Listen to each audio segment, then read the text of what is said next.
Want to welcome all of those who are attending here in person and also all of those who are joining us online.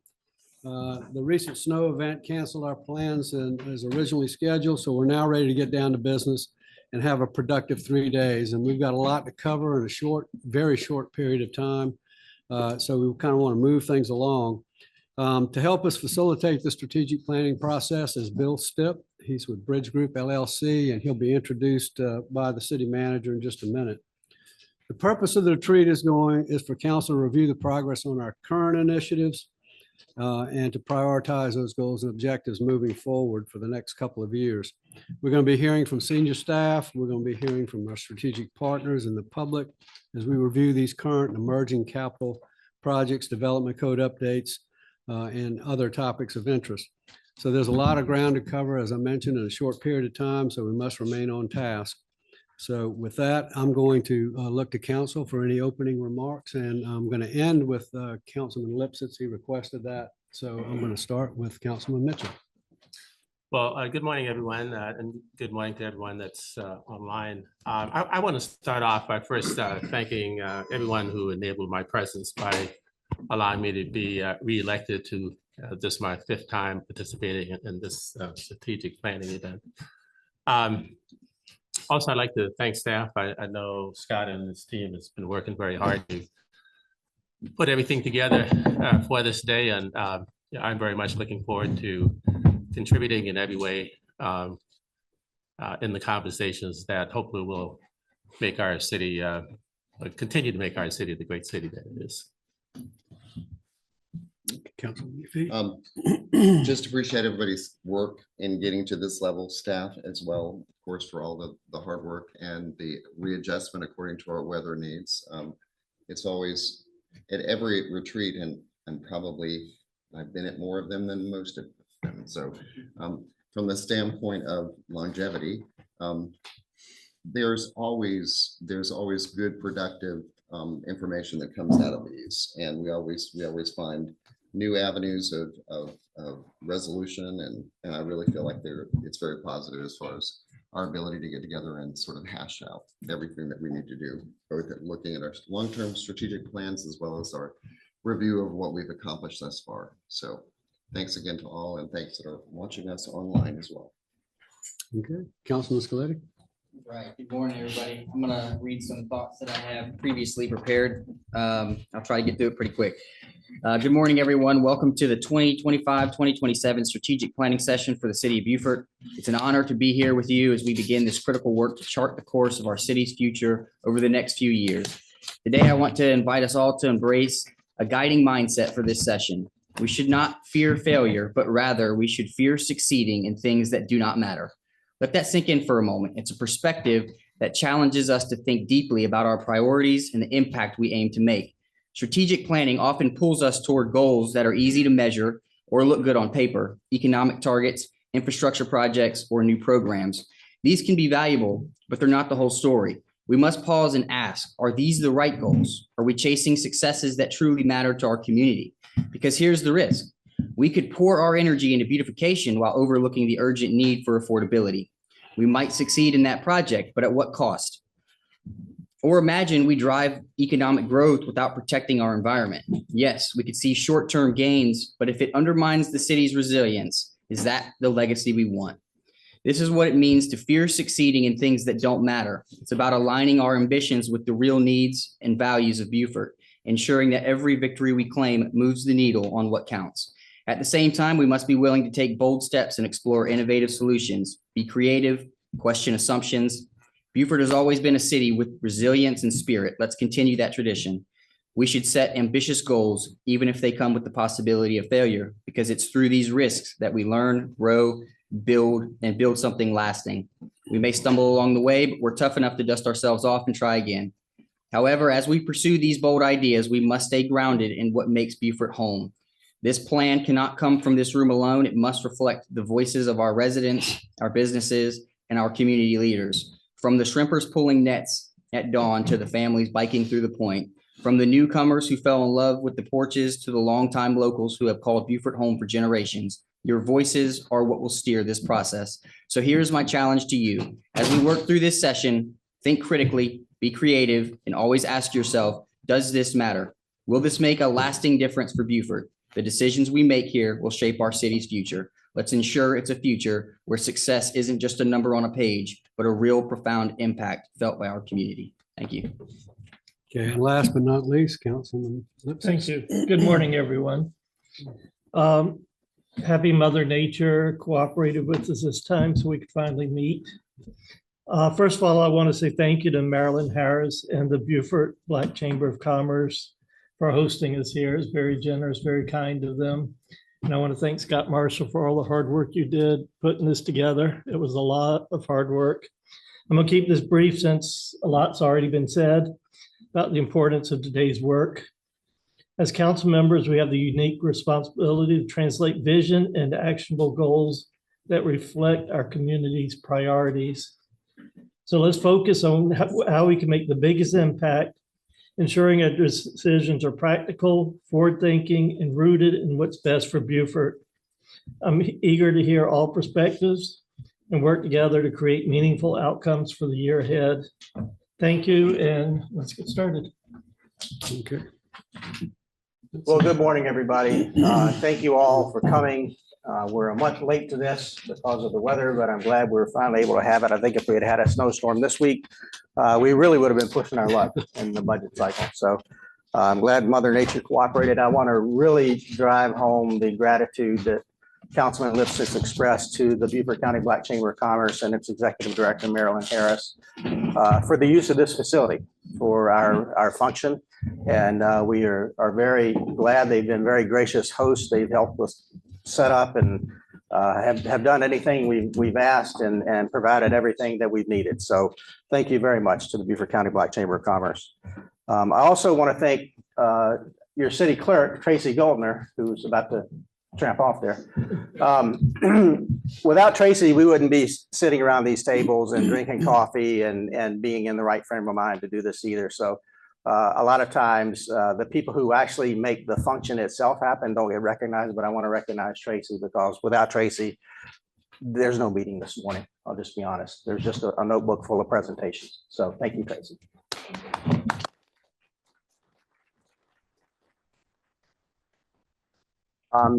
If we could, just briefly, let's go around the table just so everyone in the audience is aware of who is sitting where and then what job they do with the city and how they're affiliated. Linda, can we start with you?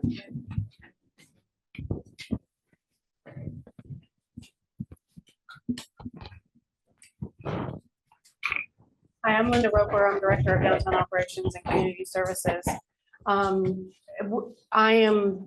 My team is actually in charge of a lot of the community events. We are in charge of Main Street Beaufort, and we just try to make a cohesive for our residents. We also manage the garbage contracts, which are the garbage contract which touches each and every resident of the city. So we want to make sure that that service is utmost the best it can be. So we do a lot. There's a lot of things that go on. All of our big festivals, all of our other festivals, we help coordinate with other organizations to make them happen. Kurt Freeze, the Community Development Director. We do planning, building, code enforcement, historic preservation.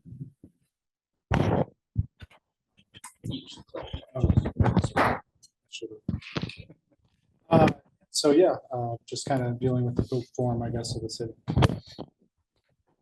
JJ Sauvé, I'm the Deputy City Manager. I have the pleasure of getting to work with just about everybody on just about everything here at the city. And this week, I'm going to be talking to you about our capital projects and our strategic plan initiatives. Good morning, I'm Alan Osmond, the Finance Director. Yes, our main things we do is financial reporting and also with the budget. So this kind of kicks off the budget season for us. We're looking forward to hearing what everybody has to say, and we'll start planning from there. Thank you. Nate Farrell, Public Works Director. We deal with facilities, streets and stormwater, parks, traffic, general support, and fleet. Good morning, everyone. Tim Ogden, Fire Chief for Beaufort Port Royal Fire Department. Good morning, Stephanie Price, Chief of Police. Good morning, Yvette Burgess, Human Resources Director. Morning, I'm Mike Tomey. I'm the chairman of the Design and Planning Commission. Morning, I'm Eric Berman. I'm the vice chair of the Historic Review Board. Good morning, I'm Bill Stipp.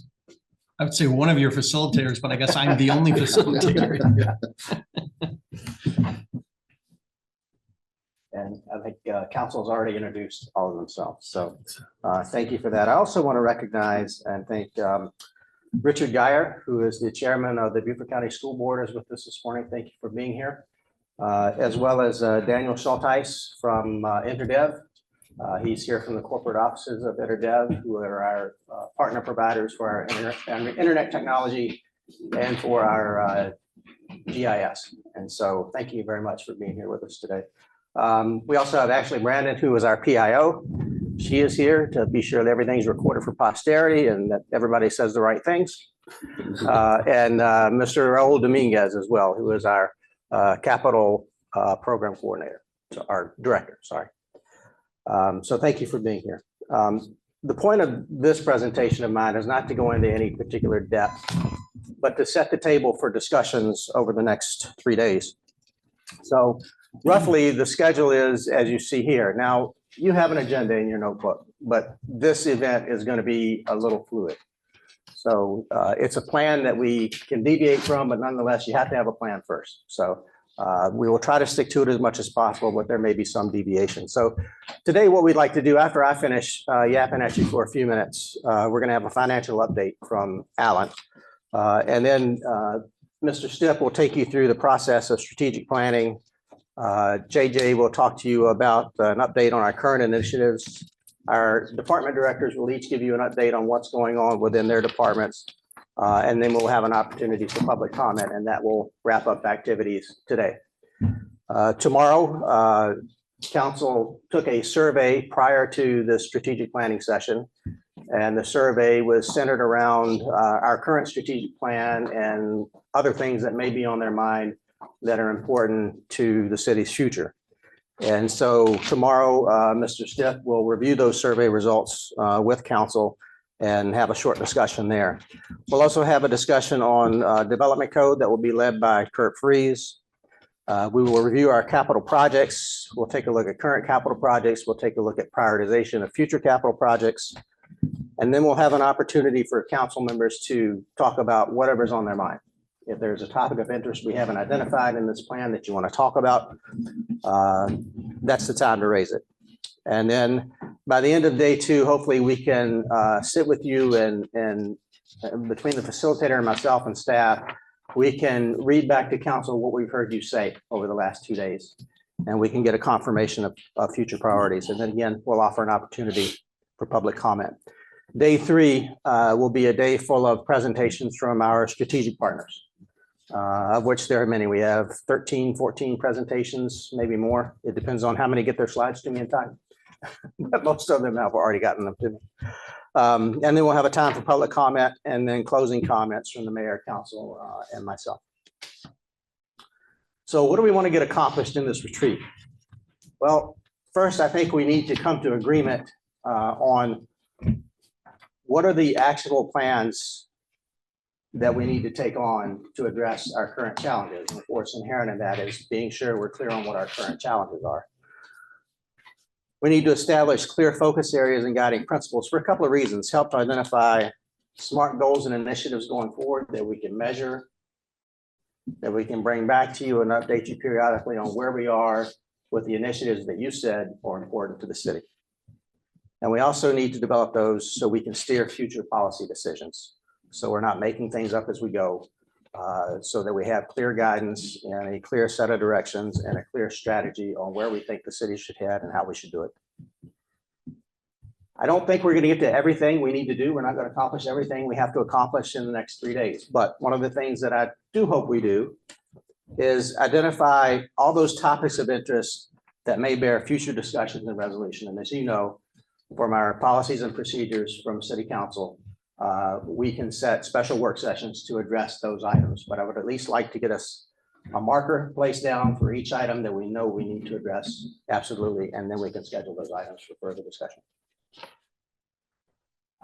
So these are just my thoughts on what some of the key challenges are that we face right now.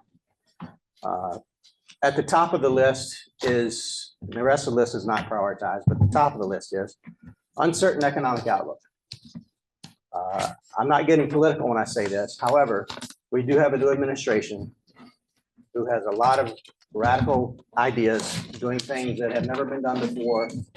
And we don't really know what the results of those are going to be economically. Those are just facts. And so our economic outlook right now is very uncertain, and that presents some difficulty in planning for the future right now. We have limited revenue streams to sustain improvement. We are improving processes within the city a great deal, as you are well aware of, but to continue to sustain that type of improvement, to get us to the level of organization we need to be, the level of organization that the city of Beaufort residents, visitors, and businesses deserve, our revenues are very limited to get to where we need to be. And we need to be cognizant of that, and we need to be planning on that, planning for that. We have some competing priorities we need to solve. Until we can solve some of these competing priorities, we're spinning our wheels. We want to add affordable housing. I think we can all agree that that needs to be done, affordable housing, workforce housing. But there are also large concerns with developmental growth and how rapid the growth is and what type the growth is. Those are competing priorities. You can't have one and not have the other. Our land planning documents versus political will of council. What do I mean by that? Well, I mean, we have a civic master plan and we have a comprehensive plan that support form-based code and that also support infill where there is vacant property. However, the public concern and some of actions taken by council recently would indicate that that's maybe not the direction we want to go anymore. I don't know that we want to infill places everywhere. We just agreed to a green space application that would prevent infill in a spot on Ladies Island where our civic master plan says it should go. That's just one example. There are others. There's some controversy now and concern over accessory dwelling units being allowed on certain types of property. Well, that is supportive of the objective of achieving infill on our properties. And I'm not sure that's really what the city wants anymore. And I say this because we need to set the table as we go into 2025, the remainder of 2025 and 2026, because it's time to start taking a look at our comprehensive plan again.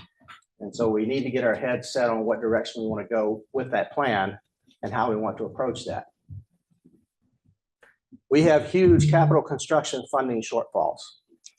I'm not talking about the nice to do kind of stuff. I'm talking about stormwater projects. I'm talking about a waterfront park whose price tag we don't know yet, that will need either significant rebuild or complete replacement.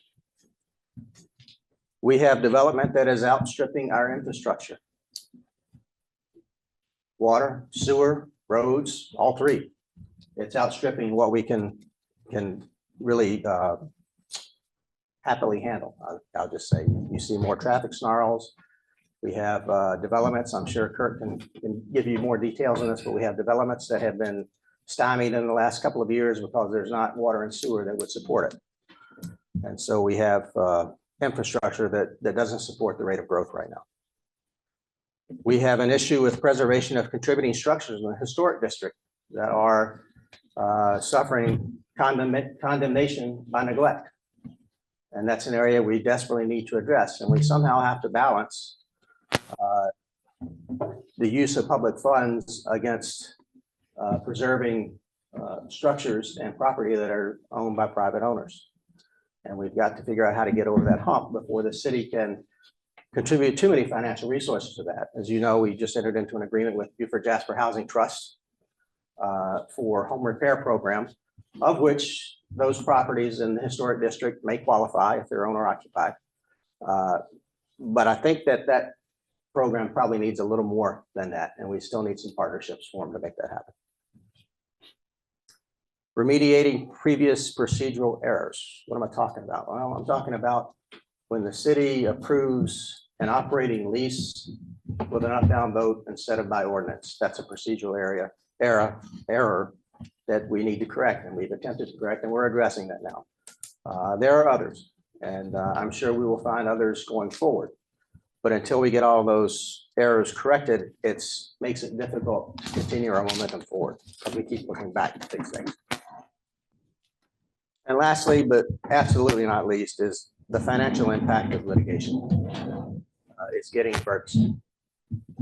We've had one particular case that over the last couple of 3 years, we've spent over $100,000 on legal bills for. So that's money that could be put toward a splash pad, Councilman Scaletti, or some other thing that the city might enjoy.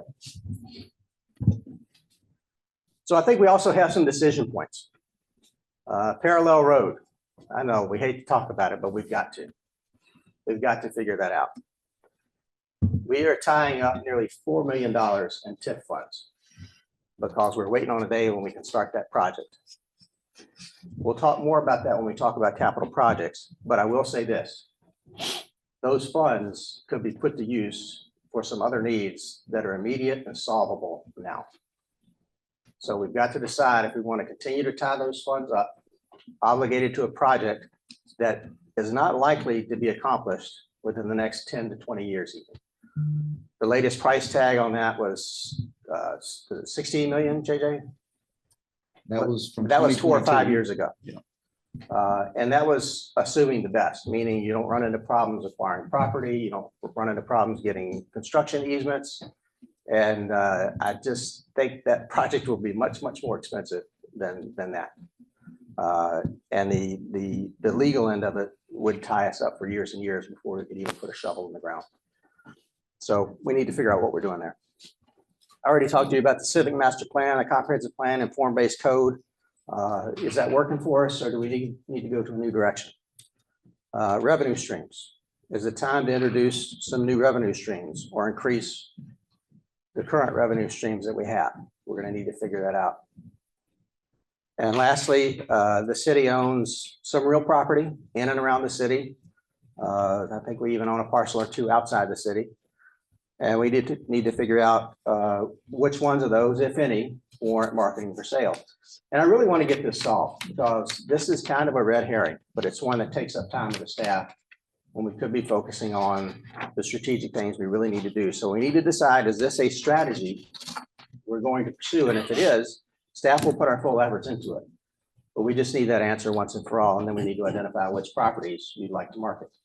One of which is the old Casinos lot, which we've held on to because we think we're going to build a parallel road. So that is a commercial lot that is probably of great value that continues to sit empty and provide no revenue in the form of ad valorem taxes. And lastly, you've already been introduced to Bill. You're familiar with Bill Stipp. If you recall, 2 years ago, he and his business partner, Mike Letcher, were with us. I've known Bill for quite a while. I'm confident in his abilities to keep us on track. You see his qualifications there. What he probably may not tell you, or he may, is that he just finished how many years on council? 13 and a half. 13 and a half years. He term limited out in Goodyear, Arizona. That's a community that experienced absolutely explosive growth over the last 20 years. And so if anybody understands growth issues, it would be Bill Stipp. Bill also, in addition to being a council member, was a fire chief. So he's served on both sides of the fence and brings a very balanced perspective to strategic planning for municipality. So Bill, thank you for being here this morning. Thank you. So last but not least, I've asked Alan to give you an update on our current budget status, and then we'll continue to roll with the rest of the programming. But just another couple housekeeping items. I think, Tracy, did you explain where the restrooms were? No. Okay, so through this door, where I'm pointing to my right, are 2 restrooms. And then there are 2 across the way, Yeah. that other room that can be used. That's right. And Tracy also has told me if you're drinking out of a can, don't throw the can away. There's a recycle bin for it. And if you don't put it in a recycle bin, she'll come get you. Just let you know. So, and also if you're sitting in the audience and you see us talking in the microphones, but you don't hear it amplified, the microphones are not for the room.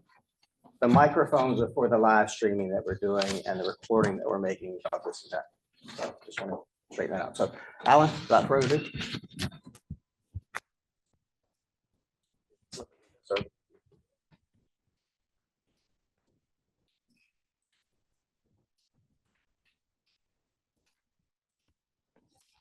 Morning, everyone. Thanks for joining us this morning. Just want to give a financial update as of January 31st, 2025. This is the 7th month of our fiscal year, 2025. I'll be covering some of the highlights just for our main operating funds, our general fund, our parks and tourism fund, and our stormwater fund. We'll begin with our general fund revenues. Revenues are not collected evenly over a fiscal year. As most people know, our property taxes are collected mostly in the months of December, January, and February. And this also is related to our charges for services for residential garbage collections. And then the majority of our business licenses are collected during the 3rd and 4th quarters of our fiscal years. And then also our large franchise fee payment we received in the 4th quarter of our fiscal year, which is tied to our agreement with Dominion Energy. But right now you can kind of see where we stand with budget. We're at about 47% of budget, but as I mentioned, some of those aren't quite coming in as evenly, but most of the time it's just even revenues, they would come in right at 58% of budget.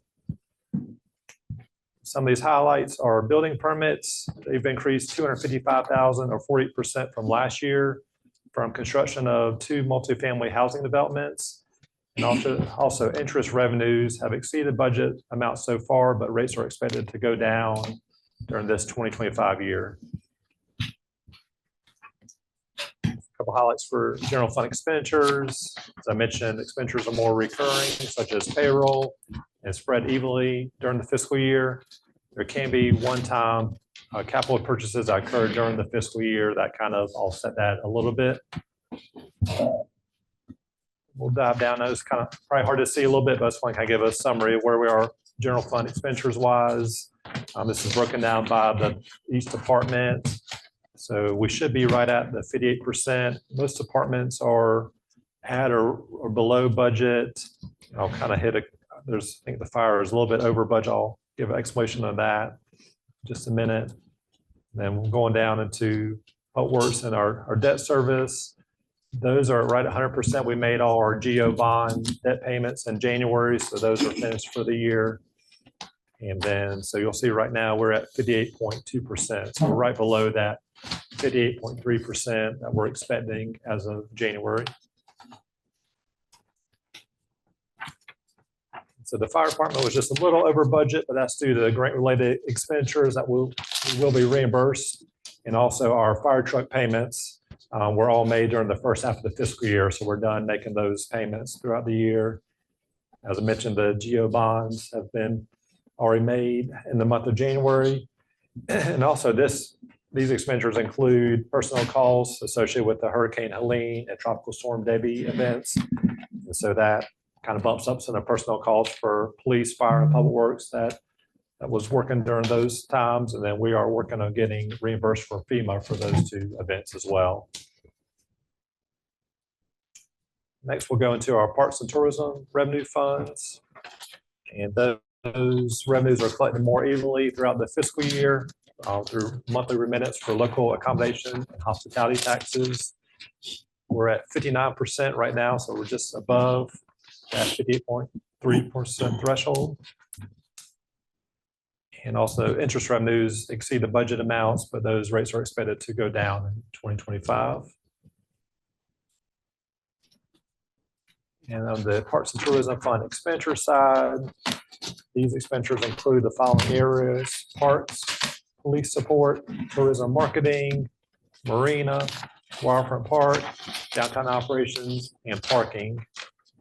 And right now we are at 51.6% of budget, so we're below that budget amount for those departments. And just a couple of highlights for the expenditure side. The waterfront park debt payment was made in July 2024, while our parks and tourism revenue bonds are made every month during the fiscal year. Like I mentioned, we're at 51.6%, so we're a little bit below our budget amount. And then you may see transfers out. Those include capital costs associated with Southside Park and Washington Street Park improvements that we're making right now. Finally, we'll highlight the stormwater fund. Stormwater revenues are based on the property tax bills. And so those come in a little bit unevenly throughout the year. We're at 41.7% right now. And on the expenditure side, we're at 52.8%, so we're below that as well. And those transfers out, we include Allison Road capital projects and also the stormwater bond funds that are paid out using those funds. That was kind of a quick highlight. Supposed to kind of give a update of where we stand as of January. Be happy to answer any questions or comments you may have. Any comments? Alan, on the stormwater, are we collecting enough to cover our bond debt? Yeah, for bond debt, we may need to start looking to see, we've kept the stormwater fees about the same the past number of years. We may need to look and see whether we need to maybe potentially increase that maybe over a period of time or so. Because we're pretty much just kind of breaking even every Gotcha. year for the operating side. So, Alan, thanks. Given the concern about revenues versus expenditures that Scott alluded to, I know we'll get into this more, but between now and June, do you see any areas that we should be concerned about in terms of meeting budget? Not at this moment. We'll see. We'll get another amount of property taxes will be collected or be received in this month of February, and then we'll kind of have a better idea where we are with property taxes. I feel like we're on target as far as what we have budgeted for so far. Nothing unusual has come in. We should get that FEMA reimbursement during the fiscal year, so that will kind of help offset some of those additional personnel costs. But nothing that comes to mind right now between now and the end of the fiscal year.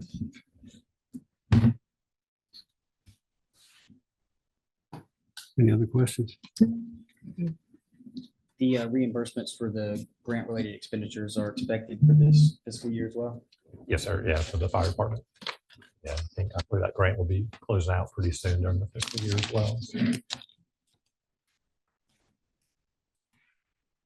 questions? Yeah, thank you. Appreciate it. Bill will be presenting about the strategic planning process.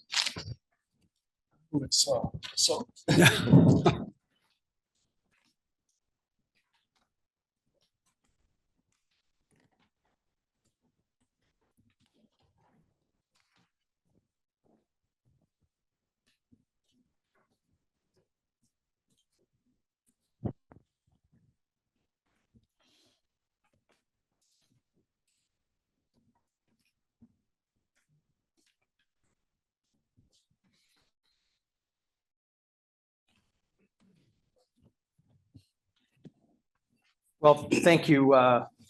Thank you for having us here. And I keep saying us, I'm used to Mike being with us. With the changes of the schedule, et cetera, you do not get to see, I said to Scott last night, you don't get to see my I refer to him as my other wife. And Mike does the same to me as his other wife, but it's always great to come back into a community. We really appreciate the opportunity. Just a quick reminder of who Bridge Group is. Bridge Group is Mike's LLC that we function under together when we partner. We have been consulting together, Mike and I, since 2011.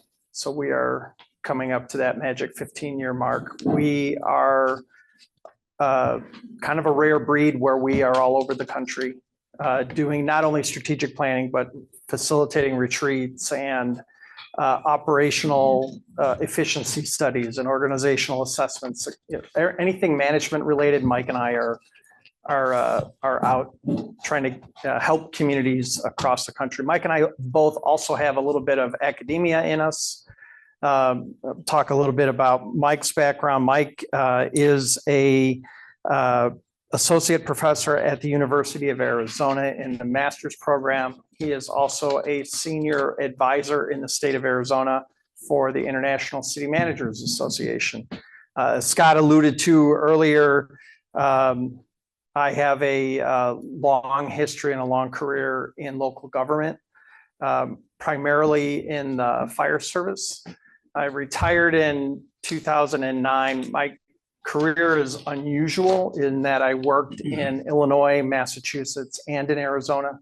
So I didn't have that traditional, I'm going to go to work for one place, stay there for 20 years and then retire.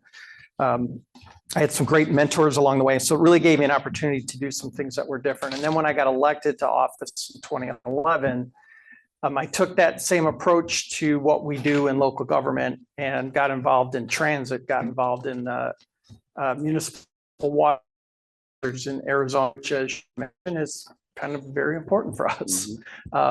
We have the exact opposite problem that you have here. I think even though we technically got rain last week, I think we're 218 days or something without any rain, measurable rain in the Phoenix metro area. So we have the exact opposite of what you guys have. One of you said earlier this morning, well, if you were trapped in when we canceled maybe this wouldn't have been such a bad place to be trapped in. And I would have to argue that Phoenix at this time of the year is probably the only place that you want to be trapped in because it is, the weather is always nice. But when now that I've finished, so I termed out, we have term limits, 3 terms, finished that in December, and we had dinner with Scott and JJ last night and kind of gave JJ a little background. When I came to the city of Goodyear in 2001, we were about 17,000, 18,000 people. Today, we're 118,000 people, and we're still growing. And having been part of that community, either on staff or as an elected for all of that time, has really been very fascinating from a local government perspective, but it has also been really a challenge to deal with all of the same issues that, as Mike and I find, are happening all over the country. It doesn't matter. We were in Kansas in the middle of January. We have done some local work in Arizona, and obviously we're out here, and we are seeing the same problems everywhere. Housing is an issue for everyone. Affordable housing is an issue for everyone. Decreasing revenues are an issue for everyone. Some communities are fortunate enough that the expenses have not exceeded revenues yet. But we were like I said, in Kansas, and they're going to be looking at cutting some budget cuts this year on providing just basic services. So we are once again entering some very unusual times. So when we talk about what's different in strategic planning in today's world, if you remember from a couple of years ago, I always talked about strategic planning of old was let's look at 10 years. Let's we all get a different notepad, different colors, and we're going to fill them all out. We're going to stick them up on the wall. We're going to dream, and we're going to try to figure it all out. And that was great until 2009 happened, and then the bottom fell out. well, okay, this is temporary. This should only last a couple of years. And by 2011, we should be back to business as usual. 2011 came, 2012 came, 2013 came, 2014 came. And it really wasn't until 2015 that we started to see that genuine rebound. Very unusual. And everyone's plans from 07 were completely destroyed in 08, and we just couldn't figure out where to go. Fast forward to 14, 15, 16, 17, everything is chugging along. We all think things are great. 2020 happens, changes the world again. 2020 should have had if you look historically, should have had a giant negative impact on everything that we did financially. We should have had a collapse. We should have experienced that in 2021, 22. Didn't happen until 23. 24 is when we started to see the economy start to drop a little bit. And then here we are today. So this predictability and where we look at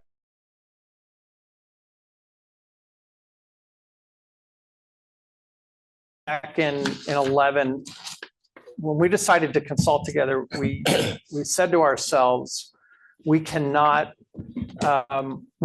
do the same thing over and over again. We have got to provide something that works. So let's focus our strategic planning efforts on that. So in the old days, it was really about dreaming and, shoot. I always screw this up. You think I'd tell it often enough, I'd get it right. Shoot for the moon, and even if you miss, you'll end up among the stars. Isn't that how it goes? Something like that. And that's great. The other strategic planning piece was, if money were no object, what would you do? And I will always argue, I want to know a time when money was never an object. And I often joke that even in our community that was growing the way we had been, we had times where we had more money than we could spend as a local government. And it wasn't from we've over collected in tax. It was just, we had so much growth and growth related income that we didn't know what to spend it on. So we were stockpiling monies in a very unusual kind of way. So we really need to kind of change the direction that we were pointed. So we looked at this concept of strategic focus and guiding principles and moving things forward. And one of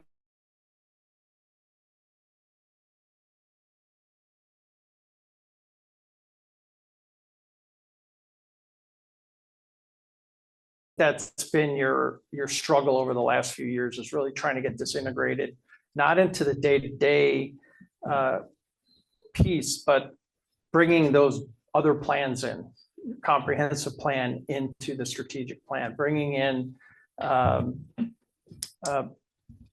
just bringing this into, as I refer to it, operationalizing your strategic plan. And so this is where I get to wear both my hats. So this is where I kind of turn my back to the electeds and I say to the staff, the greatest challenge we have as staff is operationalizing this, is taking this high level discussion that the council gives us and how do we turn this into something that then is actionable that we can report back to this group. And that's our challenge as the staff. And that and I think JJ has a good strategy to go forward. So we'll talk a little bit about that. But the other thing that strategic planning does for the staff that we forget about is trying to keep this in balance. And it's the idea of, if money were no object, which we know that is not true, money is always an object, that we forget about is trying to keep this in balance. Like you're watching me? Sorry. No, that's fine.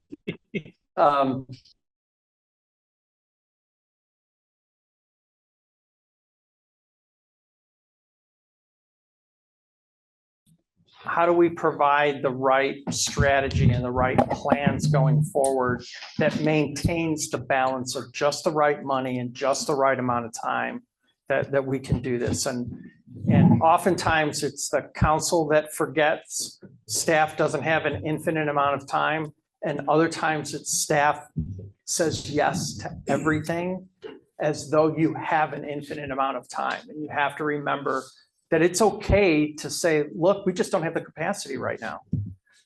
And then council gets to make the decision, well, we're going to give you that capacity. We're going to take this off of your plate because what we're asking you to do is really, really important.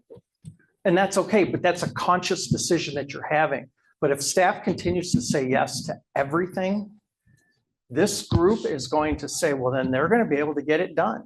And then you're going to go home and you're going to sweat and you're going to, if you're like me, you're going to cry and then you're going to try to figure it out. So we've got to maintain this balance. So if I leave you with nothing else over these next 3 days, it's this slide. Should be ingrained in your brain from both the elected and the staff perspective. This one is really important for us to remember that. The strategic planning process provides the relief of the tension that occurs between what has to happen, the administrative means, and what the elected body or the political, and we don't mean that political from a red or blue kind of perspective, but it's really about the will of the elected body. And I had to take antihistamine this morning. You guys have this thing called pollen here? Lots of it. Oh, yeah. Which I didn't realize when we had dinner last night, but I found out very specifically about 10 o'clock last night when I started getting clogged up. But it's really about relieving the natural tension that occurs between we have to get this done and then council is saying, but we need this done. There's got to be a relief in there. And the way to do that is strategically plan for it. So sometimes the strategic plan is that visioning. We want to push this forward. We want to push those boundaries that you talked about earlier, where that meets the reality of, but we have to get this done. And, you know, we have things that the community is expecting today. And that's what we want to use the plan for. There should also be a little balance in there between policy and project. Scott talked a little bit about that this morning. Some of the policies from the past may be getting in the way today. Some of the projects from the past may be getting in the way. And by today, I mean in 2025. So we want to try to even those out as well. And some of this just is a matter of, you know what, we're going to need to master plan this, or we're going to need to take another look at it. We are having in our area a massive increase in construction costs. You can, if you, the Metro Phoenix area, which is Maricopa County, in 2022 was experiencing 200 people a day moving into the county. Like 200 people a day moving into the county. So that is tremendous growth everywhere. There was the ability to fund public construction projects was impossible, simply because private sector was taking up all of the resources. And that is, we are finding that is happening really nationwide. So and I'm just going to use this example because I am now that guy. I have gray hair and I'm losing it on the top and whatnot. A fire station, when I was building them, were $2.5 to $3 million, maybe $4 million. Today, we are building fire stations that are $19 million. Fire trucks used to be 250,000. Now they're pushing $1 million. So that is happening everywhere. How do we maintain this project policy perspective? We thought we could get 10 miles of roadway done. Now we can only get 2 miles of roadway done. So those problems are not unique here. They're happening everywhere. We thought they were unique in the Metro Phoenix area. And then obviously my work around the country allows everyone to understand, oh no, it's happening everywhere. But one of the most important things that the strategic plan does is it prevents this level of, I'm going to say confusion. But the best analogy that I've been able to come up with is this council provides direction to the manager. You are 5 passengers on a bus. He's the driver. You're going to give him direction. This is where we want to go.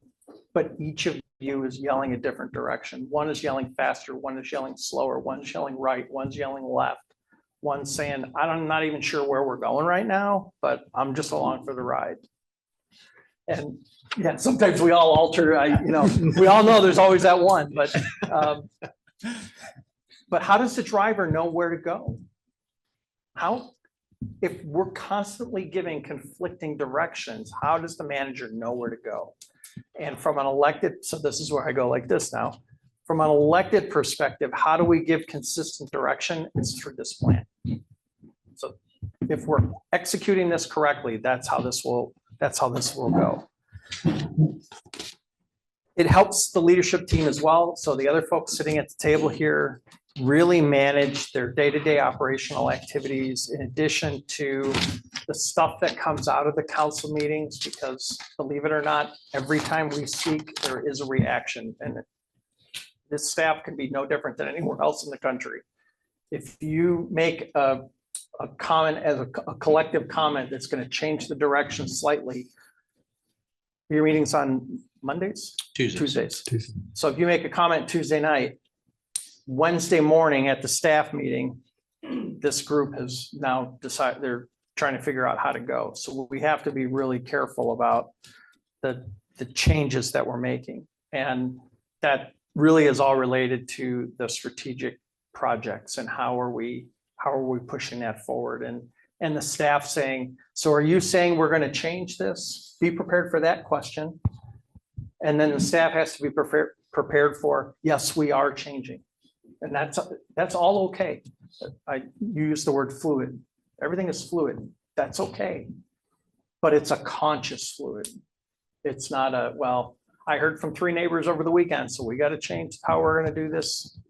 Wait a minute now. Is this really the direction we want to go? And I know from an elected perspective, that's frustrating. And I always joked with all of our managers. I said, Matt, I'm a city manager's worst nightmare or best friend. I am nothing but one of those 2 things. I'm either going to help tremendously or I'm going to be the biggest thorn in the side. And each of the managers that have worked for us, none of them have said which one I am. So that's all good. So then we end up with our martini, as I like to call it, of focus areas, strategies, which are our guiding principles, all of the other plans, the comp plan, any of the other master plans that you've done. Sometimes they're, waterfront property master plan. Sometimes it's a parks master plan. All of those things need to be integrated in there to come up with our annual work plan. And that's the key to getting things done. And a lot of times organizations will create the focus areas and they'll create their guiding principles and then they'll stop. And they won't integrate these other plans that we as a council have dedicated hundreds of thousands of dollars and hundreds of hours in community input, et cetera, to get done. So we've got to remember that component of it as well. The things to remember that are strategic or are not strategic, that's very important as well. I'm not going to read each of the bubbles here, but when there's a discussion about, well, we want to change X, if that's day-to-day operations, staff needs to say that's operational, we'll take care of it. Other times it is, no, that's really strategic and it's going to take more than a year. It's going to take some effort and we're going to go ahead and plug that into the plan and we're going to move that forward. But it's really important not to put all of your operational things in your strategic plan, because if everything is strategy, then nothing is strategy. It's the if we don't plan, we won't execute it.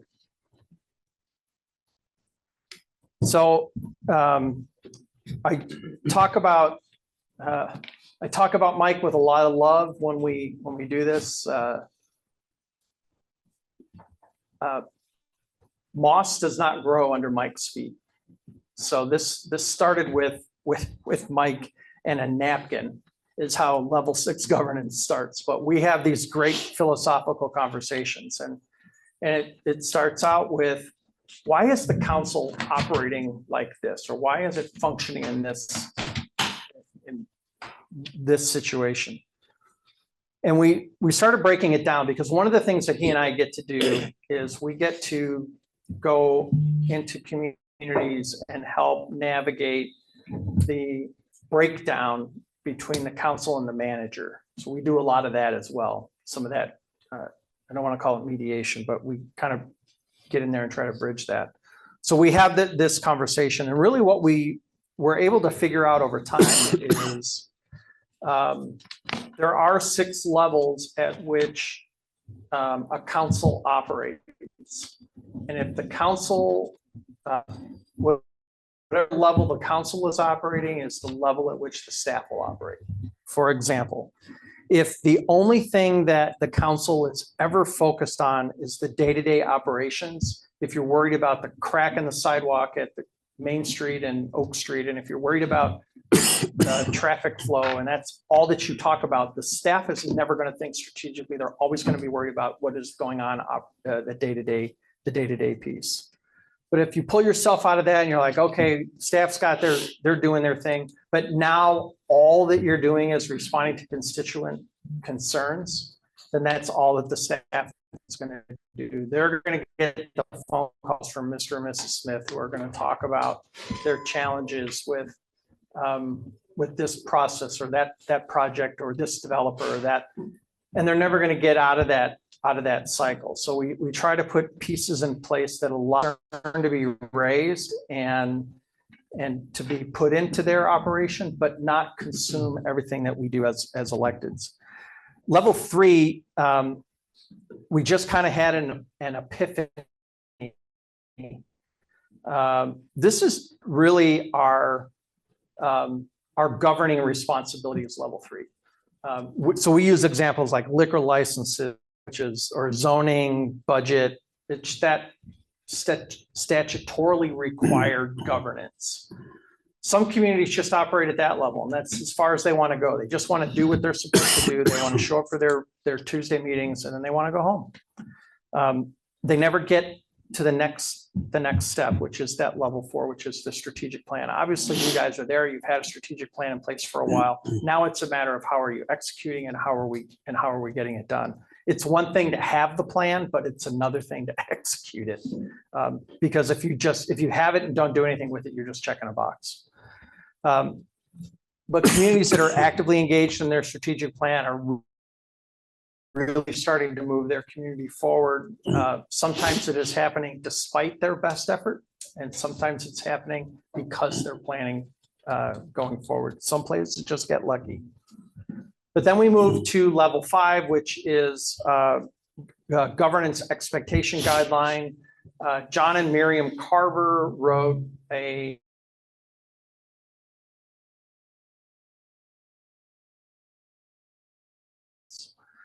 and a lot of this stuff is very adaptable that you can take from private industry and turn it into government work. So we took a look at this and said, we can take, this is very adaptable to local governance. And it's really about creating shared expectations. What do you as a board expect of Scott?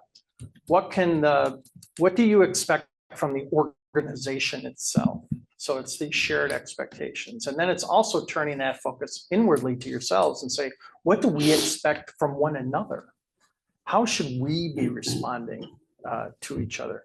And when an organization is really functioning well at that level, then there's not a lot of discussion and finger pointing that's going on. Things are just clicking along really well. And then the final piece of that is that true internal evaluation, which is a Baldrige or a McKinsey 7S. It goes beyond employee satisfaction. It really goes to employee engagement. It goes to what is happening and really checking in on the organization itself and how is it functioning. If that's the concern of the council, is that super high performing organization, then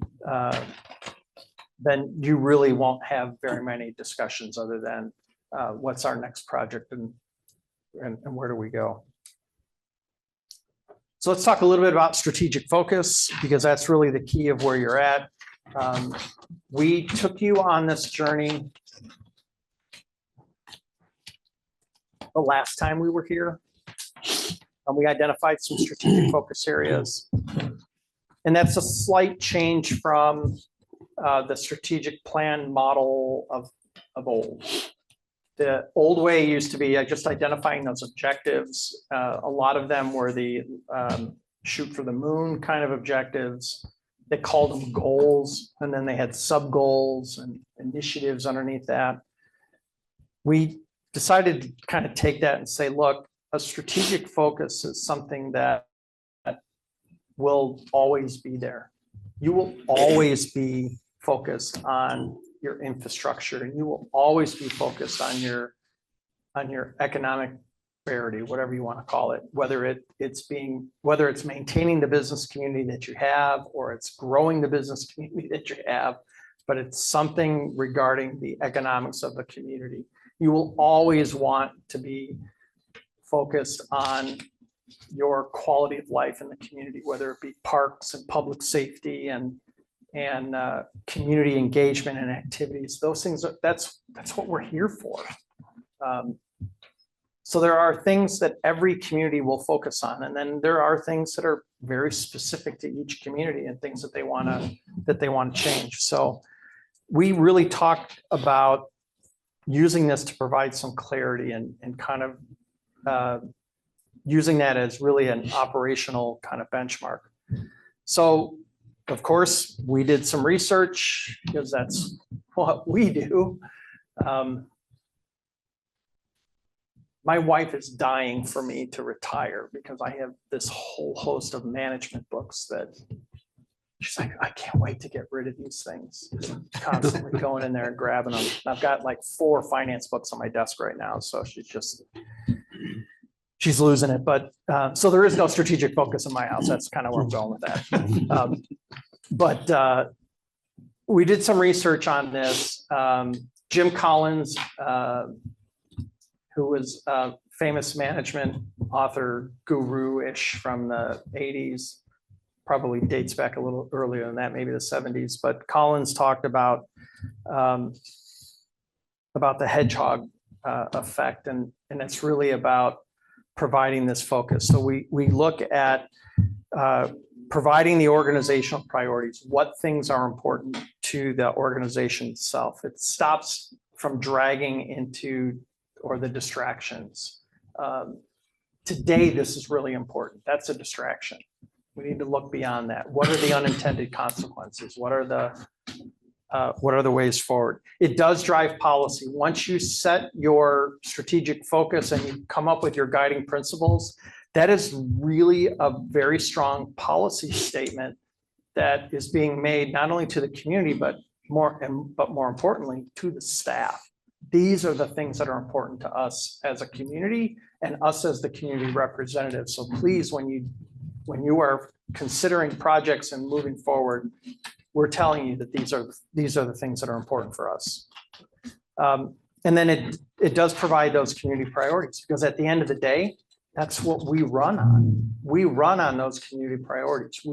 If you've just gone through an election cycle, you just told the community what you believe in and what you intend to do.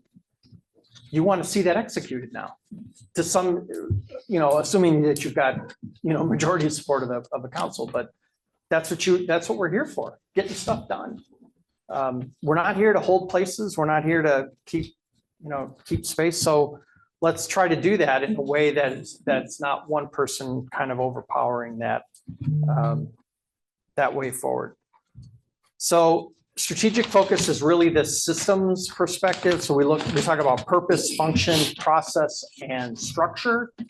That's the core of Collins Hedgehog. Purpose obviously is in our mission, vision, values. The function becomes in the needs of the community. What do we need to execute in order to keep this community moving forward? The process is really about the staff being able to get it done. We, as electeds, are not here to say you're going to do, and this is a over-the-top example because Scott is probably going to kill me for using it, but we are going to execute the parallel road no matter what. You tell this group that, they're going to drop everything and that's what they're going to focus on. But you're not going to say, and we're going to do this first and then this and then that. That's the process piece that they have to figure out. That's not for the elected group to figure out.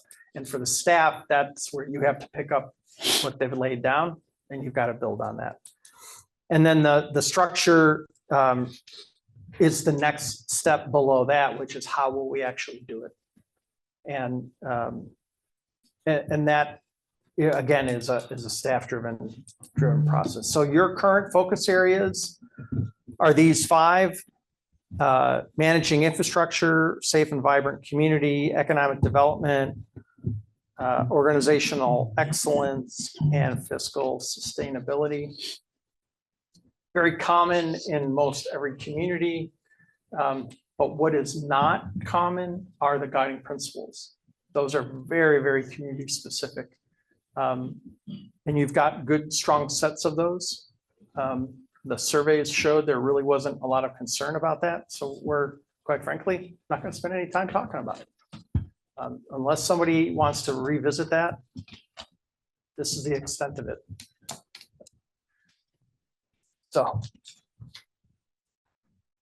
quick overview of the strategic plan, why it's important, what we're going to do. So to kind of set the table on this, if you will, is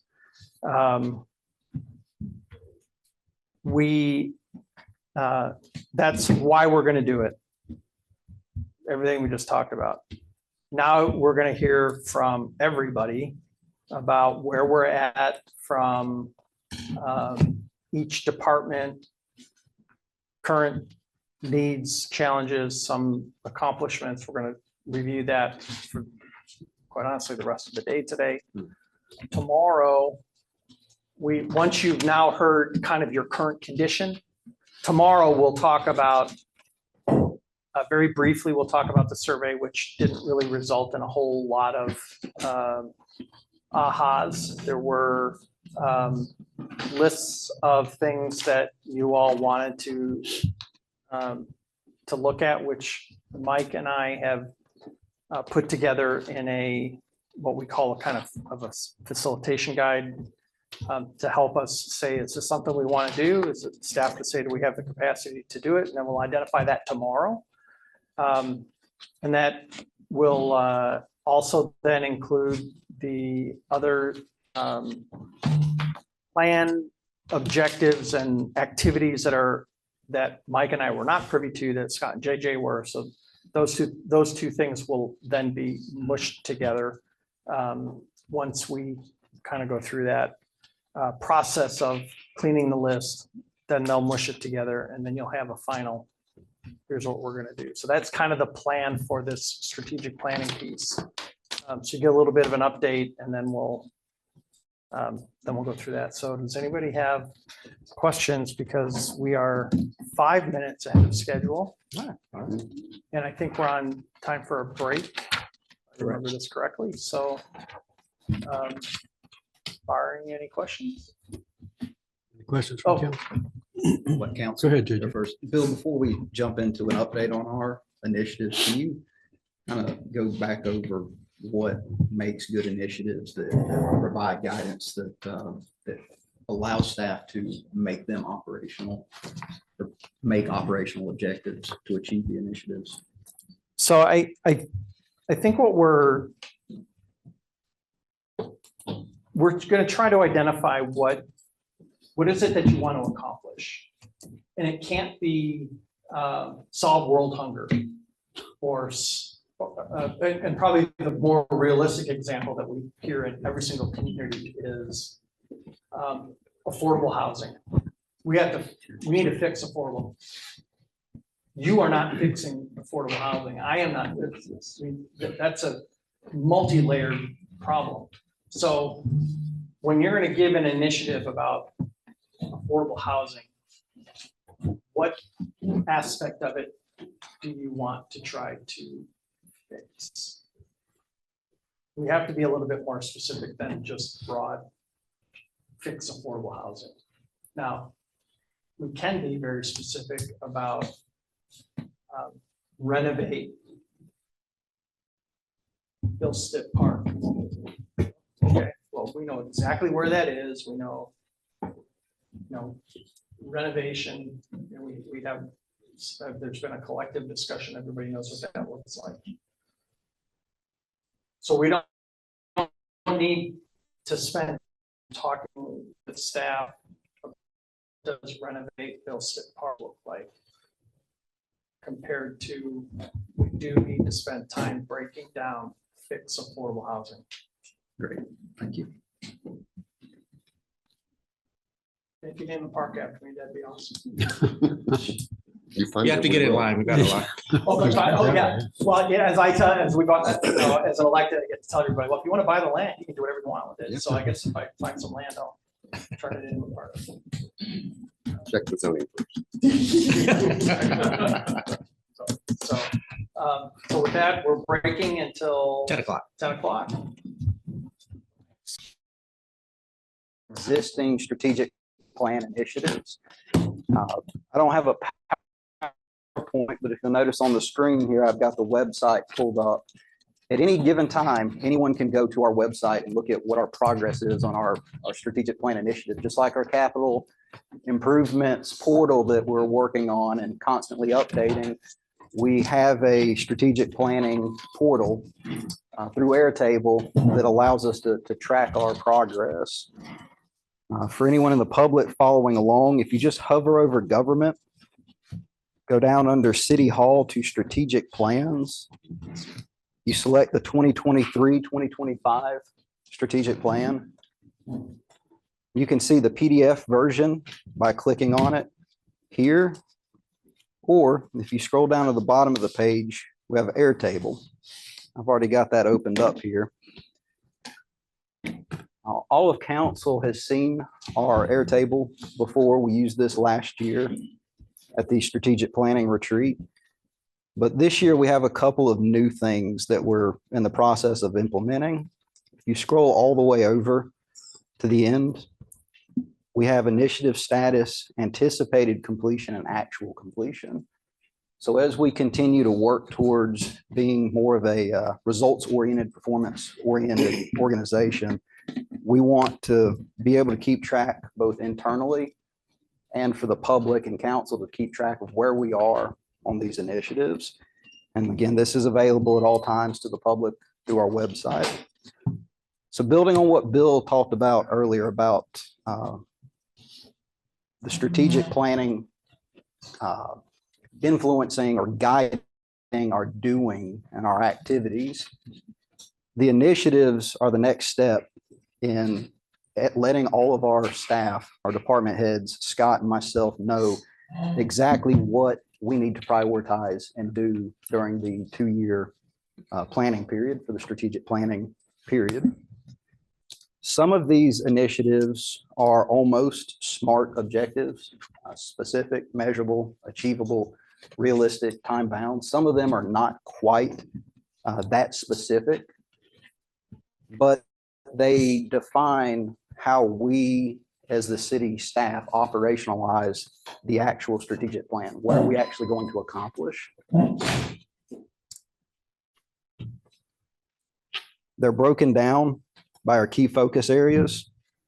Again, we have 5 key focus areas here at the City of Beaufort. Safe and vibrant city, managing growth and protecting natural resources, economic development, innovation, fiscal sustainability, and organizational excellence. Within each of our key focus areas, we also have the guiding principles. And each initiative supports or helps us achieve one of those guiding principles.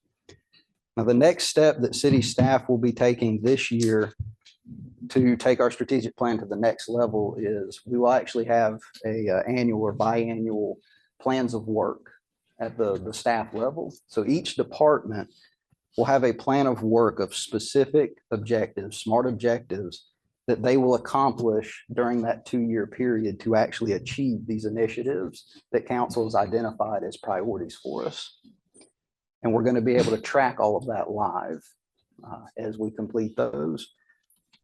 That will guide once a month our department staff meetings when we meet with all of our department heads. We'll go through and every department will know exactly where each other department is on their strategic initiatives. That's important because we're one team here. The city of Beaufort is I don't want to say a small organization. It's larger than most of the organizations that I've worked for in the past, but we're still small enough where everything we do affects each other. The police department works with the fire department. Public information works with every department. HR and finance influence every single decision that every department makes. So we need to understand where we all are at that strategic level. Does council have any questions about kind of where we're going with the initiatives and the transparency? So in all that also will include tying it back into budget factors and how you Yes, sir. budget for everything. Absolutely. The annual plan of work will be how we operationalize and financially manage these strategic initiatives. So when we come to council and we're having to ask for new programmatic funding for something, it should be tied directly back to an initiative, which is tied to a key guiding principle, which is tied to a key focus area, so that there's a clear chain of need and clear chain of priority. JJ, when things are complete, is there going to be like a little summary or something of what was done? Yes, sir. Underneath that? Okay. So when you scroll back over, we're going to focus on this end as we move through today. But as we are working on things, we're going through and updating our notes and status, just like you saw on the Gotcha. capital projects portal, so that we know what's going on with each one. And again, this is it's a new process for us. So as we build it out, you'll be seeing some changes. We'll be talking to you periodically about these as we check in, not just at the annual strategic planning retreats, but throughout the year as well. And if you see something that's not included as we're building this out, let us know. We need that feedback to make sure that we're actually providing both council and the public with the information they need to understand what we're actually achieving. So going through, yes, sir. Oh, Notes portion, because it's something that I've noticed in the monthly reports that we get. When you or somebody, a department makes a change to the note, does it reflect as well the previous note that was in there, or does it change it altogether? Because I know that this has to track it in some way in regards to when each portion of that project was complete. But from what I could tell, it seems like the note is changed to the point you're not able to see in the Airtable what it previously said before the update. So you should be able to, the way we have capital projects doing the notes and the updates is when you click on it, every update has a date on the capital project side. This does, and again, this is an ongoing process that we're building out. We haven't started using this operationally yet, but that would be my recommendation for the policy moving forward is as you update it, it just goes above the previous update with a note of what that update is. So you can track all of those updates and how we got there. Okay. And it should be that way in the capital projects portal. And tomorrow when Raul and Zara are going through that, we'll pull that up and show that to everyone. So this session, we're going to just check in on where we are with our existing initiatives. And tomorrow or later today, Bill will be talking to us a little bit more about some proposed new initiatives based on the survey feedback. As we were assessing where we were on these existing initiatives, I've met with various departments that are involved in actually implementing these. And we may have some recommendations for some that are ongoing as to how to make them a little more specific and measurable so that when we come up with our SMART objectives, we're being effective and efficient in how we achieve that. So our first within safe and vibrant city is supporting expansion of the Reconstruction era National Historic Park as Beaufort seeks to become the center for the exploration of Reconstruction history. It's a mouthful. It's a very important mouthful, though. I mean, that's guided quite a bit of the conversations that I've been a part of in the past year that I've been here. It's ongoing. Staff's been working with the National Park Service. They've been in front of you at least one time since I've been here on some different MOUs. One of the things that we talked about internally that could tighten this up a little bit would be possibly rephrasing it to something along the lines of developing an effective MOU with the National Park Service to ensure preservation and continued enjoyment for all of Reconstruction era National Historic Park. That gives us something, doesn't define exactly what that MOU is going to look like. That, of course, would come from staff input and council's ultimate decision, but it tightens it up a bit so that we know how we actually achieve this initiative. The end product would be an MOU of some sort. Does council have any questions about that type of approach or concerns with that type of language? Is it more of a finite goal? And my plan, council, is to, as we talk through this today on these existing initiatives, if we have some recommended changes that council seems to be good with, or you provide input on something that you feel like needs to be updated here, tomorrow, I'd like to have all of that reflected in a spreadsheet and provide those to you so that when Scott goes over our final priorities for this year, we're all on the same page moving forward with that. So I'll be documenting your input as we move through this. Number 2, completing an inventory of needs of existing neighborhood parks, fostering partnerships with Beaufort County and Beaufort County School District. Again, those are 3 kind of different overall objectives or initiatives. They're all ongoing. Nate and his staff are constantly assessing our needs within our parks, working on facilities maintenance plans, and we're constantly engaging with the county and school district on different types of projects and opportunities. Something that we think could potentially clear this up would be breaking it down into 2 initiatives. One being complete and document a full needs assessment of all existing municipal parks. And 2, engaging Beaufort County and Beaufort County School District Administration to assess interest and feasibility of joint use, maintenance, and improvement agreements at identified municipal parks.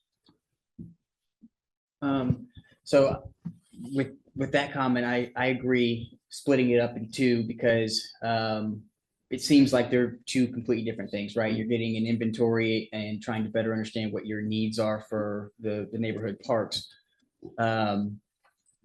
Would an inventory of facilities that we own, period, also fit within that? Or do you feel like at this time, based on what you're seeing at staff level, it would be better to separate the analysis on city-owned facilities and parks that we're maintaining?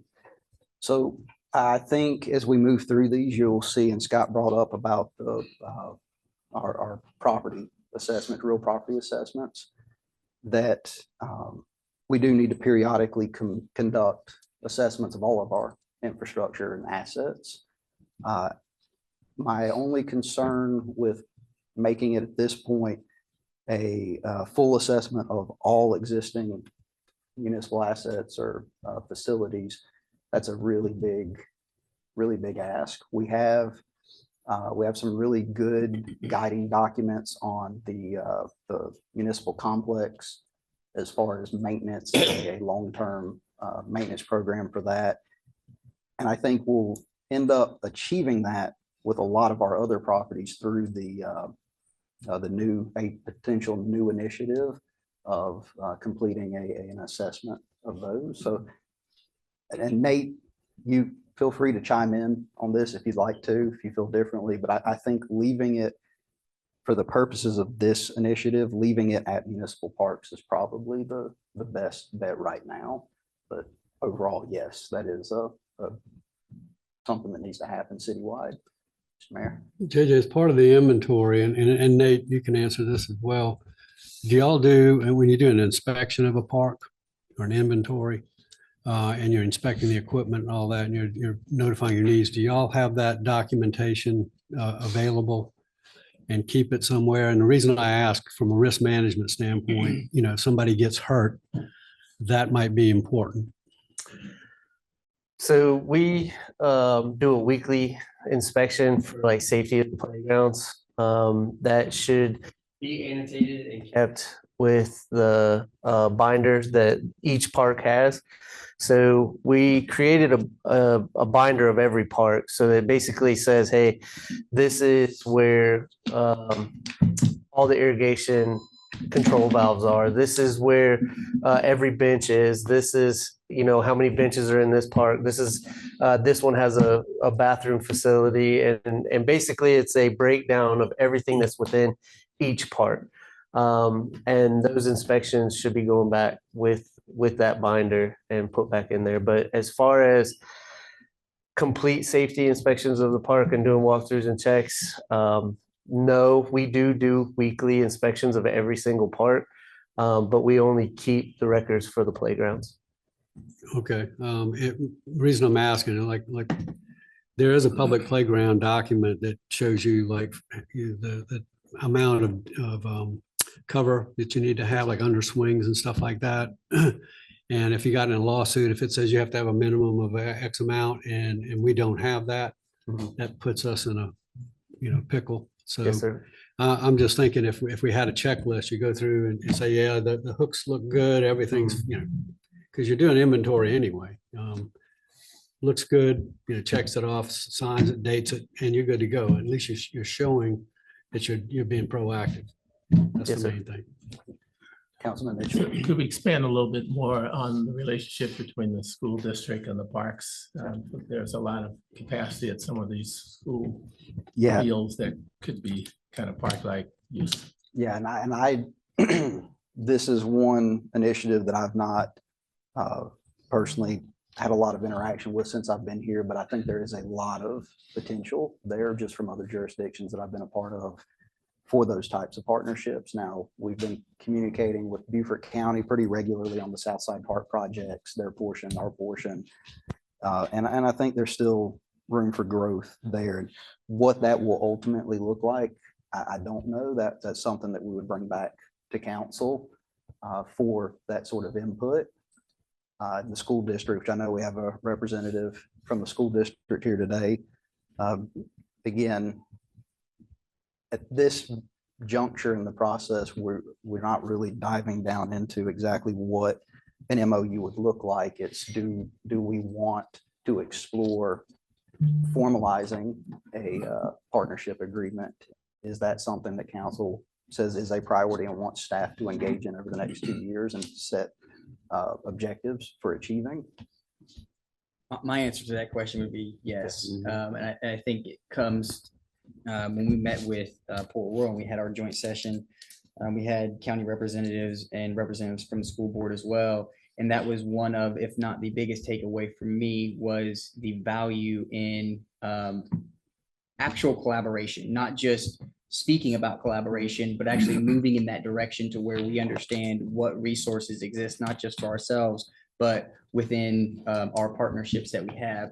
So let me just ask a follow-up question on the inventory real quick. I know that we have some of this, but do we have a good understanding of the value for each of the properties that we own, an appraised value in today's market? And would that be too big of an ask? I could see maybe diving into the weeds of, what needs each facility has, but what about just understanding the value of each property the city owns? I completely agree. And I believe Bill's going to be talking about that with the proposed new initiative. Okay. Coming out of the survey results. If I remember correctly, Scott, that sounds right to me. But your initiative here is talking about our parks. Parks and not specific, Not this all of our initiative. other assets as far as properties are concerned. Yes, sir. One of the things we want to keep in mind, especially when we look at initiatives like this, is if we have it broad, have a partnership agreement with the school district, which on the surface sounds great. But we have to ask ourselves, why? What are we trying to achieve? And then that needs to be tied specifically into the initiative itself and the description and the SMART goals that we develop as a result of identifying it. So we need to keep that in mind going forward. A lot of things sound like a good idea, but we need to know why we're doing it. And we need to know why we're doing it so we know how we can measure ourselves against it as we go forward. That helps you hold us accountable for being sure we achieve your objectives. This seems, the school relationship seems like one that would be more appropriate for the county. The school is a county board. The county deals with everything in the county. It almost seems like, you'd have to have a subset of regulation or rules, relationships of those schools that are in the city where we would have some influence. It just seems like one that maybe we should push over to the county. And I'll remind council, the proposed language here would be something along the lines of engage Beaufort County and Beaufort County School District Administration to assess the interest and feasibility of joint use, maintenance, and improvement agreements to identify municipal parks. Yeah. So it's a pretty limited scope, but it gives us something to actually go and start a conversation and bring information back to council if that's a priority, an appropriate priority. Cooperating with military on a shared services program that was completed this past year. Both the fire department and the police department have mutual aid agreements and have ongoing training agreements with our military partners. Expanding police department effort, and they're going to talk these ones that are complete.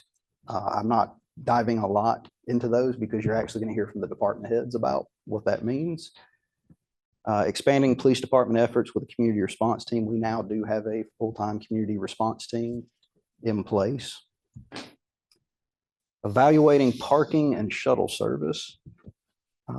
This one I have been a little more involved in.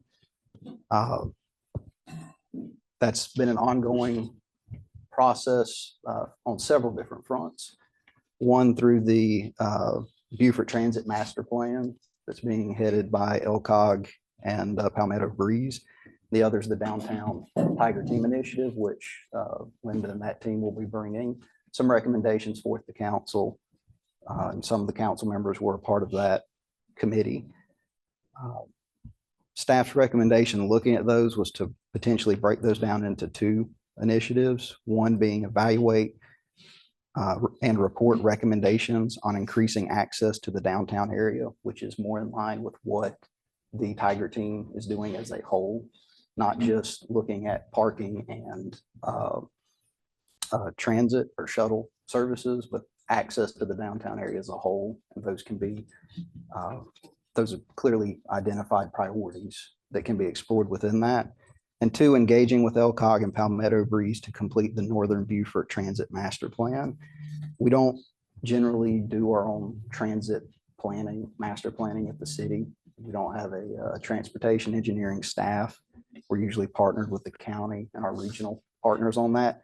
And that's already an initiative that's ongoing, and it's easy to measure and report back on that process. So that would be staff recommendation for ongoing evaluate parking and shuttle service, breaking into those two initiatives, if that makes sense to council.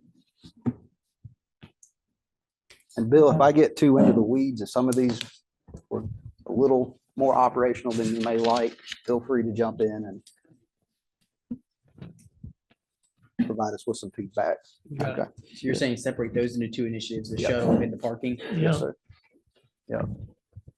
And again, if council's good with these recommendations for the things that are ongoing, I'll have all of this typed up and provided to you tomorrow so that when we talk about our final priorities, we can make sure that we are using the language that we want to use that as an actual priority for council.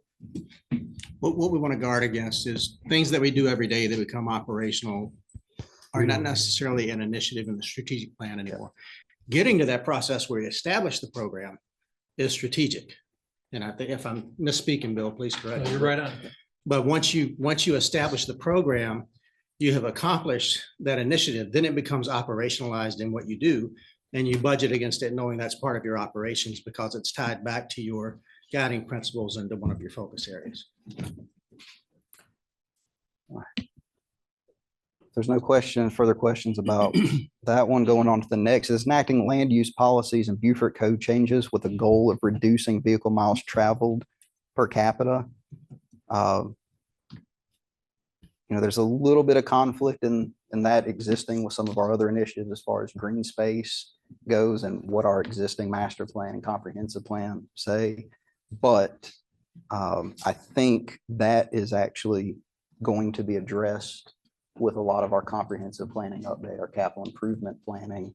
And it's already ongoing with the code edits that current council and the planning commission are addressing. So we're not really making any recommendations for changes on that, just keeping that as is, keeping that progress moving and letting that influence maybe some of the priorities as we update the comprehensive planning documents.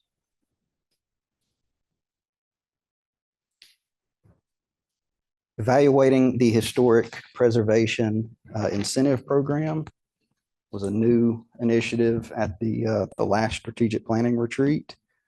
That is in progress. Talking with some of the departments and looking at some of the programs we're doing. We've talked a lot about having a historic preservation grant or partnering with nonprofit and state organizations for that. We will be bringing back the hopefully a final MOU for approval with the Housing Trust for a home repair program citywide. But within that recommendation was to potentially make that a little more specific in that something along the lines of assess and provide recommendations on feasibility and funding options for a municipal historic preservation incentive or grant program. That's something that staff can take that, break it down into priorities and needs, things that we get input on, and bring a report back to council on for more operational decisions. Any questions or concerns with language? Just to make sure that I understand it correctly, that would be to add sustainability to that effort so that it goes long distance, not just this year.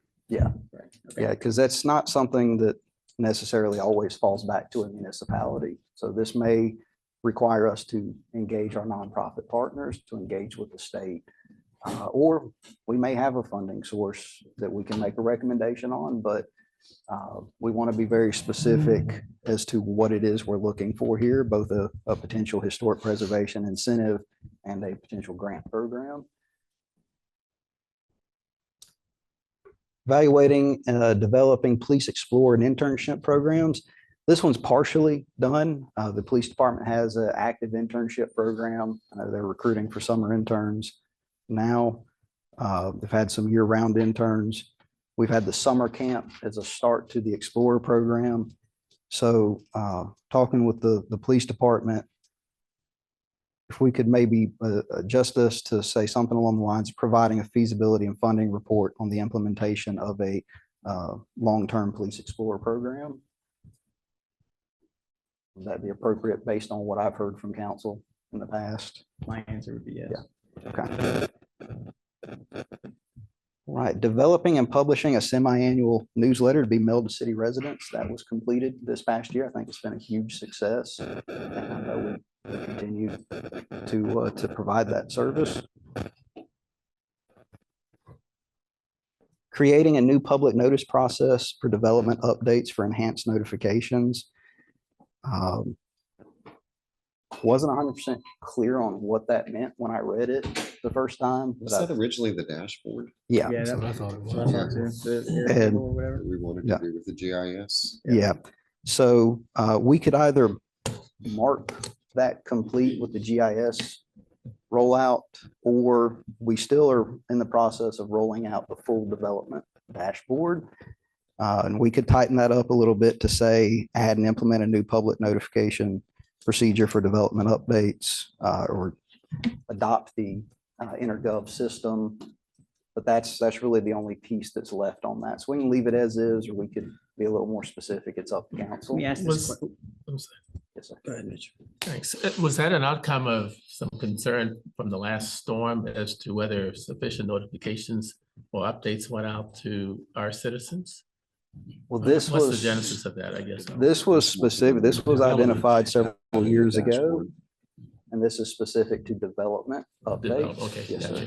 gotcha. Let me ask this. So with our boards and commissions, there is on the website, the notify me feature where somebody could basically, Yep. subscribe to being notified when the planning commission or any of our bodies meet.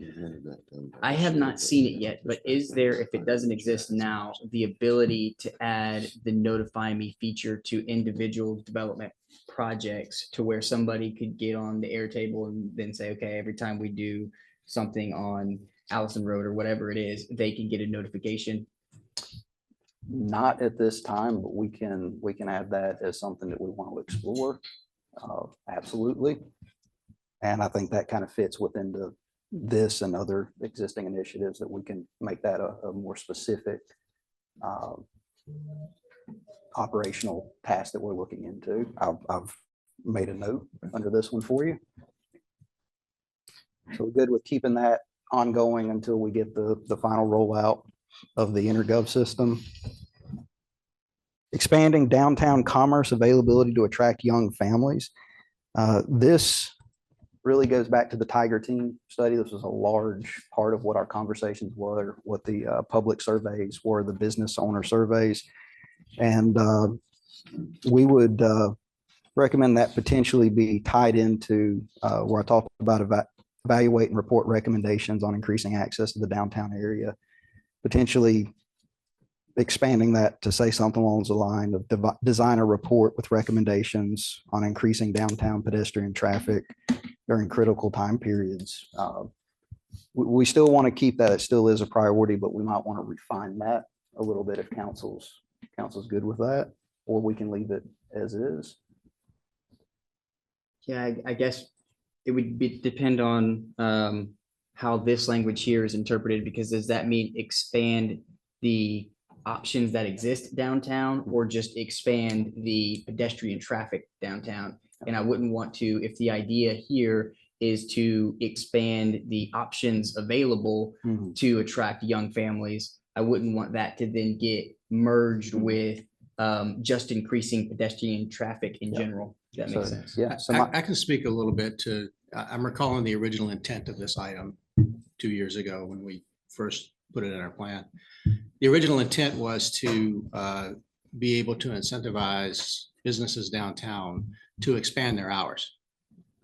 And in doing so, the hope was that they could expand their hours with some type of programming assistance from the city, and that might attract young families into downtown. Just for clarification of why that was placed in. It doesn't mean that's how it needs to stay, but just for some history on Or the it. Thank you. Tiger Team So this is your is, Main Street. since the Downtown Merchants Association is no more. So does that mean, would it be possible that Main Street kind of go back where they were and kind of take over the downtown? Okay, So and that's. I think that would be, the right place for it. Makes sense. I think that would be the success to, So we'll work on some language that maybe combines those downtown initiatives into a feasibility report back to council on these types of issues, if that works. And I'll have y'all some language to look at for that tomorrow. How would that change affect Baja, or would it? Shouldn't affect Shouldn't be Baja any at all. effect. At all? Yeah, No. yeah, that would be, hopefully again, they we're, work together. yeah, we're trying to stay broad right now, but all of those initiatives are going to take partnering with both our nonprofit partners in the downtown area and our business partners in the downtown area. We can only regulate and influence so much. We're still a member of the Main Street program, correct? Yep. That's Again, this gets back to the why question. Why are we doing this? Just to have expanded hours?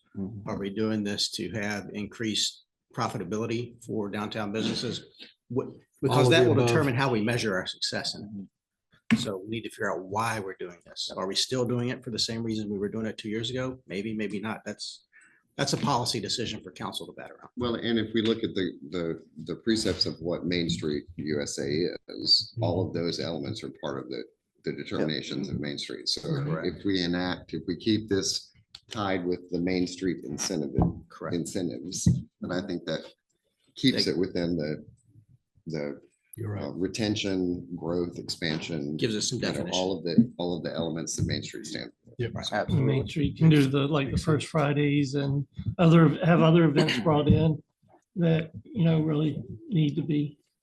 So tomorrow, when I provide this document, it'll probably have some language that kind of reflects the Main Street program initiatives of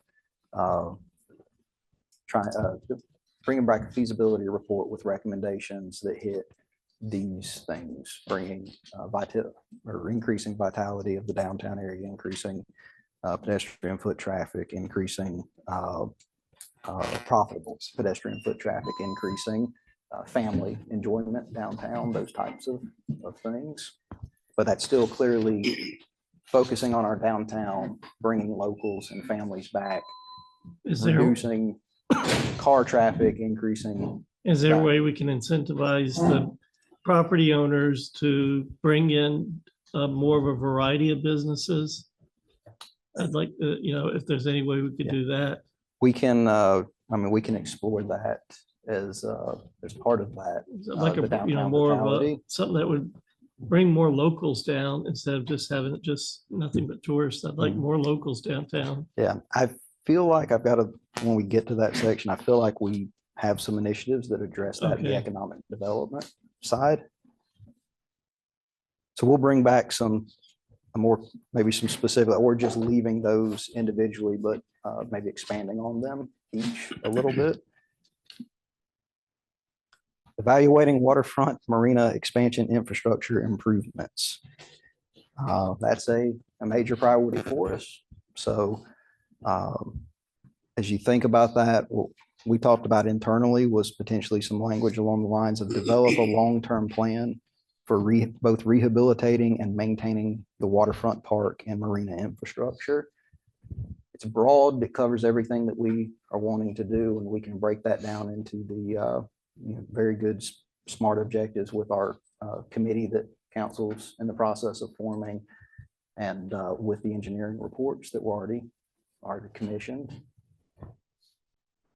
And developing a city multimodal plan. Again, we don't normally address transportation specifically at the city level. We haven't historically hired transportation engineers to develop our own plans. Mostly that's done with the county and our regional partners. Talking with Kurt, we think this kind of falls under the Northern Beaufort Transit Master Plan that's already in progress, that we're a part of, we're actively participating in and getting community input on. So we would recommend taking this initiative and rolling it into that broader, just engaging with LCOG and Palmetto Breeze to complete the Northern Beaufort Transit Master Plan. Yeah. JJ, is that part of the plan to look at the city in terms of multimodal? Yes, sir. Okay. And would it be possible, maybe a coordination of traffic lights on Boundary Street where the traffic could move? I know that's a risk. You were really getting into the DOT. weeds on me Yeah. today. I know Is it's that on possible, DOT. Nate? You already We already did did that. that. It's an ongoing, we're in specific. It's in progress. conversations. Okay, Yes. good. That's one Yep. big thing I've been hearing is, especially at 170 and Boundary, where 3 or 4 cars get through and the light changes. I would My align only with that concern about- suggestion, JJ, is to roll that into the regional plan and not put municipal energy and focus on developing a multimodal. And we are actively engaging in that process. Kurt's got folks involved. I'm the city manager's office representative, been at the meetings. So it is a active and ongoing process. But to your point, Councilman Scaletti, you're correct. That's not a program that the city is taking on, and we're running lead with that and running autonomously. That's something we have to do in conjunction with our partners. So that's a very good point. Yes, sir. My only concern would be in bearing it more regionally is the fact that LOCOG and the transportation plan wants the municipal input as to safe street issues within the city. Absolutely. They're not going to initiate that. Mhm. So we have to be conscious through our public works, through our involvements, Yep. to make sure that we bring that forward to them. Absolutely. And that's part of the safe streets. And there's money that they have there for our state safe streets through the state and through the national highway. Absolutely. So that's the only reason I don't want to bury it I too see. much, that Yeah. it loses focus on what we need to do when we want to improve pedestrian intersections and crosswalks and those kinds of things. And the last meeting I had with Jennifer Bragg, and again, this is kind of getting operational, is that when they get to that point, they're going to have a lot of very specific input they want us to provide. And that would end up being, in my mind, a smart objective within this initiative for public works and planning, myself to be a part of capital improvements to achieve what they need to accomplish their report and represent the city effectively. And I just don't want to lose focus Yes, on sir. that, because that connectivity has to happen No, between good point. us and them. So Absolutely. All right. That concludes our safe and vibrant city topics. And Scott, am I going till 12? I mean, it's 11:45. Or as much time as you need. We can always, if you are I think are we're running late, we can always eat while the presentation is going on. I think we're tracking pretty good on here. So the next key focus area was managing growth and protecting natural resources. Continuing to participate in the Ladies Island Village Master Planning process. I know that is a priority, getting something out of that. I think What we is the could holdup? funding. Is it from us or from the county or what? it depends on who you ask. Who is going to fund what? So Maybe we have. I don't remember a time since the last time we discussed it in a work session a year ago or whatever that was, that we have met additionally with the county to discuss figuring that out. Have we? We have not at the council level and at the administrator level. I'm not sure if Kurt has at the department level or not. He's saying no. I did have a conversation with the county administrator. We had lunch last week before last. This was one of the items that I brought up. He's unclear on where we are with it. I'm unclear on where we are with it. And I think we need to figure out what it is this council wants to see, get that well defined, and then we can engage with the county on whatever the plan needs to The be. the expanded plan that we had talked about, and all the jurisdictions were talking about throwing money into it. Some of the funding sources were coming from the 1 cent sales tax. Right. And that didn't happen. And because of that, it Right. sort of has gone stagnant on determining exactly who. The county obviously doesn't want to underwrite the whole plan. The city can't afford to underwrite the whole plan. Mhm. So we're sort of at a stopgap without the 1 cent sales tax. I mean, helping do that plan evaluation. And if it's still a priority with council, talking with It Kurt needs to and stay. and It's a- capital it's a projects. priority. Absolutely. We had a small change recommendation for that, changing, continuing to participate into leading coordination with Beaufort County and finalizing a Ladies Island master plan. We can take something like that and we can make objectives for that to bring recommendations to council, to, hold work sessions, to get council input and go back to the county with our requests and our specific needs. That's something I think we can both lead and very easily operationalize that, if council's good with it. Just need to be conscious of the fact that we're going to be looked at for more funding. Oh, of course. So just to make sure that I understand that correctly, what that would or could look like would be us bringing that to a work session, council talking about that Ladies Island plan and what we would prefer to see, and then staff taking that back to the county, maybe them having that same conversation and kind of just pushing along instead of it just sitting there and nobody knowing where we're at with it. It would be those types of objectives. Yeah. Yes, sir. Mr. Tomey? Yeah, just to kind of bring things on the day prior to you coming on board, you had 2 years of putting together the development for the Ladies Island as a Ladies Island Civic Center plan. That 2-year conversation or set of meetings included participants from the county in their planning department, also commissioners or different members of the board that were involved or part of the Ladies Island area.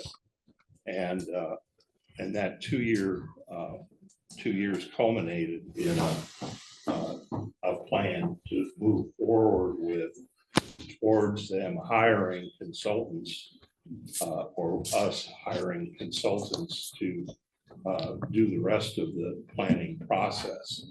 And then it kind of hit a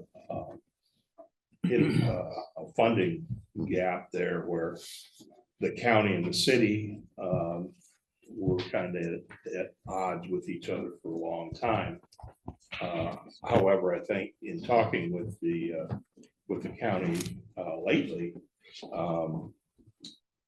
they're willing to sit down and talk about it. And I think, as you just suggested, we've got to sit down and have a conversation. And I think that's all it is trying to have a conversation and figure out, what the city is willing to or can contribute versus what the county can or is willing to contribute. I think the number that's been thrown around is about $200,000 to $250,000 to bring a consultant on board. I haven't evaluated the numbers that have been put forth by the county consultant for that, whether or not all of the activities that he has are actually necessary in order to move that forward. But I definitely think that the city needs to have a seat on that decision-making process and be part of that decision-making process. That's helpful. Thank you for the background on it. And maybe my memory fails me. I thought we had got to a point to where we were committing a certain amount of funds and the county was as well. And is that where it got locked up? Did it move past that? Yes, it is. So It is. We came up with $50,000. Each party was going to come in with $50,000. And then we evaluated with the consultants that we needed to be more robust in the plan. And everyone agreed that 250,000 was probably more realistic than 100,000 as far as the needs of what the plan, moving it forward beyond the 2 years of consultants that we'd already, consultation that we'd already worked with. actually, it was 50,000. That's what I thought. 50. 25 each. Yeah. Total of 50,000. Yeah. And we all recognize that that was not enough money. And so it fell back on the 1 cent sales tax as being the opportunity for us to build that and have that money to go forward. And of course, when it didn't pass, then it just stayed stagnant at that point. So the 25,000 may be a budgeted item on both sides, but it's not enough for the plan at this point. So we want to lead that initiative. it needs to be, no question. The next initiative is evaluating options for reducing traffic congestion. That's pretty broad. It's been ongoing. Nate and his team are constantly working with the county DOT on the timings, the intersections. County's been working with us. We're now having monthly meetings with the county's engineering team, our capital projects team, the planning department, public works to communicate better. So I don't know ultimately what that'll look like, but within the Northern Regional Transit Plan, a lot of that is being looked at as well. So we would recommend some language along continuing to partner with or leading conversations with our county and state and regional partner organizations through both the Northern Regional Master Plan and the Northern Beaufort Transit Plan to address traffic congestion within the greater Beaufort area. It's going to get worse. It is. It's an ongoing issue, but we can leave it exactly as is, or just kind of be a little more specific that we have to look at that at both a city and a partner level, because we can't change all of the traffic at just the city level. which is just a continuation of the effort that's already been put Yep. forth, right? Yes, Looking sir. at those options. Yeah, So, it'll be okay. bringing that This into is going to those. fall into that growth and development thing too, but Mm-hmm. how are ways that we can infrastructure issues and, we can't widen the roads in some of these cases at Yeah. all. Yeah. So we have to look at ways of slowing it down, whether it's a moratorium, whether it's, traffic impact analysis that looks at a capacity load of a road. I mean, there's a bunch of things we need to look at. This is an initiative that, from a smart objectives standpoint, when we go to make it operational, it's touching just about everything we have, our comprehensive plan, our civic master plan, our regional plans. It's not something that we can give you an answer in 6 months to. So we just want to make sure it reflects that complexity and that it's not something that we as the city can do alone. For the objective, evaluate for reducing traffic congestion, can we add to there that any new development must can do a traffic study, taking in all development in that area into, because some of them just take that what they're gonna be doing, they need to take everything in there into account. We can explore that. That's more of the code Operation. edit conversations, but yes, sir. So this initiative is very close in nature to initiative number 6, which is to enact land use policies and Beaufort code changes with goal of reducing vehicles miles traveled per capita. And so there seems to be, on the surface, some redundancy and some question as to whether we need to keep both of these initiatives or whether one of them needs to be tweaked and the other one eliminated.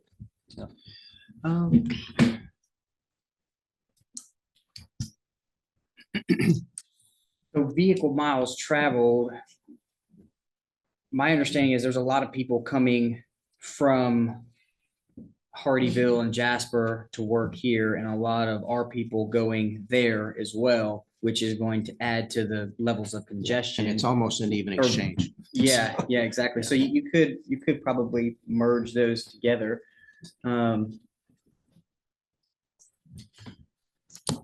So get into public transportation too, because that's going to have to be.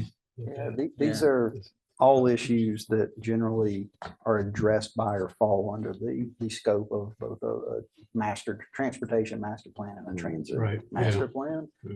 So, as long as we have an initiative that directs us to, lead those conversations and actively participate in those, we can break that down into operational objectives to make sure we're achieving these things with our regional partners. But again, it's not something that we so much can do all ourselves here in the city. JJ. Yes, sir. So let me ask these questions. So if you're going to say you're going to lead the conversation, or can you realistically lead that conversation? Can you lead the county? I can answer that. No. Yeah. I kind of knew the answer to that question, but I asked it. But I interpreted that to mean more so that we would do our part to drive that conversation forward. We can't lead them to discuss regardless of what it is, we can't lead them to discuss the Ladies Island plan. But if we do our part to move the conversation forward, then the hopes would be that they would respond with the same. That's how I interpreted what was said. Is that more of what you meant? That's what we And meant, that's but what we can. I think that's what we initially meant. Yes, So yes. We're not trying to run a regional No. conversation about this, but we know the importance of our being partners. We could say represent the, or Bill, if you have specific language. you Yeah, so recommend. what I'm kind of, and again, I know nothing No, other than where Ladies Island is. is physically. Yeah, other than that, I don't know anything about it. But if you can't truly affect any change with it, other than, well, we have to do our part. And if your part is only a quarter of it, then your part is done when you finish your quarter, when you say, well, this is what we want. How much time are you really going to devote to pushing or pulling the rest of whoever these partners are into this conversation. Not that we're gonna ignore that 25%. So I mean, I think the direction to staff is very clear that you need to be part of that conversation. And I'm just using that as an example because this roadway situation is another piece of that. However, this one is different because I would ask the question on the roadway scenario is if you don't require a traffic and impact study to be done on any of your construction projects, then perhaps that is the initiative, is to explore the implementation of a traffic impact study requirement. And that is. What we do, and ongoing. we've made it much more robust with the code changes that were Yeah, approved we've this been- month, actually, that you'll be seeing hopefully That's next fair. month. We've been doing a lot with codes, but I think we have another problem. So that is, I have a map and I have it here. Well over 3,000 planned units coming on board in addition to what we've already got.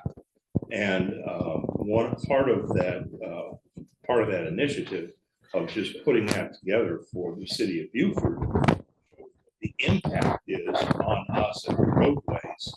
And also it's a real impact on what the capacity of our road systems are. Because we start to get into town, it's very hard for us to increase capacity by widening roads as an example. So I totally agree. We need to have a study that talks about capacity, but it also has to talk, in addition to talking about traffic. But one of the things that I try to do is coordinate between the county and the city with what all of the, and I'm giving a 5-year span each way, all of the apartments that are coming on board, along with all the next 5 years, so that whenever we do specific property, we're not looking at just 500 feet on either direction of what that entryway is. So we're looking at what the comprehensive impact is based on all of those other factors, because we're quickly getting to a point where we're just exceeding the capacity of the roads. I don't know what the capacity of a 2-lane, a 4-lane, or whatever roadway is, but I think we need to get that information and put that into this traffic impact study that you're doing. But I think a lot of it has to come into play, not just with what we got now, but what's coming on online in the very near future. 3,000 units is a lot of units, and they're hitting our major arterials for the city. So the city is really being impacted, and it's being impacted by the county and the town at the same time too. And most of those units are multifamily, so you're looking at more than one car. Absolutely. Right now, I believe it's a 1.5 car per unit, whereas the reality is that you're looking at least 2 cars per unit, because you've got 2 earners in each one of the families for a large part of those multi-families. So what I'm hearing is it is a priority for council that staff plays an active and effective role in advocating at both the regional and the state level for transportation master planning and traffic reduction. Maybe also the local level. I know we were going to propose, I think what Mike was saying, maybe part of the comprehensive plan, having a very strong transportation plan component that looks at the capacity and modeling of the whole city infrastructure. And I guess my thought would be, so you said have staff look at that. And while in some ways I think that you by nature would, and I'm not sure what the capacity is of the planning commission. I know just watching the meetings, you guys have been, tied up pretty heavily with the code edits. But if there was a way for us to streamline and be more efficient in the development process in regards to what is being proposed and how it aligns with the development code, without having to do that so manually by coming to the planning commission and going over those in such great detail. And I think that technology is at a point now to where we could look at trying to incorporate some of that. It would allow more time for the planning commission, which was specifically stood up with those backgrounds taken into consideration. We have engineers, we have lawyers, we have architects, we have those experiences and those professions at the table, but how much time are you able to devote to recommendations for a comprehensive plan or an overarching study regarding, congestion and all that with the code edits that you have on your plate right now? And that would be, I don't know how you do that, but staff I know would be at the table. But a lot of that would hopefully be able to be absorbed by the board in place. I think the board is more willing to work with that. Right now, we're spending literally hundreds of hours in trying to get through the codes. The codes needed a lot of work, let's put it that way. And when Kurt gets to that, I think that the codes that we've already done need to be looked at by city council and really acted upon, because we need to have those new codes in place as soon as possible. Because I think that they will have an impact on where we're going, what we're doing. So I agree with you on that.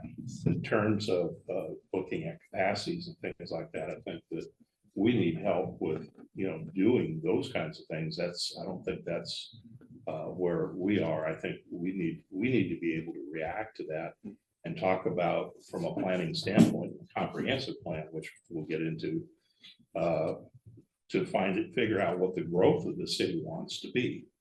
And what the impacts of those new units coming online and the capacities of the roadway systems really are, and where we're going with it. So I think this is a great conversation, and I think it really falls into a line with some of the other initiatives that we're getting ready to talk about. So we started out talking about transportation. Now we've expanded to development as a whole, and some of the potential new initiatives. Let me work on some language that kind of consolidates. I'll go back and watch the recording from today tonight while I'm working on this, and work with Bill and Scott on some potential initiative language update, or just leaving it as is, that takes all of this into account, that's specific to traffic moving forward. But with the development conversation, we're getting ready to jump into some of those initiatives. If y'all don't mind me moving on to those. Sure. Okay. Review for implementation recommendations from the Affordable Housing Task Force. My understanding is that prior to my coming on board, a lot of that was done, and that a lot of that had to do with the partnership with the Beaufort Jasper Housing Trust. We're still in the early stages of that relationship, but I think they're laying a really good foundation for a lot of good programs. So talking with Kurt and Scott, we were thinking about something along the lines of, if we could either leave this, we could mark it complete because they reviewed those recommendations, or we could have this almost into a new initiative of continue to partner with Beaufort Jasper Housing Trust to develop performance measurements for regional affordable housing initiatives. Yeah, so I like language about, trying to measure that. Let me just ask this, and maybe the mayor would know more. I think you were lead on that task force. Yep. But one of the initiatives that I remember seeing in that those recommendations was inventorying the city's property to determine if we had anything that would be or could be available should there be a nonprofit in place to do like a community land trust or whatever it was. Have we, before we discuss marking that complete, because I know we've looked at the recommendations, have we done an inventory on property that either is within the city or that is owned by the city to see if any of it would be a good candidate for affordable housing? I can answer part of that because when we were on the task force, we looked at that and even further back, and Mike, you might remember, we had property on the corner of North and Rebo that we donated to the Beaufort Housing Authority, their LH, the Low Income Housing Task Force, whatever. Yeah, trust. And they developed those two buildings that you see on there that are quadplexes. We also donated land to the Habitat for Humanity off of Mossy Oaks Road there and behind this middle school. Yeah, the fire station, the old fire station. But after that, I think the only other property we had was out by the air station next to the Commerce Park, and that we looked at, but it was in the AQs and it was not going to be able to be developed. So I think unless you know of any other property we have, I don't know that we have a whole lot. Yeah, the way we can bring closure to that aspect of it is we can formally review it with community development and bring a report back to council.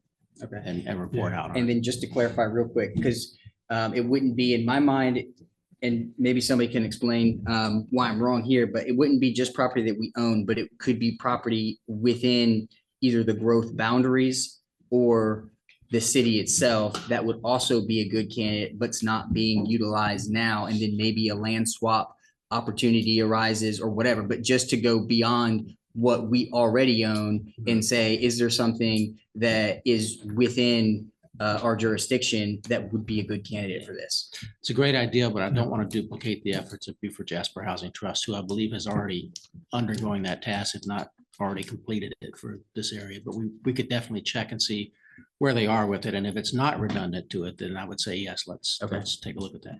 And JJ, also on the, I think there were 24 recommendations made by the Affordable Housing Task Force. A lot of those have already been taken care of, but I think even in the code, y'all looked at some of those, I think, and adjusted the code. So I don't know what's out there that's still remaining, but some things I think alluded to looking for inclusionary zoning or something like that, and that's out of our purview. That's, you know. That would be a state advocacy. Yeah. But it could be something that we could advocate for. Advocate, absolutely. Could I add one comment to that? Yes, sir. I was texted you earlier about this. One thing to note about affordable housing, because I know it's been a hot topic for the past couple of years. The market is largely solving this as we speak underneath our feet. When you see, thousands and tens of thousands of units as housing starts in 2020 and 21 that take 2 years to come to fruition and come online.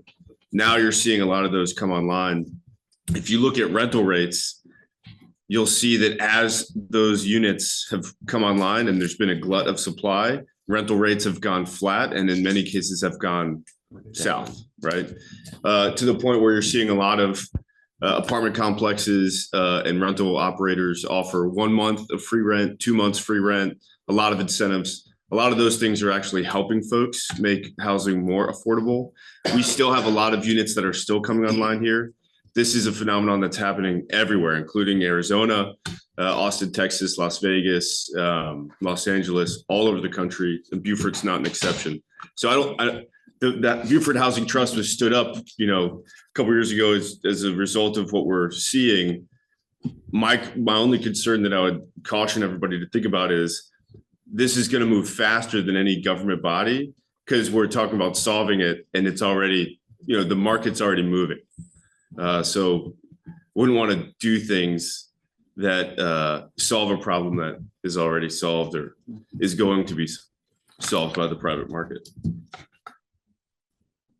So language on that, if we modified something, we could potentially leave it the way it is and add, while partnering with Beaufort Jasper Housing Trust, develop performance measurements for affordable housing initiatives. Something along those lines. Which would take into consideration what Eric just brought up, because then you would be bringing the impact of some of those units that are still coming online now. Well, I mean, Bill and I were just talking about the needs assessment that was done with the plan, the original plan that really highlighted at that time what we viewed as being the needs assessment. The current market is adjusting that quite dramatically. And so, I mean, realistically, we should be looking at updating the needs assessment to determine exactly whether or not there is a need for some of the state, you know, the quotas that we had within the price points that were all through the needs assessment to determine. Yeah, wage growth is another factor that we've seen a lot of wage growth recently that helps. Because that was done before COVID. Yeah. So how do we It's- feel? It was done about- way before COVID. Yeah. Yeah. How do we feel about marking this one off then on the face and tying those needs into the future performance measurements, Beaufort Jasper Housing? And then as far as the needs assessment, we're going to talk a lot about updating our comprehensive plan. We just did the affordable housing, the housing impact analysis, which is also going to need to be updated. And that will, I think, address a lot of that. And the needs assessment was a partnership anyway. That was between the county, the city, the town, and everybody. So. And one thing that I'll say too, before we leave this, is some of the development, most of the development that's coming online now could be what we saw in times past where it was affordable at one time and then it no longer is affordable because of the growth that came in. So part of what I advocate for in regards to the community land trust would be to keep the housing development that we get, or some of the housing that we get, in that affordable range, so that we don't always have to continue to build new housing inventory that starts off as affordable and then in 7 years or, you know, whenever becomes no longer affordable as they fill up and we get growth. So that I think ties into the measurement. Absolutely. So I'll work on some language for that. Next one is evaluating and promoting infill incentives. You know, I know the Economic Development Commission looks at that from a commercial standpoint. I think this was meant more for residential infill. And I would recommend that this be lumped into the new initiative of completing a 5-year update of our comprehensive plan, because that's going to need to be assessed. And as Scott said in his opening statements, we have some conflict between how much infill we have versus how much infill we actually want in a lot of our communities. Good with. So I guess space, is this still a priority for council to promote infill in the city? Well, I think it's always been, our advocacy has always been to utilize the existing infrastructure within our city to allow for infill growth. That is the most intelligent growth pattern that you can, you know, advocate for. And I think that both, and that also touched on incentives that were encouraging people to do improvements and growth and development within their neighborhood as compared to moving to Ladies Island or otherwise, or that kind of thing. So I don't think there's, in my mind's eye, there's certainly not a push away from going to utilizing the existing infrastructures that we have capacities within our neighborhoods for growth and development as compared to building out on 170. Right. If that's what that I guess my means. mind is thinking more in terms of the ADUs that we changed the code to allow for. That's and an now issue. we're getting some public pushback on the ability to have up to 2 ADUs on your property in certain zones. Well, and I think we can always revisit those conversations, you know, that the population changes and, you know, that the will with which neighborhoods were behind it now, when the actual effort becomes reality. And, you know, it becomes NIMBY then from the standpoint of what you want in your neighborhood. And, you know, I caution that we shouldn't shirk away from the realities of what that intent was, because I think the intent was still solid from an advocacy standpoint. Whether or not the neighborhoods now are readjusting what they feel should be in their neighborhoods, that's something that we need to be conscious of. I'm not trying to say that that's not important, but we put a great deal of energy and effort of people 7 years ago when we said we wanted that. So I don't want to dismiss all of that, the energies that went into doing that, just to say, no, we're just going to change that because people don't want it now. Right. Not everybody doesn't want it now, perhaps. They want it, but not in the neighborhood. Well, the thing is, I think there were some unintended consequences.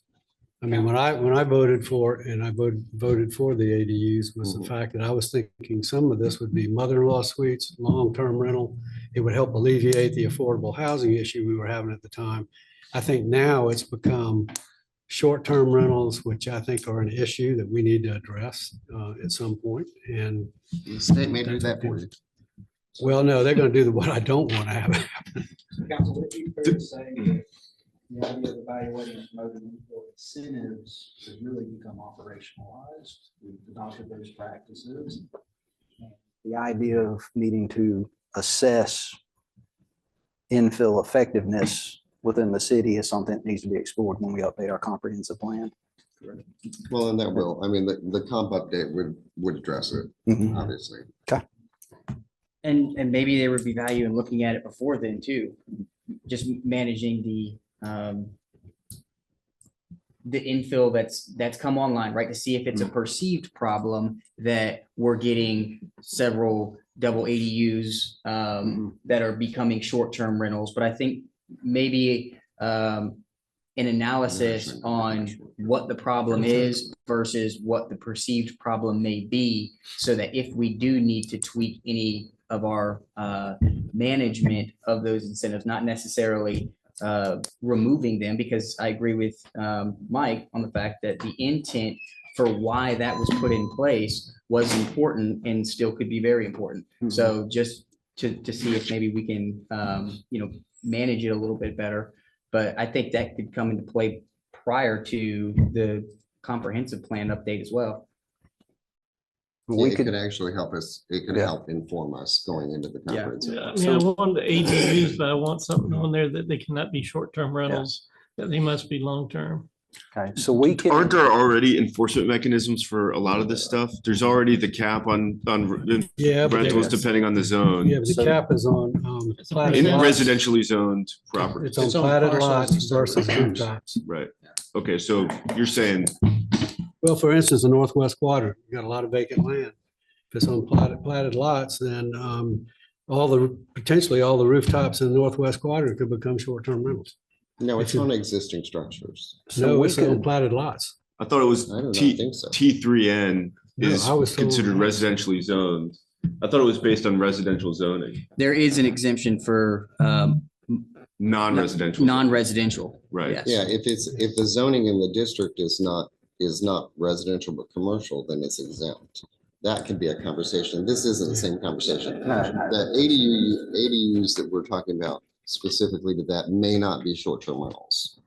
Most of those new ones that are being proposed were long-term rentals, so they wouldn't even qualify. They wouldn't be affected by So I that. just want to make sure somebody doesn't start going hog wild, buying a house and put ADUs, buying a house for short-term rental.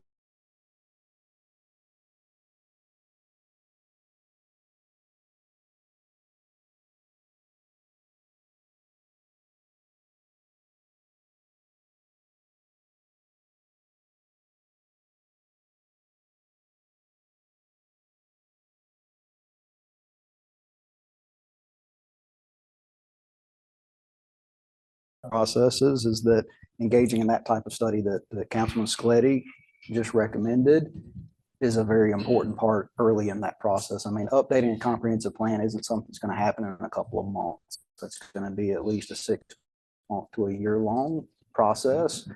Starts with community surveying council staff on what the needs that we already know are, what the changes will be.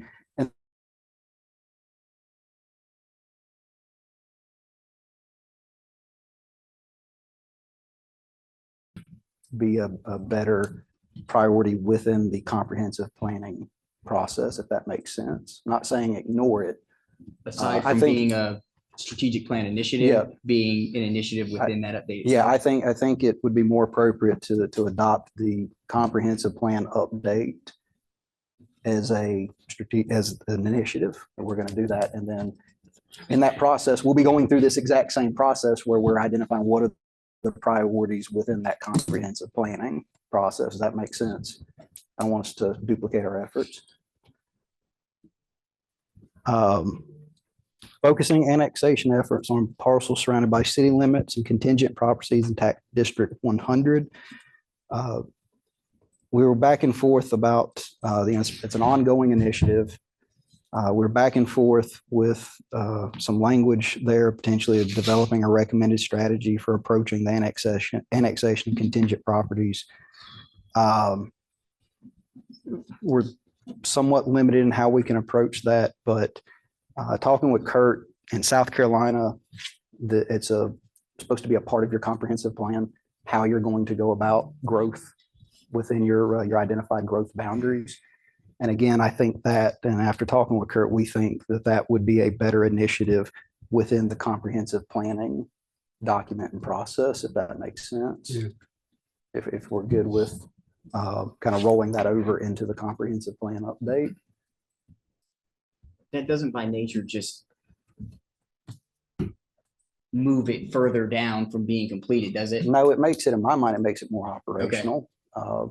We're trying to, so with these suggestions, we're not criticizing the previous iterations. I met with different department heads and staff members as we were going through this to see where exactly we are on this progress. From our standpoint at the staff level, we just want to make sure that we are taking the city operations in a direction where we can achieve the initiatives that council says, these are what's important to us. These are the priorities. So that we can break those down into objectives so that we know how our progress is on these, so that council knows and the public knows, how are we approaching each of these initiatives? What steps have been taken? What budgetary resources have been put to these?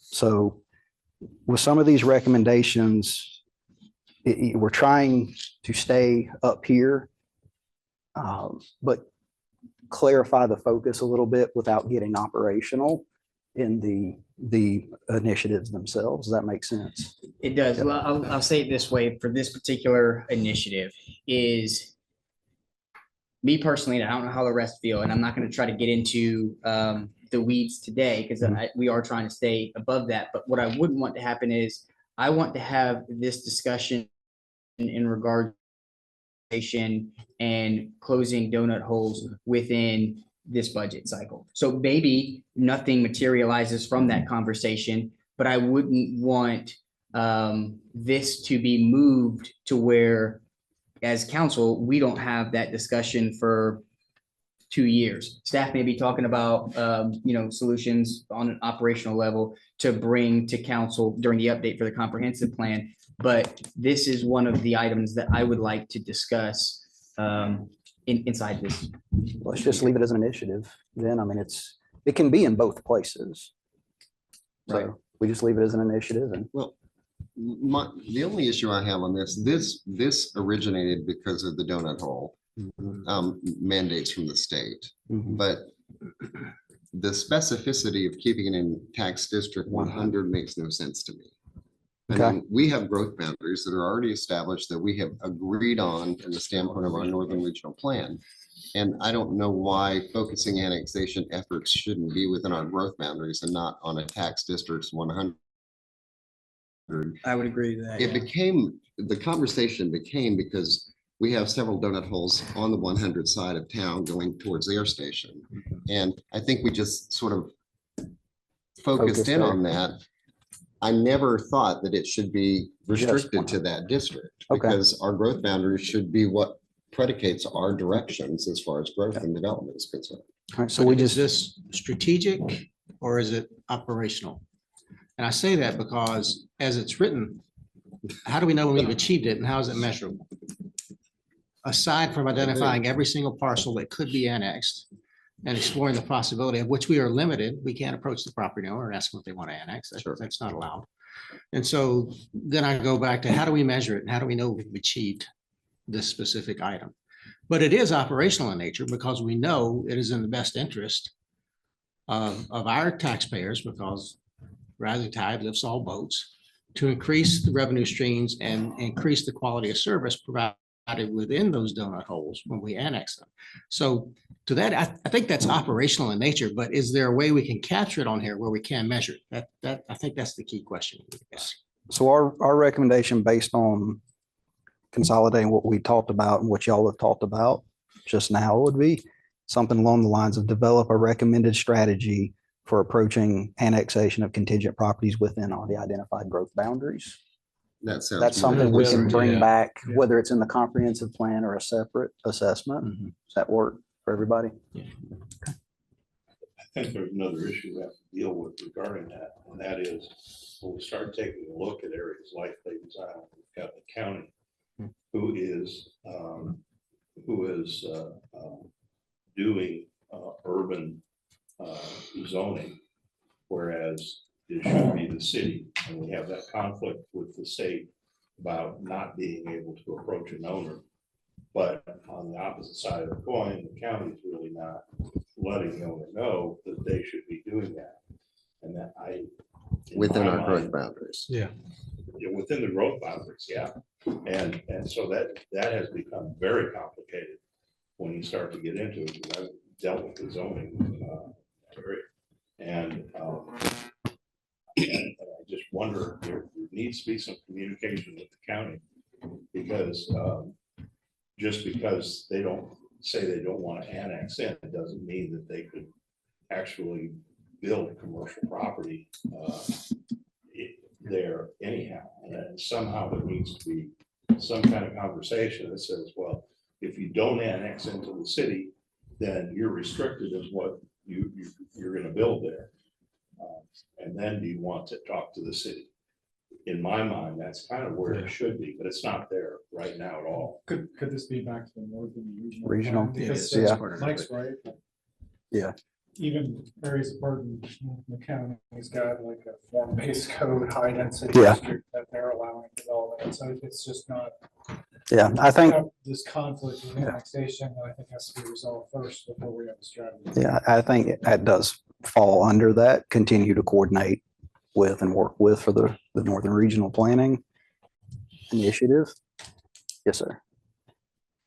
But none of that is really strategic. Mhm. You're really kind of providing direction. And in all of these conversations, I want to say to Scott are you unclear of any of the wish of council regarding donut holes? No, that's pretty crystal clear. Affordable housing. Yeah. So you're not unclear on Yeah, any of that. the objective is to, within our growth boundary, to annex what we can annex. Yeah, so you don't really need an initiative. Yeah, You're you don't saying need it's an. already- it is operational. It's It is operational. Right. Yeah.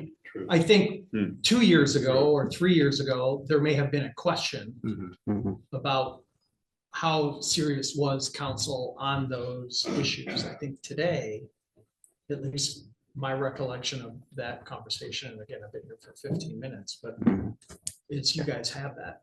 Yeah. This conversation today is much different than it was Mhm. 2.5 years ago. Yeah. The issue I think is, and the elephant in the room is the fact that we have strained communication within partnerships, and that includes infrastructure as well as municipal partners within our jurisdictions. And so the elephant in the room is we still have to improve that. And how we do that, I'm not sure. That is probably operational and not initiative, but it's stuff that can't fall off of our radar screen. And that's why it's important. And that's why we keep coming back to these conversations. Yeah, and I think the other thing you have to have just a little bit of reassurance is you want everything to quote unquote stay on the radar screen, but not everything can be on the radar. Right. You It's a can't put every very, bird, very congested radar screen. yeah, because what you're really talking about are the birds and the bugs and the planes and the helicopters and I mean, that radar screen is pretty, It's hard for us to let go of some of this radar. I know, Mhm. I know. Yeah. So kind of The keep old that guys. in mind, and I think our conversation with JJ regarding what is gonna be updated for a conversation tomorrow, we may circle back to this and Yeah. say, look, some of this stuff just doesn't, Yeah. it doesn't belong here, and if a year from now you go, hey, man, we didn't talk about this at all, and now I've seen X, Mhm. then it's gotta come back in. So let me ask you this then, and maybe that you could just clear this up from my understanding.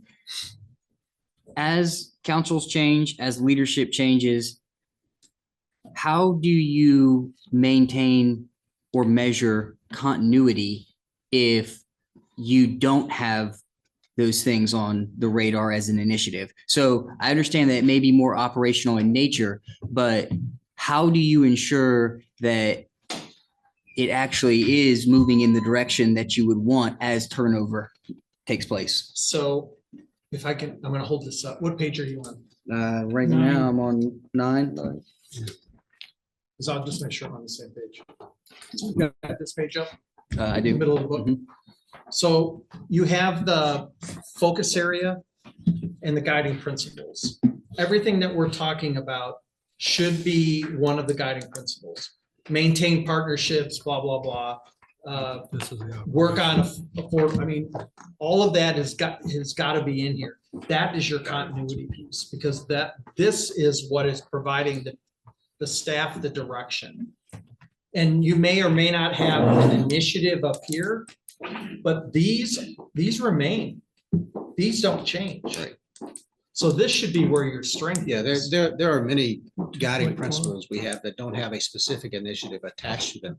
But nonetheless, they need to guide the way that staff operates, makes decisions, brings recommendation and policy considerations to the council. Which is why, I mean, Mike and I specifically choose the term guiding principle, because it is the principle in which you will live, or you will work, or whatever. From an operations standpoint, Scott, let me ask, do you feel like the guiding principles are enough to maintain that continuity, and the initiatives are getting in the way of efficiency? I don't think initiatives get in the way of efficiency. I think sometimes initiatives are too broadly termed. There's not enough focus and specificity in them. They're not, back to JJ's point, they're not smart. You can't measure them. You don't know when you're done. They're not time bound. Those are all things that make for smart objectives. Now, every smart objective should be able to be identified with a guiding principle and an associated focus area. But the reverse may not be true. I may not have a corresponding action item for every guiding principle, but nonetheless, when items come across our desks as department directors and as administration, and we've got to evaluate whether that's an action we should bring to council or not, those guiding principles are what tell us whether this is something that council is focused on and wants us to do, or whether it's something we're spinning our wheels on and we're wasting time. We need to do other things you guys want us focused on. So they help keep us on track, and they help keep you on track. That's why we do this year after year. We check in with the guiding principles to make sure this is still important to you, and you feel like this represents the concerns of your constituents. And then we solidify the guiding principles once again. And that's what we'll do. You know, that's what we want coming out of this, is we want to be sure that we have a firm set of guiding principles, because that helps us in the day-to-day operations. That also helps us figure out where we're going to apply resources in the budget that we're going to bring you in a couple months. I mean, a qualification of that, when you look at it, guiding principle 2.5, it's what we just reworded the initiative to be. We made 2.5 be the initiative that we didn't agree with before, but it's already a guiding there. principle Yeah. with reference to our growth boundaries and our managing annexations through those areas without the specificity of 100 being the tax district. So and that makes more sense now. So we're not necessarily talking about removing it from the guiding principles. Correct. It's still in the strategic plan, but That's it's the up just, here. it's clearing up Exactly. where we can some of the initiatives that are already covered by the guiding principles. So Yep. this is still going to be something that will be part of the review as councils and leadership changes to where they can see guiding principles are X, but you just have a little bit clearer of a vision on your initiative side for operation Yeah, purposes. the right? initiatives give us the foundation for our plans of work, what we are going to do to accomplish your guiding principles. I would even go as far as to suggest that the term initiative, I think in our brains is misleading. If you think about these should really be a project. What am I going to do that's going to solve a problem that I have today? Or a want that we have identified in the community? What project am I going to do? Am I going to execute to do that? Then I think our brain goes, oh, okay, I get that. I'm gonna fix the sidewalk on Duke Street. Duke Street. on Bladen. You know, I'm gonna fix the sidewalk there. Oh, okay, I know exactly what that is. As opposed to making sure we're negotiating this or we're part of the, because that's all here in your guiding principles. And I think just simple language changes helps us. And I would never want to contradict the manager. However, I'm gonna say this. I think sometimes initiatives do get in the way of efficiency because we put so much in there because we think we want to have a placeholder that now we've got staff chasing their tails, or the worst case scenario is they're having to report on something just because it's there. And that is a disincentive for the staff because they're like, all right, I'm filling out my form. And that's a disincentive in it. And it does get in the way. So when we look at these, we do want to make sure that it is something that we're going to say, yep, I'm going to fix that sidewalk. And when I'm done, check, and we can move on. And I think that helps us. And as you guys are evolving in this, this is a natural conversation that occurs in, I'm going to say round 2. And then you're going to 2 years from now, you're going to be like, all right, ready to grow to the next phase. And we're going to throw another word out. We're going to go on. And I may not be here, but I think that's kind of where you're going. It is, and just to be. And I don't mean to contradict you. No, sorry. That's why we brought you here. It's for your expertise. Just to let you know how this process will move forward is after we have this strategic planning session, JJ and myself, and maybe a few others will have a skull session and go over the feedback that we received from you. And then we will draft what we believe to be the focus areas, guiding principles, and initiatives that you agreed on in this meeting. We'll bring them back to you in a work session. This is not the last time we're going to talk about these things, but this gives us our guidance to move forward. And then we can refine those in the work session before we publish a new strategic plan. Okay, so then. Does that help? That does help. And so it actually changes my position on fighting for the initiative of the annexation because I was thinking that might then be removed, but the reality is it won't be. So if that helps clear things up and makes it easier on the operational side for us just to maintain that as a guiding principle and not necessarily an initiative over here, then identifying a measuring metric in which we could then come back and say, this is where we're at on these guiding principles is good enough for me. So I'm going to change my position on that based on the understanding. Gotcha. And the only. When we did the comprehensive plan almost 5 years ago now, one of the big strategic issues was that it would coordinate with the strategic plan. And so the larger, there's a lot of things in the comp plan that you'll see. But some of those are already incorporated here, but some may not be. So somehow I think it would be great if we could kind of coordinate those two documents because nothing can be done out of the comp plan that isn't funded through the strategic plan. And so whatever is put into the comp plan is just kind of laying there until something happens and it will become part of the strategic plan. So I guess all that mumbo jumbo to say, I'd like to see us really try and coordinate the strategic and the comp plan together. Yes, sir. that's been an ongoing Yeah. conversation with staff and council, that there should be clear linkage between all of these, our budget to our strategic plan, to our comprehensive plan. Comprehensive plan should be informed by the civic master plan, the housing impact, all the appendices items. There should be a clear linkage at each level. And my only reason for proposing some language changes to council is when we met with department heads, we're preparing this, going over, where are you at with your initiatives? There was on some of these a little bit of confusion, like I'm not sure exactly what I'm supposed to be doing. I don't know what I was supposed to accomplish here. So that's the only reason we tried to make that language a little more specific, so that it helps them to know, again, what is the project here? This is a project. What are the steps I have to take to complete it? Should consideration be given to the comment about whether initiatives, the word should be changed to projects to make it a more relevant term? I'm not opposed to that. We could call them projects. We could, Project, goal, initiative. yeah. Action item. Just Actually, I have. an while I'm objective. still alive, please do not call it a goal. Thank God. Yeah. You can do whatever you want after I die, and I don't know when it's gonna be, but Yeah. please don't call it a goal.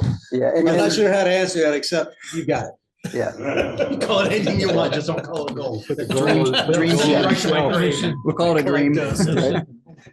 So That's the worst term. on the next initiative, exploring the city's MS4 stormwater designation certification, we marked that complete. Nate's and his team have explored that. They are operating every way possible under the MS4 designation to those standards, but we're still too small a jurisdiction to meet the actual MS4 designation.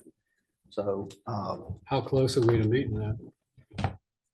I believe the MS4 designates a urbanized city as 50,000. 50? Oh, we can be there. it's got Hopefully not. a timed out. You try.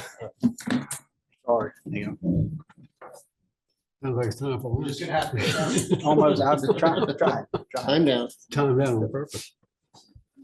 I'm gonna just use this as a plug to say, like, this is where I feel like we can get a lot of insight and value from collaborative meetings with, say, the planning commission or the HRB, because if a conversation with them took place prior to a strategic plan, then as they're familiar with what recommendations might come to us about the comprehensive plan, then they could say, this is how it could work within your strategic plan. So I think, Absolutely. putting focus on Absolutely. that collaboration is a big part of. Yes, as we move forward with the capital improvements planning and the comprehensive planning process, there's gonna have to be some joint meetings. That's the only, in my mind, the only way to actually get it all done. Otherwise, we're just constantly running back and forth, and I don't have time for that. Right. And I'm not sure if it would be best as needed, or if it would be almost like a standard reoccurring thing that we have these meetings and, with our boards and commission. Evaluation of future delivery of services in annexed areas with growth boundaries of the city. Our recommendation was to,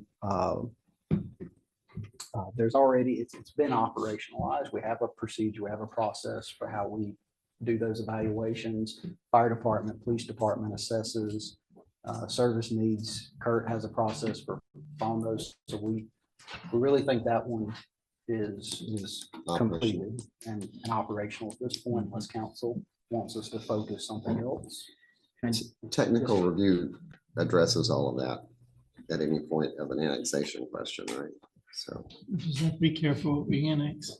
This is maybe a silly question, but in that evaluation for delivering services, is there a clear financial component that shows what the impact would be for the city? And yeah, I guess that could basically cover it. Is there a financial component to that evaluation? In other words, a cost benefit analysis of annexing in the first place. I think maybe that's how we change that. Then we need to develop a financial component, a finite financial component that includes delivery of fire services, delivery of police services, trash, solid waste, the entire gamut. So yes to that, and I think it would be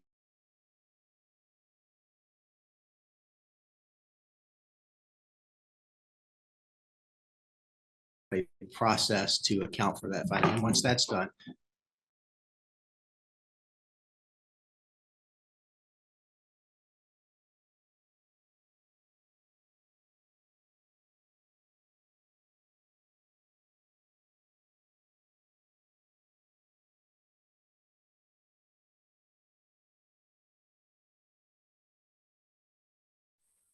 And we've never looked at an annexation without doing a cost benefit analysis.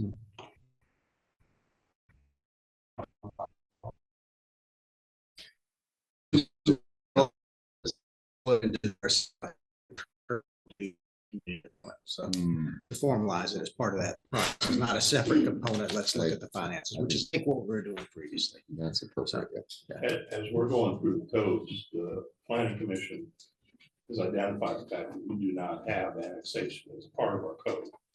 And we put as an initiative for the board was to write an annexation portion to the code. So what you're talking about is all things that may want to play into that as we look at annexation. So that when the action comes to you guys and to council, there is they are informed as much as possible with regard to the financial component as well. Yes, exactly. And that's an initiative we have since it doesn't exist right now in our code. So I would appreciate whatever input y'all have towards.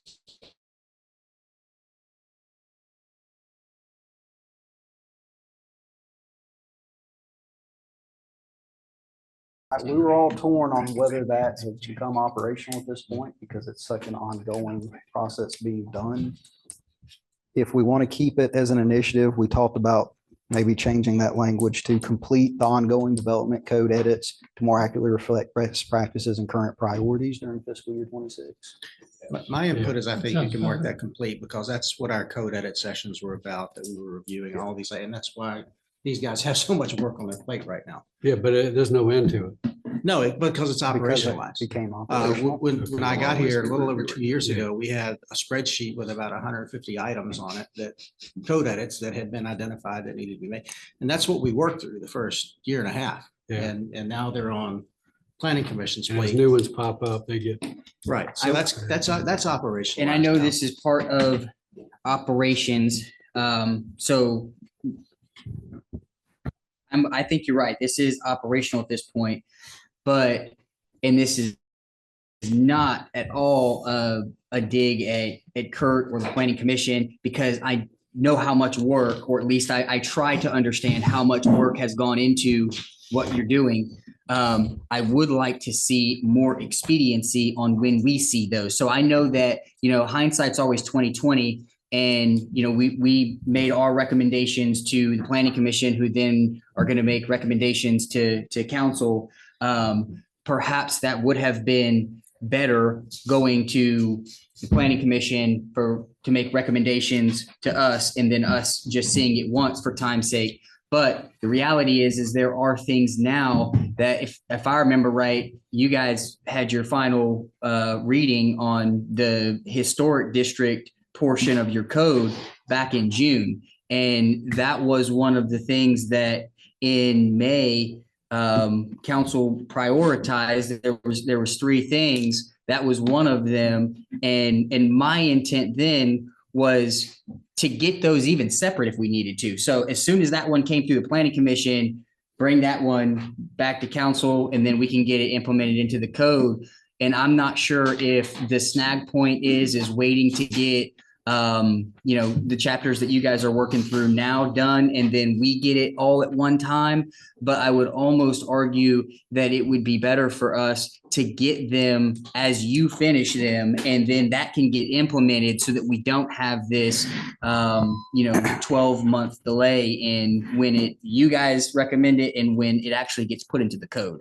So I can actually answer that because we had a conversation about that the other day with legal counsel, because my concern was as we move forward, we're not adopting anything that contradicts with the existing code so that there becomes legal challenges. And the way Kurt explained it to me is what has gone in front of the planning commission and is about to be finalized at their level are the sections that all interact with each other. And then those will all come to council so that we don't run into that enforcement in inefficiency or ineffectiveness in enforcement.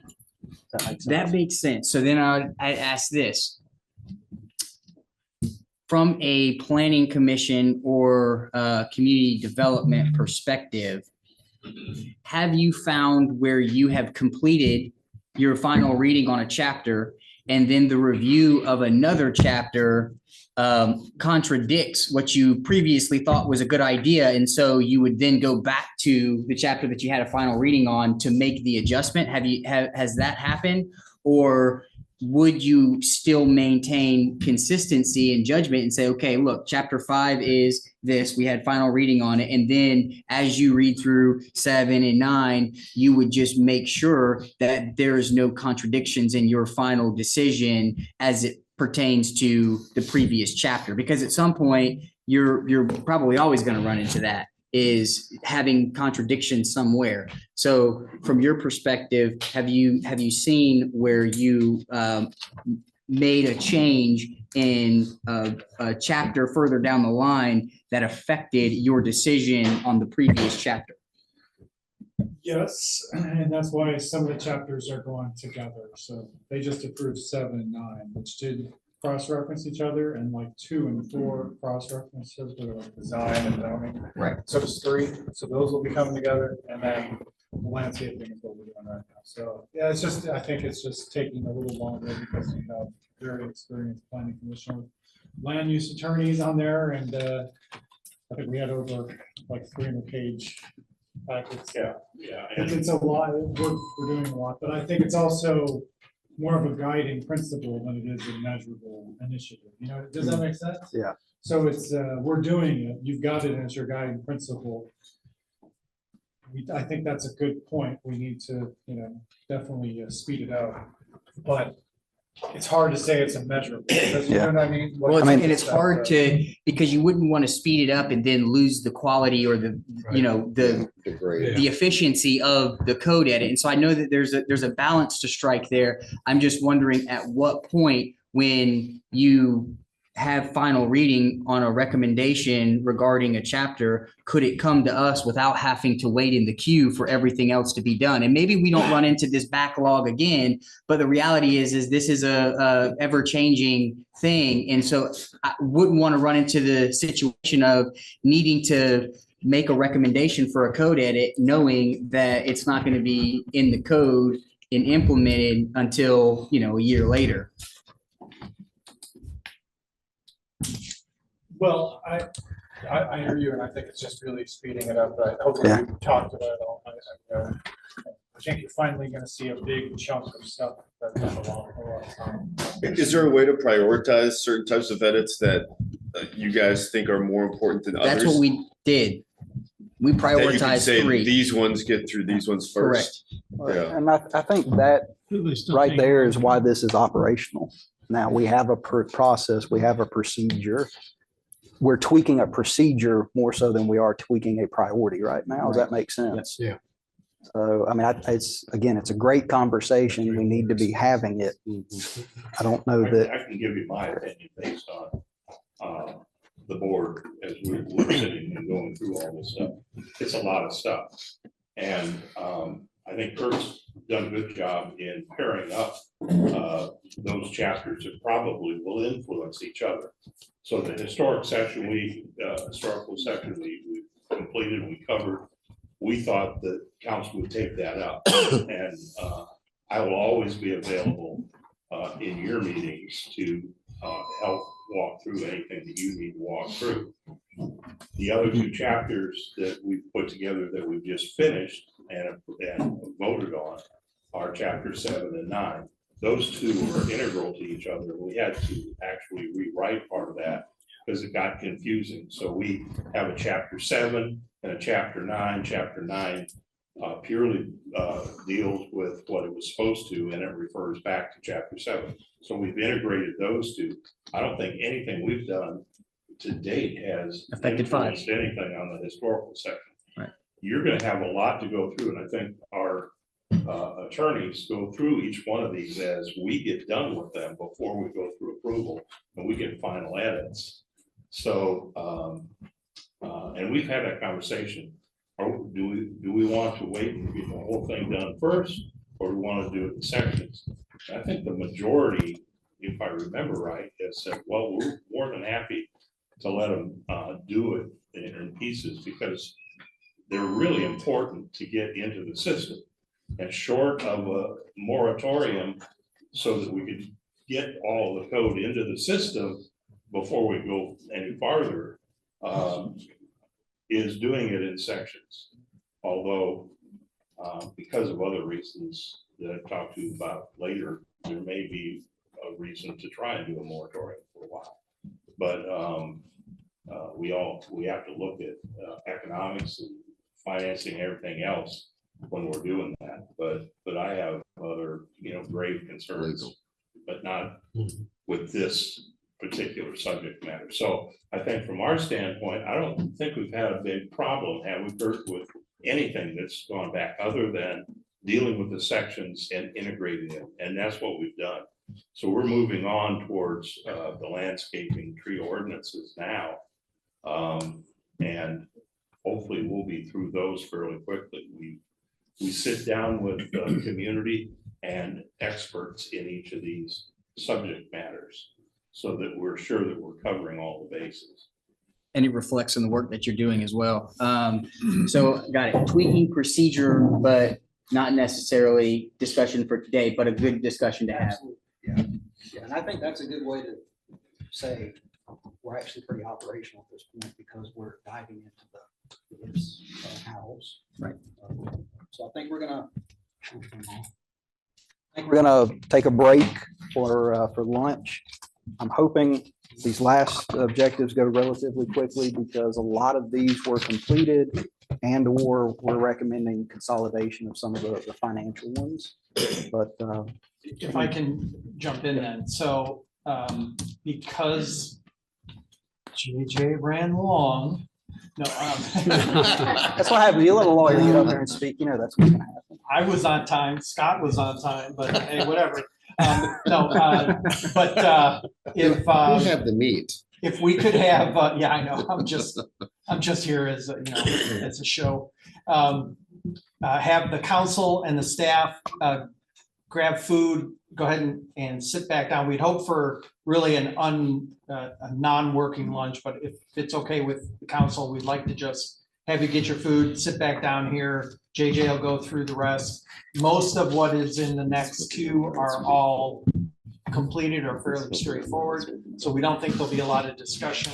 But if we ask that the council and the staff get their food first before everybody else, then we can continue on with this. Let's let JJ go first. That way, maybe he can get a few bites in before Yeah. council gets. So we'll get it, we give them what, like 5 minutes? No. Yeah.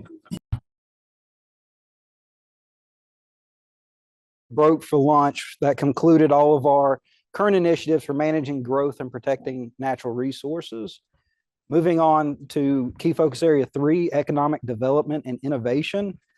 We still have these 3 that you're looking at right now listed as in progress. I'd like to run staff's opinion by council and see if you guys are on the same page as us, but publish an annual state of the business community report of business startups and closings. I've talked with Megan at the chamber, and this is something that they are building into their annual state of the region. They're one of our strategic partners. I think it's an initiative, after talking with Scott and some of our other department heads, that's more appropriate to the chamber. We could build that into our operating agreement with them. So it would be our recommendation that we mark that as complete, as that's become an operational item through a future MOU with the chamber. Evaluating lighting, sorry, go ahead. How does that tie into what we do with the Commerce Park? Would that be a separate? That's a financial separate impact report. study that we would get to, okay. Yes, sir. Yeah, Commerce Park's its own kind of animal that we'll be constantly updating you on.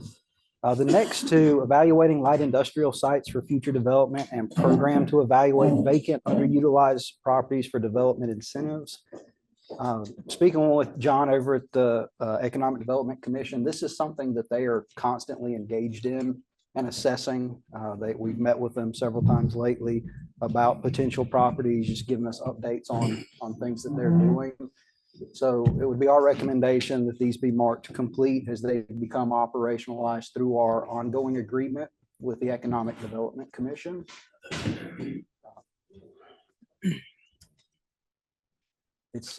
Again, we're going to be working on formalizing those agreements to have a little more performance measurement kind of built into those, but we don't really have an traditional economic development staff within the city. That's something that we've always partnered with other organizations for. So we feel like that's more appropriate under that partnership. Is that a pretty, I mean, I know to some degree, but is that a constantly changing thing, the vacant and underutilized?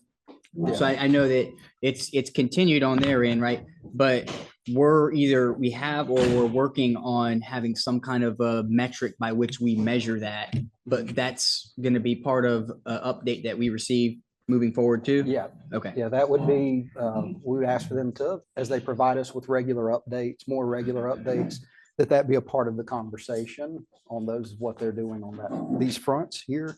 But again, it's more at this point operationalized than it is a strategic initiative. It's identified, the economic sustainability and attracting new businesses is all part of our guiding principles, but specifically evaluating and programming for underutilization or underutilized areas in light industrial areas is something they're already doing on an ongoing basis.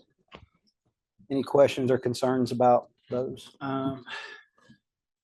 I guess for something like this, it stands out a little bit because this is a reoccurring expense that we evaluate every year. And so I would just want to make sure that we did have that update prior to making the decision on whether or not we were going to continue that effort on understanding what incentives were evaluated, what we did, what properties were vacant that we actually capitalized on.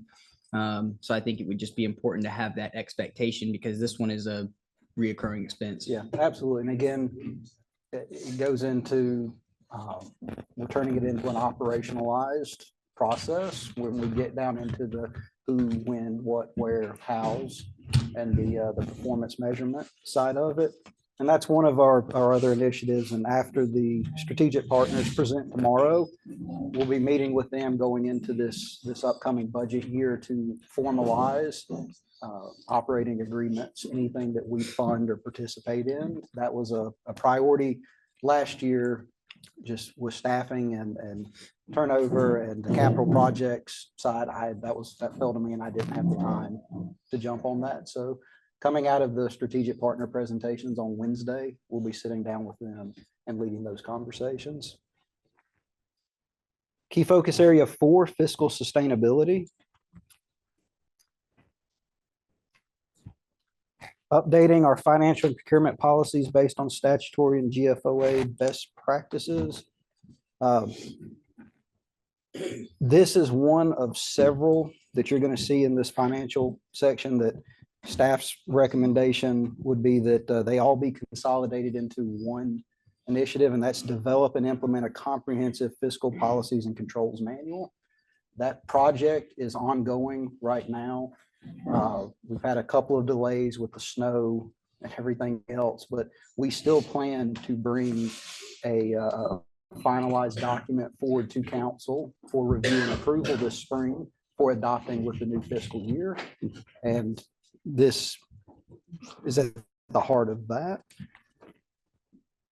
Exploring a long-term technology strategic plan that is ongoing and in progress. And you're going to hear from our interdev team about what that's going to look like this year. So we just leave that as is. Advocating for formal evaluation of efficiencies gained through sharing in regional services such as fire, EMS, building inspections, code enforcement, etc. Again, that's been built into our processes, what we're already doing with the capital projects team, with the fire service, with the police department. And it has become an ongoing initiative. We've been in conversations with the county council and county administration about a Northern Regional Fire and Rescue EMS study. We were in constant contact with all of our other regional partners. So staff felt like we could go ahead and close that out. It's, partnership agreements are identified as our guiding principles and our key focus areas. When will the study be complete? We haven't,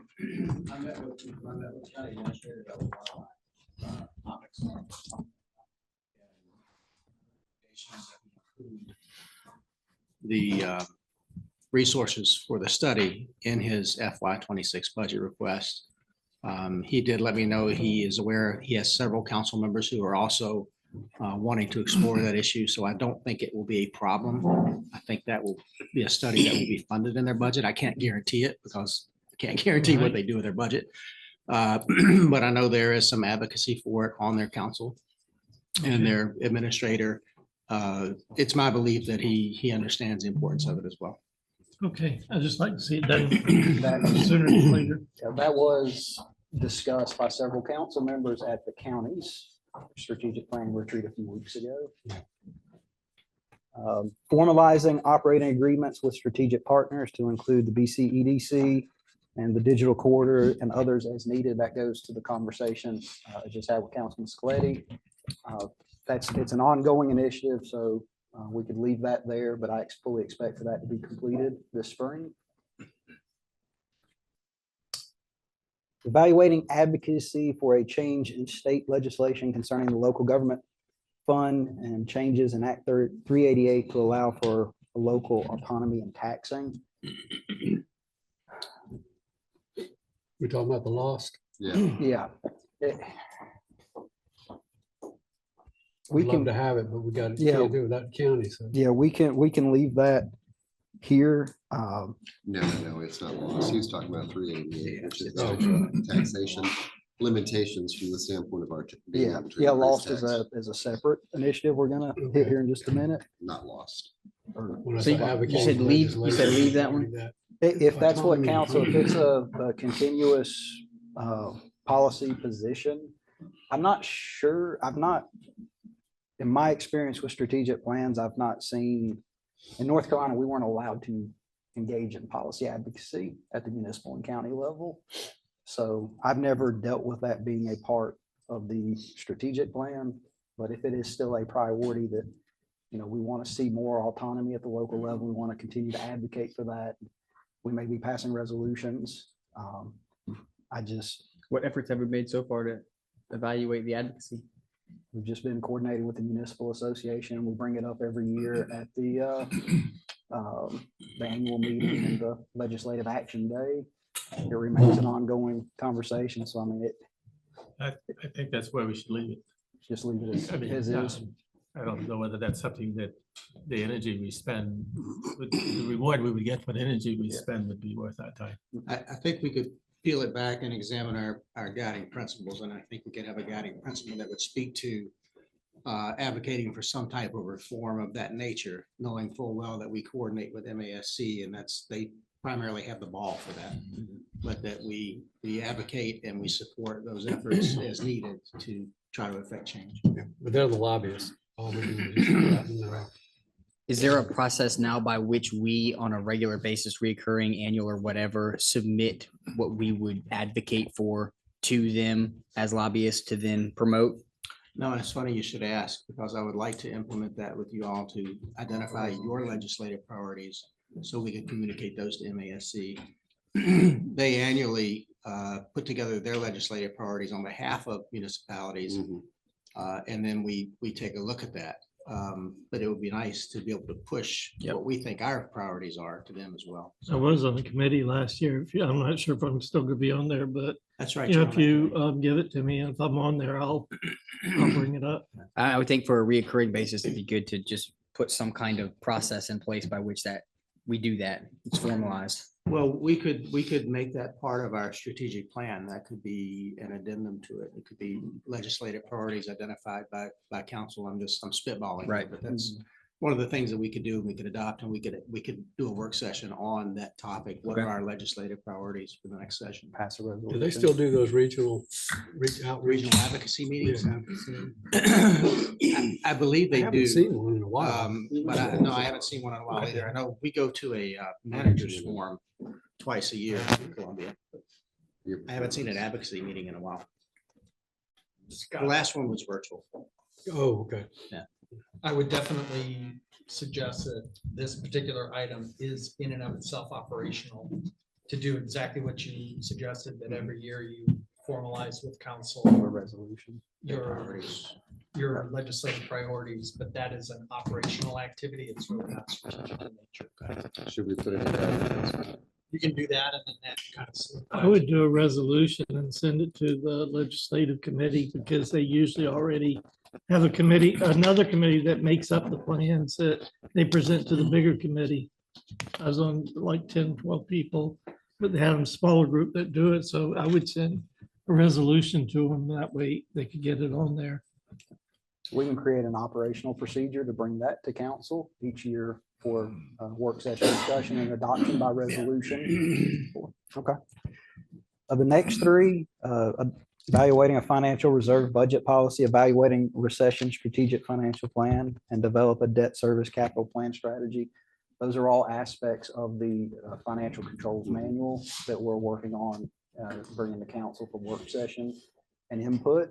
So we would recommend those all be consolidated into that single financial controls policy initiative. And if you wanted to formalize it into an initiative, you could say establish a financial control policy with the following components. Yeah. Yeah. Yes, sir. List those components. We're already doing some of that. Yeah. Some of them, but some we need to formalize.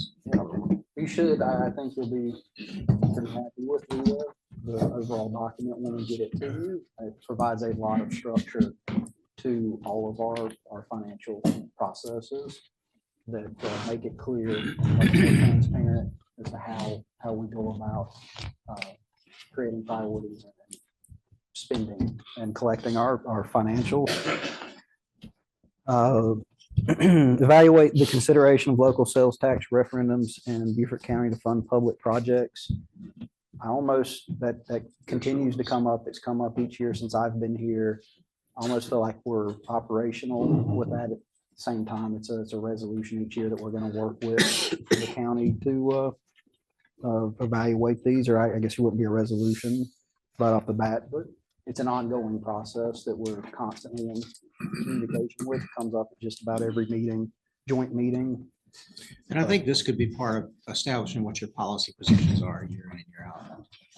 I think it's pretty clear that one of your policy positions, if not formalized, should be formalized, that you advocate for a local option sales tax referendum at the earliest opportunity.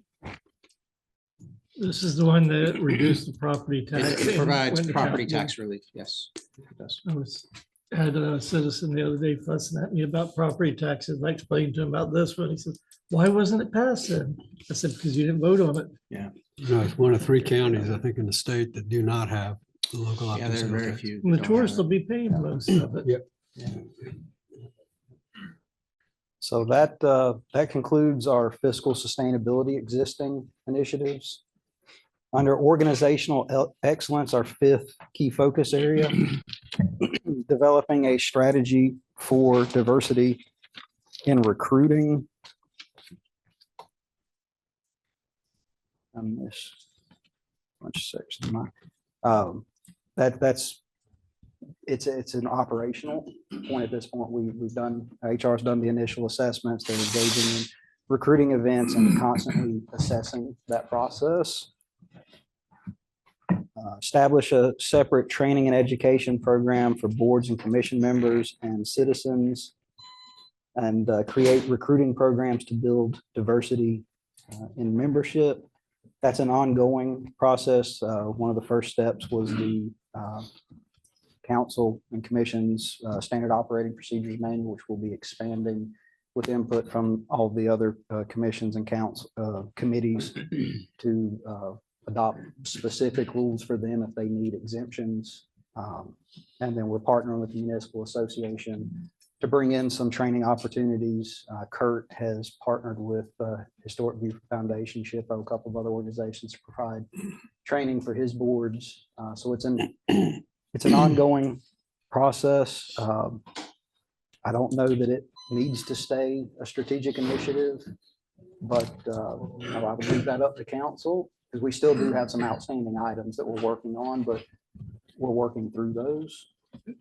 Let me just ask this, because I know when this was originally brought up, kind of the thought process was having some kind of answer engine in place that took into consideration and was built on the previous studies that we've had done and the plans that have been done, so that you had one central place where you could basically, if there was anything you needed clarification on, you could ask a question and the answer that came out was based on those inputs. So it's customizable. We kind of touched on it just a little bit, but I think that would help in streamlining that process. The technology exists. So You're talking about like AI. Yeah. Sir. So we have been testing out different AI features. I've got, I think in March, Ashley and I have 2 or 3 more to test out. I have a memorandum to Scott that we've just got to fine tune with some recommendations and bring that to council in this budget process. But we fully expect to have our budget proposal include some AI features and to start building that into our processes. Yes, sir.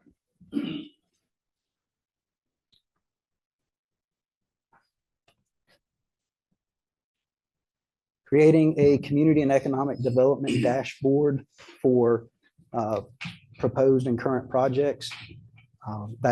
It's operational at this point. It's being built out. We're doing beta testing right now. That's the InterGov system.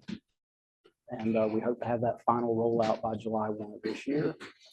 We should go live with the internal testing process on that no later than June, and then ideally roll that out to the public in July. There's been some delays in that with building it out. The GIS phase 1 was a big part of that, having our own internal GIS team, but it's an ongoing but just about complete process. The GFOA Popular Financial Report, that's built in to our processes now. Alan's staff is working on that, having that done each year. So will we do the first one this year? Yeah, we're using the same organization we do for our online budget book. We just had to put the background and the framework together this spring. So our plan is to have the ACFR issued in December, and then the PAFR will be following that in January. So PAFR just summarized version of the ACFR, but our plan is to work on that this year and get that finished up. Plug in there for just a second. Yes, sir. You're the only community that we have worked with that does that. So congratulations. About the PAFR? Yeah. Great tool for the community, great transparency piece. It's a little bit labor intensive to retool the ACFR, but it should pay off if your community is concerned about the budget. So to council and to the staff, that's a big kudos to Ellen and finance team. I think maybe if we could, because I'm not sure how much of the community uses that, right? Maybe some kind of an educational campaign of sort to bring to their awareness that transparency portal exists, and maybe how to use some of the basic features of it, what you're looking for, would be helpful.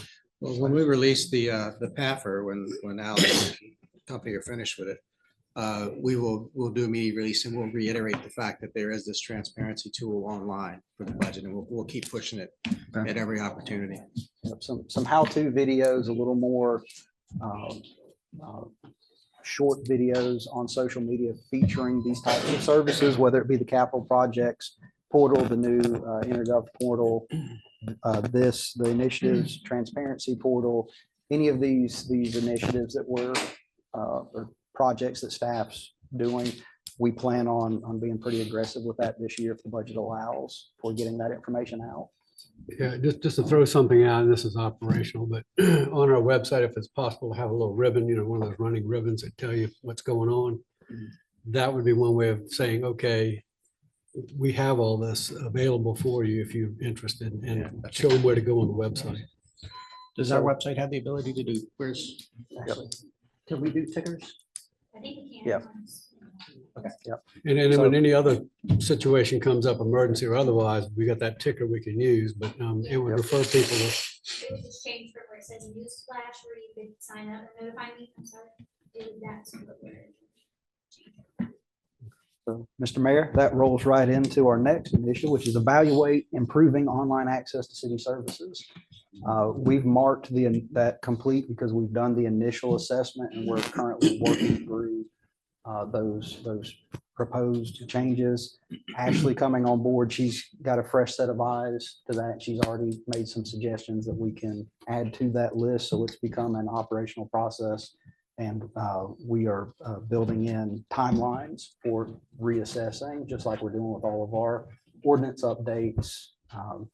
Pretty much everything we're doing that requires ongoing maintenance, building in that ongoing maintenance or assessment plan. Expanding the transparency portal for the cities. Again, we've taken that from strategic level to operational level. You're looking at one of our transparency portals here that's still being built out and expanded on. We have the capital improvements. We have our new GIS portals, and then we will also have the InterGov permitting development portals coming online this year. Evaluating website search functionality for the public. That ties into Councilman Scoletti's conversation about AI features. It's been an ongoing process, and we've sort of operationalized that in that we are working with different vendors to see what works best for our website and the long-term goals we have for being more accessible.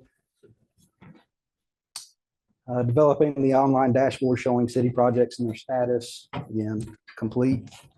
Evaluate the improved HRS modules. Yvette and her team have evaluated those modules. They've started implementing them. We've got a new training module and performance management modules that we're working through right now. And then establish separate training programs for council appointed boards and commissions. We left that as in progress because everybody's kind of done a little bit of their own thing with the different boards and commissions, but we want to, as we update the procedures manual for everyone, all of our council committees, commissions, boards, to standardize that a little bit.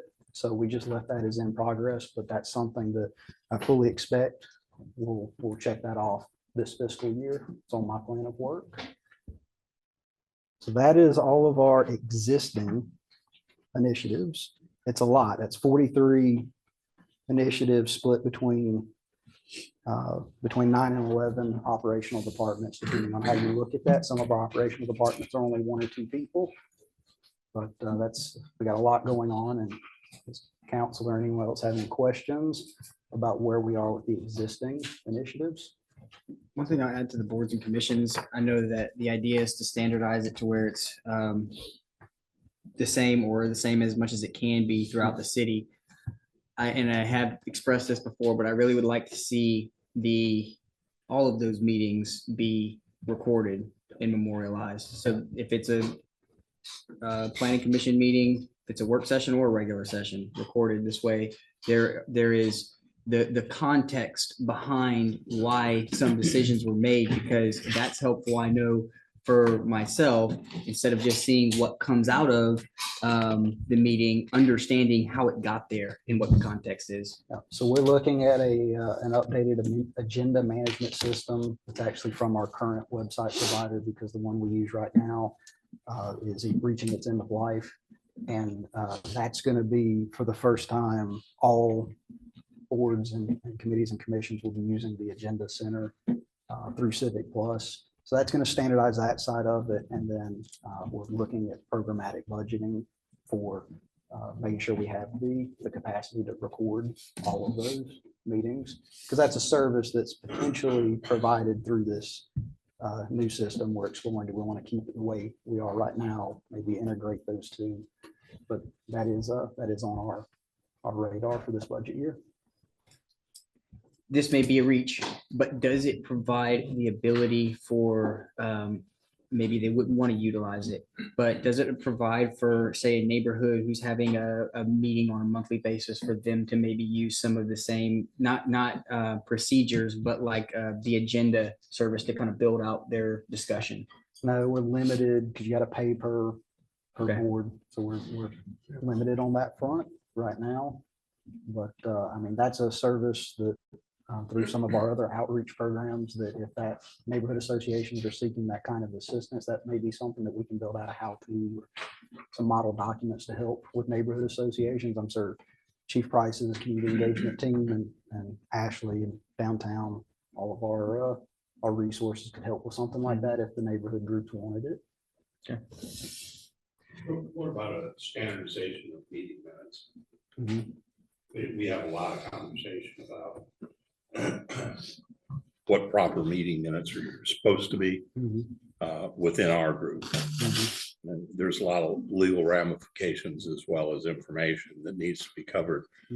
And I just didn't know if you have any thoughts about maybe a standardization of that. That should be addressed as we expand the operating procedures manual to encompass everyone. And there may be some, I don't want to say one board is less important than the other. That's not what I mean here, but some of your smaller boards like your Parks and Trees board may not be as in-depth as what we need for the Zoning Board of Appeals or the Planning Commission, where you have a quasi judicial decision being made where it relies on those minutes. But yeah, that standardization across all of our boards, commissions, committees, the ultimate goal. Yes, sir.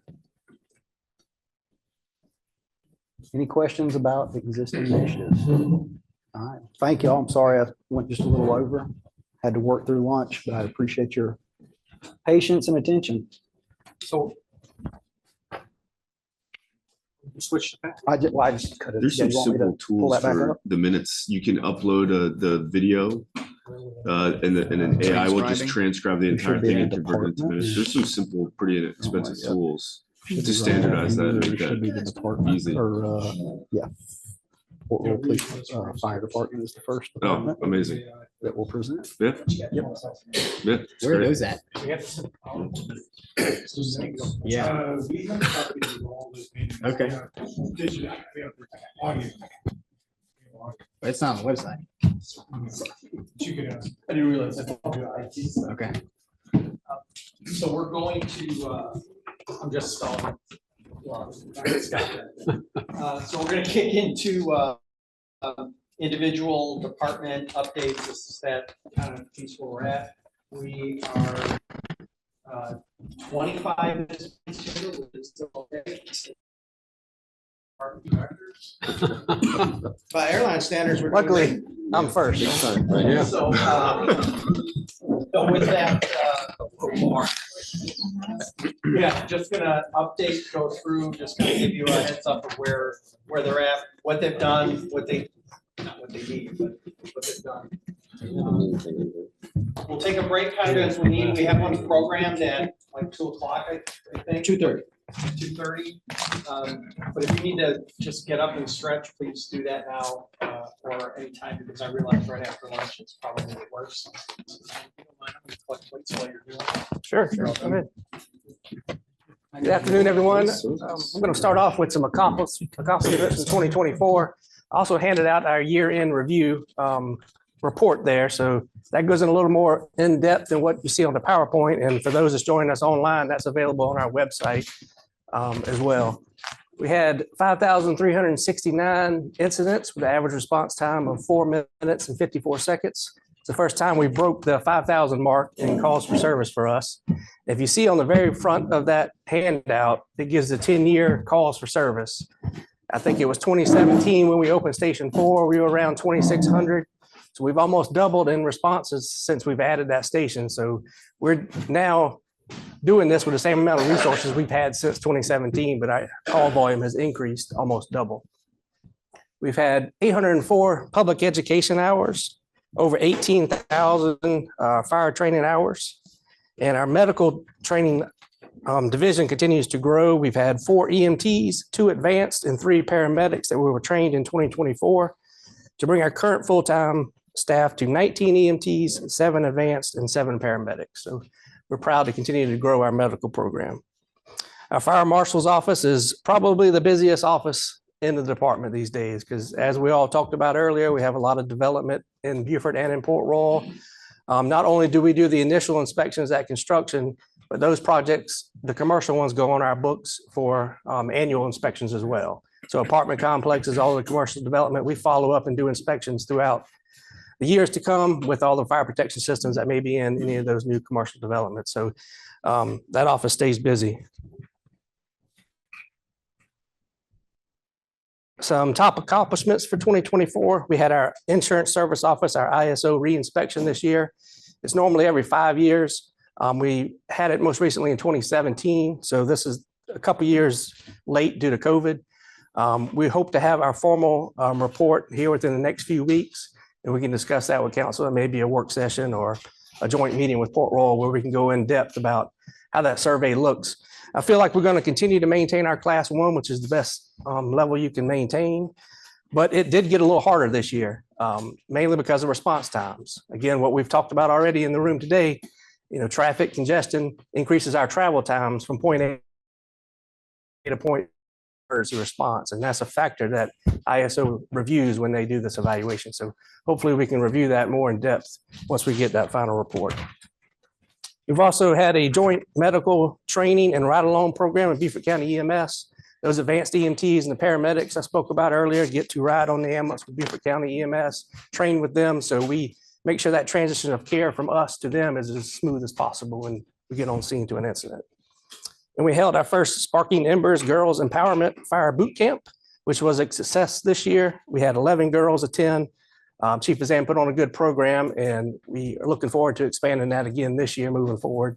And I think we've got 1 application already this year from the previous camp. So one girl turned 18 and was looking to explore options in career in the fire service. So we're excited that we've had that come out of that program. And we also held our first live fire training at our own facility. We have our own now live fire training facility at Station 4, where we can do some live fire scenarios in-house with our guys as well as outside partners, inviting them in to do some live fire training out of Station 4. Primary challenges facing the department, maintaining competitive salaries and benefits. I know the city has just started a compensation study for this year, so hopefully that'll shed some light on where we are with competing with salaries and benefits with other departments in the area. And as well as workforce housing costs for public safety. Again, we talked a lot earlier about affordable housing.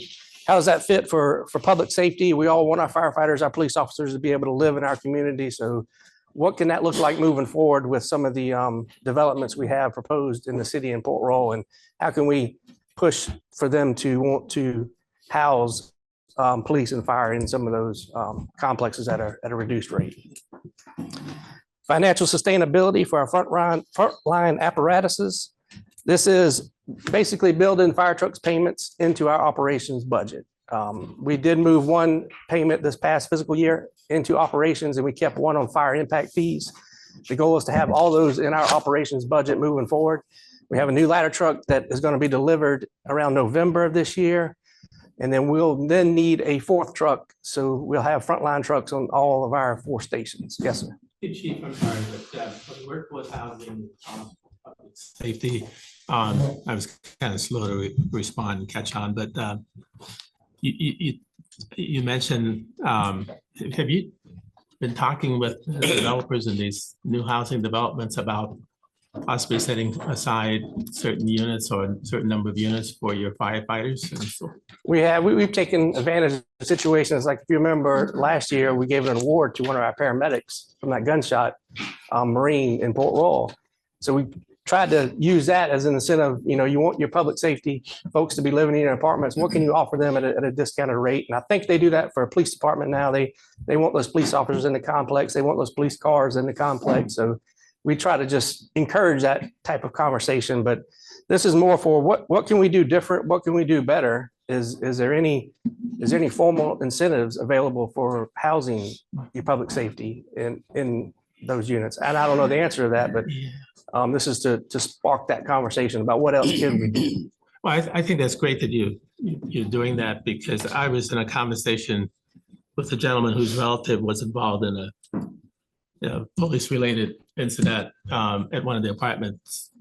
And that's what he asked me, whether we as a council had been doing anything in terms of trying to encourage developers to do that very thing. If a police car was sitting out front, one, that might deter, and two, that officer that lives in that complex develops a relationship with the occupants there, so that maybe those occupants will communicate effectively with him or her officer if an incident happens. And it would be a great opportunity to have our essential service, persons living in our city, which I think is very important. So maybe from a council perspective, that's something that we should explore.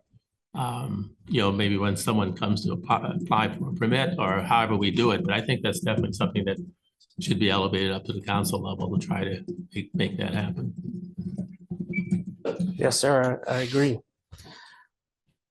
The final topic for challenges is automatic aid with neighboring departments. We have automatic aids with most of all our departments. The only outstanding one would be the Burton Fire District, where we have the ongoing litigation that still needs to be closed out and come to terms with. So that would be a remaining challenge for the department. Some planned initiatives: a co-location of county EMS and fire at 135 Rebolt Road. We've talked about this before, and we've gotten an estimate. And I know the city managers had some conversations with the county administrator about a path moving forward, what that could look like, where we could house county EMS 1 out of Depot Road in our fire station at 135 Rebolt Road. It's due for renovation.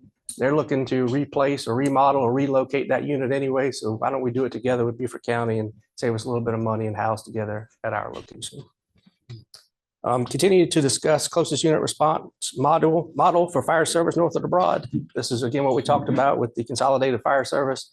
I think us and the partnership we have with Port Royal is a model for that. We deliver a class 1 fire service, a paramedic level of care. And we do it at a cost savings to the citizens of both Beaufort and Port Royal because of our split between the two. So I think we could do that even bigger and better north of the Broad as well. Are there any ongoing discussions about that? Well, what we talked about, the first step is that study. The first step is to get the study to. And the county's going to do the study?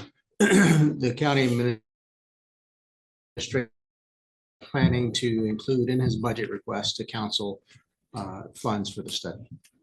And he has the support of a few council members. Okay. Beaufort and Port Royal Fire Department, those, you support that? Yeah, we'd be glad to be a part of that discussion. And to be honest, we've done these studies before. There's some, back from 1997, 2000s. The studies is the first step, but really the work starts after that, because fire service delivery north of the Broad is complex. So it's not going to be an easy task to consolidate as it was for us in Port Royal, but it'd be a lot more efficient. Yeah, it's something we need to explore and take aggressive approach to make sure that we do a study and then we follow up with his recommendations and see what's best for our citizens. Not only would it be more efficient, but it would be more effective. Yes. Because then you'd have closest unit response at the same agency. You don't have interagency issues. You don't have lawsuits between fire departments and cities and that kind of thing. 911 knows exactly where to go to, Absolutely. just send them that address. Yeah. And It's better. It's definitely a better model, in my opinion, for the taxpayers. Serves them better. Is that what they have over at Bluffton?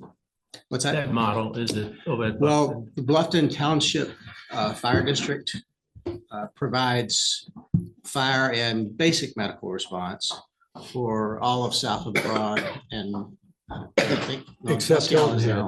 for all of south of the Broad, except for the town of Hilton Head Island, which is geographically separated. They have their own fire combination EMS. But Beaufort County EMS still provides transport services and medical services south of the Broad. So it's still split down there a little bit.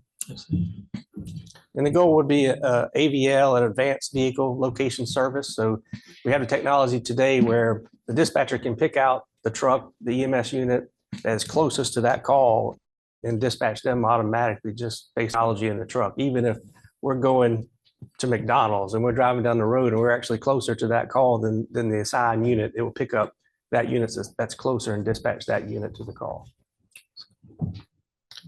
We'll also continue to build more programs and partnerships to expand our youth engagement. That's another initiative for us to continue to expand on. Unmet needs, first is a new pumper. Bill gave me a plug earlier when he talked about the $1 million fire truck purchase. So probably what Bill didn't have to do, that's new to me too, is plan out these purchases 3 to 4 years out. You can't get a fire truck within 8 to 12 months anymore like you used to be able to. So we have a pumper due for replacement in 2024. I've got a quote for it that we'll discuss in this coming budget process, but we won't get it until 2028 if we bought it today. So it goes back to that financial sustainability.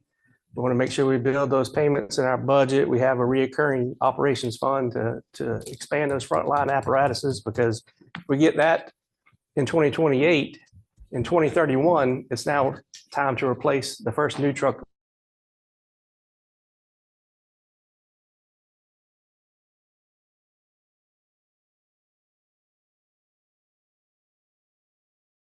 And now that doesn't take into equation any new or additional services that may arise over the next few years moving forward. Yes. How is that service life determined? It's based on the normal use of the truck, based on our use. We get from the manufacturer, from Pierce, the number of calls, number of mileage, all kind of different factors like that go into the primary goal lifespan frontline service for this apparatus. It's for us, it's 10 years frontline, and it goes 10 years in reserve. So it's a backup truck for 10 years after that. I mean, I asked that question because probably equaling how complicated it is, but for airplanes, it's more based on hours now versus just number of years. So they you have the technology in your trucks that tracks all that stuff too. We rely on Pierce for that. We give them the data and they determine the length of service recommended. So we tell them how many miles we put on a year, how many calls we do, how many actual fires we actually pump versus just responding to a medical call. And they give us the analysis and says this frontline recommendation is this amount based on your level of service. And that could change, based on the increase of unit over years or decrease if that may happen. You answered my next question. Thanks. Yes. What's the impact of these? Impact.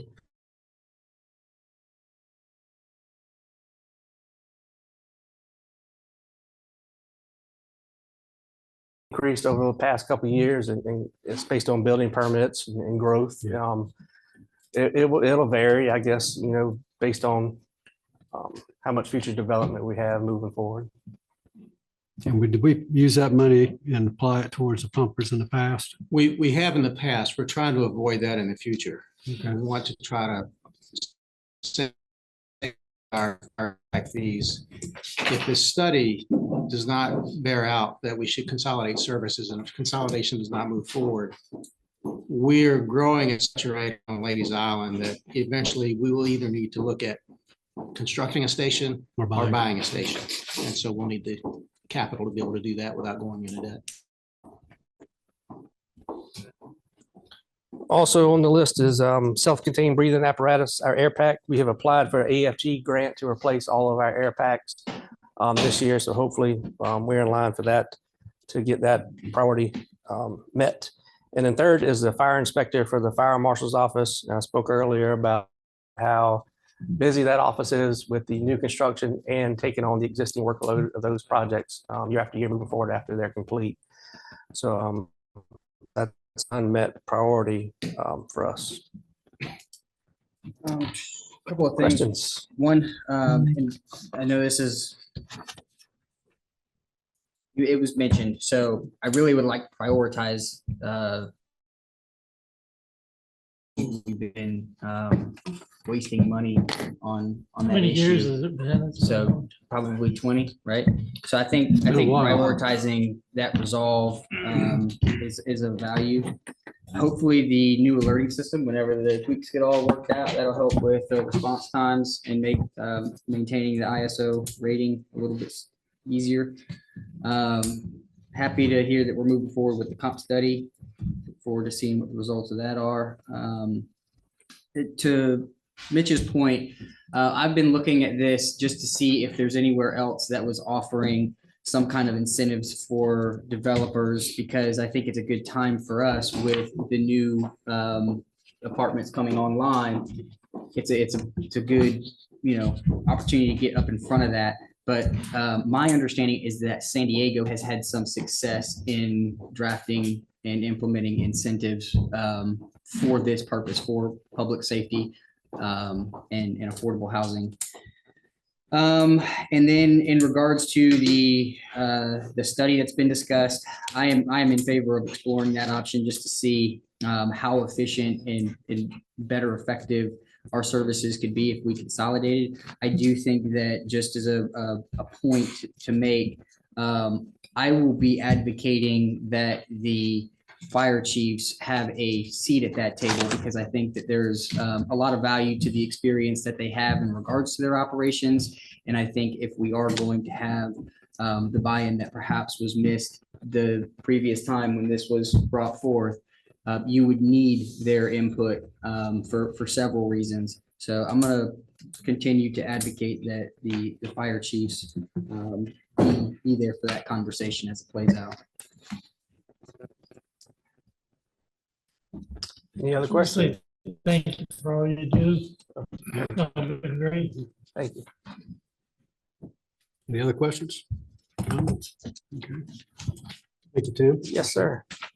One more question, Chief. Sure. Takes 5 years, 5 years to get a Pierce truck. Is there any reason for why we're not looking at other makes?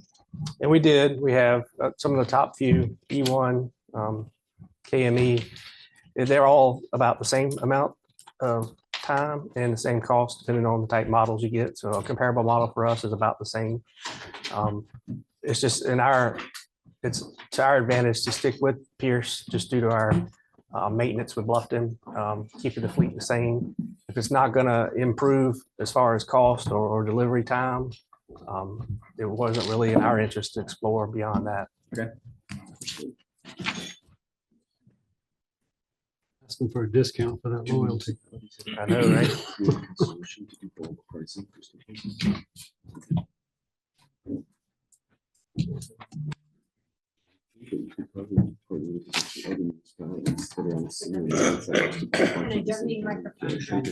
There's one right here.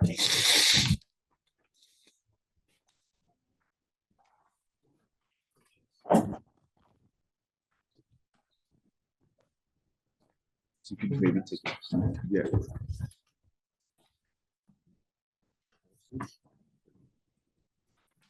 Hello and good afternoon. Thank you very much for your time and attention today. I certainly appreciate that. So let's talk about 2024 summary of activities. Calls for service, little over 52,000 calls for service. 4,000 of those being 911. Non-emergency is about 9,000. Officer initiated, this is important, is about 40,000 calls. And SMS is just text to 911, and that's 3. Uniform crime reports, where we actually took the report, is about 1,800, 1,752. Citations, 1,841. Traffic citations, 1,260. Criminal citations, 581. Warnings. So this means we just give the warning ticket instead of actually writing the ticket. So if you get pulled over by Beaufort Police, you have a pretty good odds of not getting a ticket. 4,125. Let me tell you why that's important. It's because we're all about public education. Not everybody needs that little piece of paper saying that you did this wrong. Sometimes people just need a little piece of paper saying, hey, it's just a warning.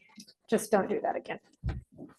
Canine response is 133. As you know, this is our first full year of canines.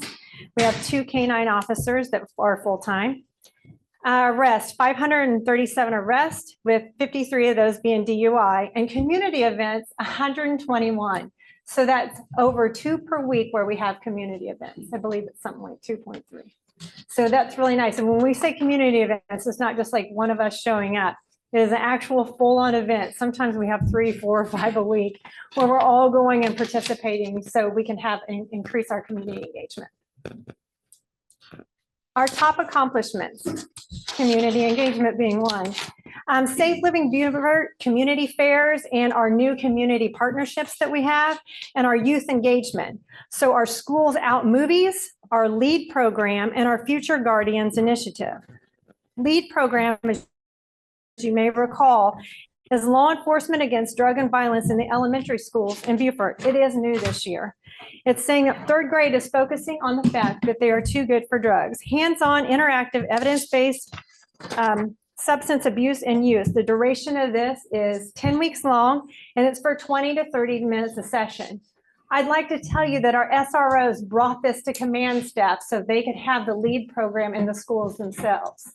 So I'm very proud of them for that. They want to be with the kids, they want to talk to the kids, and they want to teach the kids about this. And you all know what Future Guardians is. That was our program that we started last year with your very helpful support. And that's about giving our kids something to look forward to in criminal justice and increasing those positive interactions between youth and law enforcement. This year, we've also focused on crime reduction, not just within Safe Living Beaufort, but also data-driven policing utilizing AI in our analytics systems. Technology, smart cameras, patrol, and also SROs got smartphones. Power BI, which is the dashboard that we use for crime analysis to make it easier to read and a collection point all in one area. ArcPro GIS for us as well. SC Pure Connect, which is on our phones, and it is just a health and wellness app. So we can check in with our staff, and we can also do debriefs or recommend them through debriefs through our app. And then we also have Frontline Solutions. You all approved this technology. We got it. We're just now getting into it, but it tracks our training. It tracks our training for FTOs. It also does collision and use of force. We got some really great grants this year. One of them was our crime analysis in residence. It's also called our CAR program through the Bureau of Justice Administration. We got in-car video camera grants and also the Cummings Foundation grant, which you'll be hearing more about in our March meeting of City Council. The Cummings Foundation grant is a grant out of Reno, Nevada. And what they are is behavioral psychologists with the thought of, if we treat our police officers well, and we look after their health and physical, mental wellness, then they'll treat our community better. So I'm excited to tell you all about that. We're gonna have a representative there on March 11th meeting, workshop. One of the things we're also seriously proud of is we've maintained 93% plus staffing for this entire year. And for a law enforcement agency in this date and time, that's pretty good. We also have our mental health clinician and department chaplain we've started this year. So we have on-site mental health clinician, and he was usually there about 4 out of 5 days a week.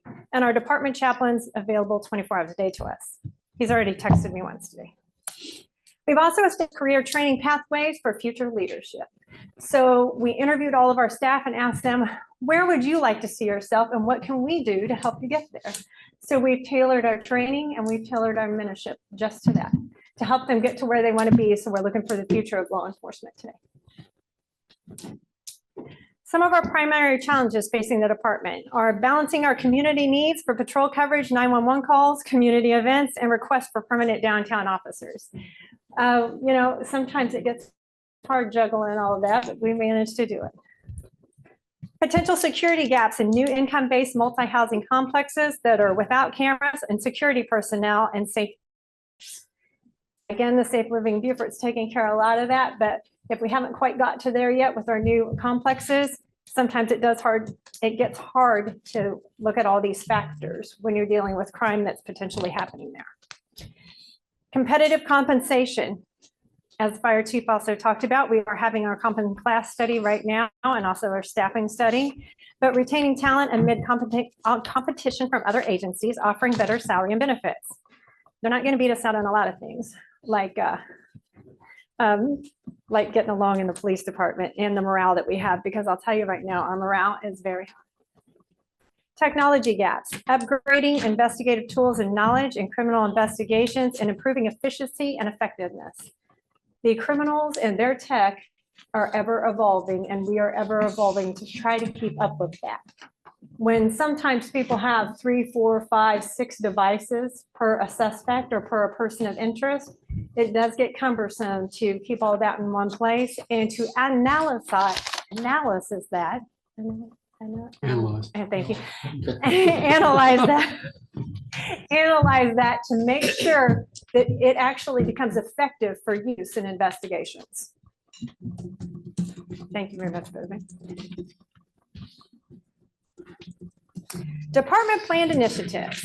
So we have the Nest Real-Time Crime Center that's coming on board. And as far as I know, we're the first real-time crime center that's happening in the area. We're going to leverage the CAR program, which we've talked about later, in technology and analytics. Got it right that time.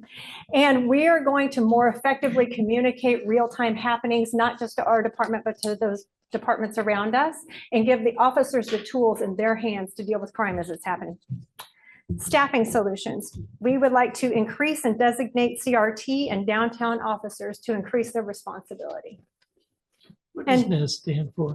NEST stands for Network Engagement, Strategic, and Training. Okay, thanks. You're welcome. Health and wellness. Strengthen our wellness program, which will be supported by the Cummings Foundation grant. So we do have currently a robust health and wellness program right now, but with the addition of the Cummings Foundation and their grant funds and their knowledge, we are also going to be able to offer more to our officers, therefore by making our community healthier as well. Our greatest unmet needs, additional staffing to meet community growth and needs, and also technology acquisition and upgrades. We talked about investigative programs and software, and also advanced training when dealing with investigative programs and software.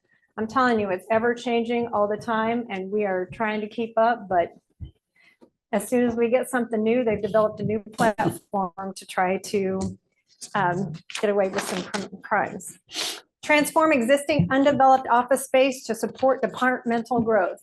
Right now, I will tell you, we are sharing offices and looking to where we can actually put people, because not that we've increased staffing, but we have increased people's responsibility, but things like, you know, the dogs can't be in the office with the people, things like that. And when we bring people in, like the chaplain or the mental health coordinator, we have to have somewhere to put those folks. So it's really becoming a crunch now with sharing offices. And sometimes that leads to not an effective use of space. Do you have any questions? Because I'd love to talk to you guys. You should note too, and it's going to be out on our website, but we also have our annual report ready for you. Any questions, comments, concerns about that? I will certainly answer any of them.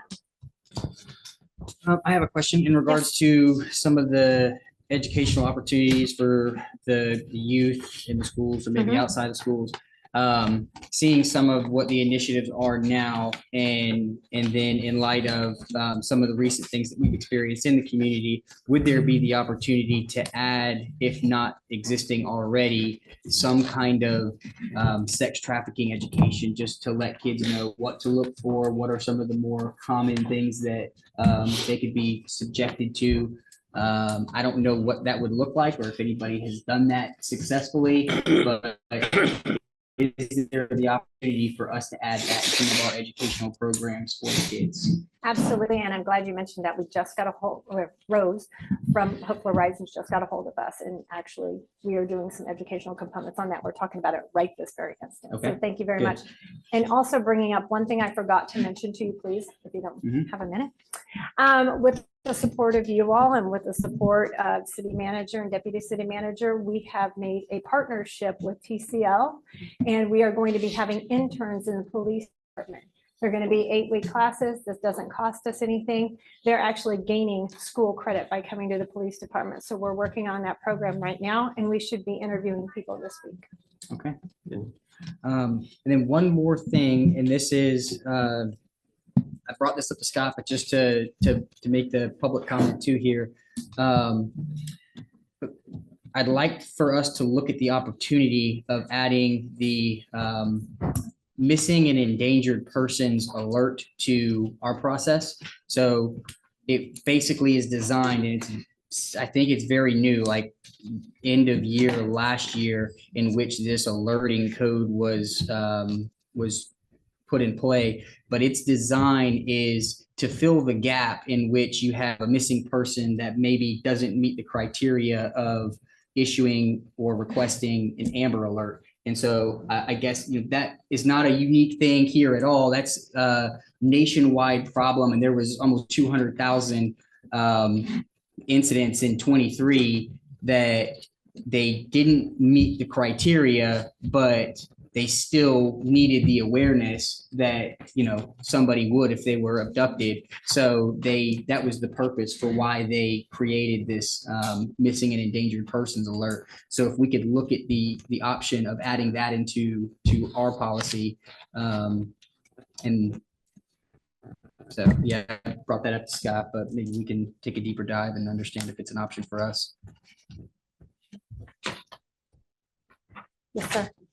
I used to design police stations, jails, and prisons, high-speed pursuit tracks.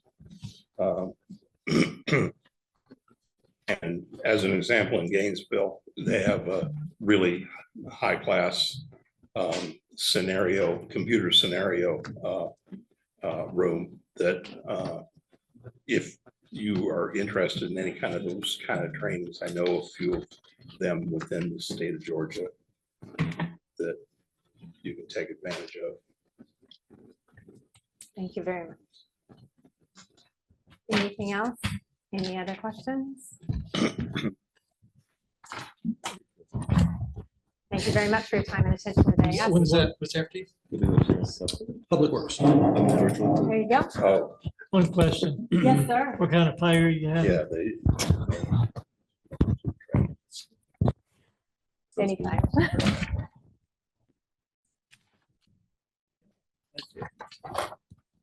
Regarding these kind of similar to what it was last year.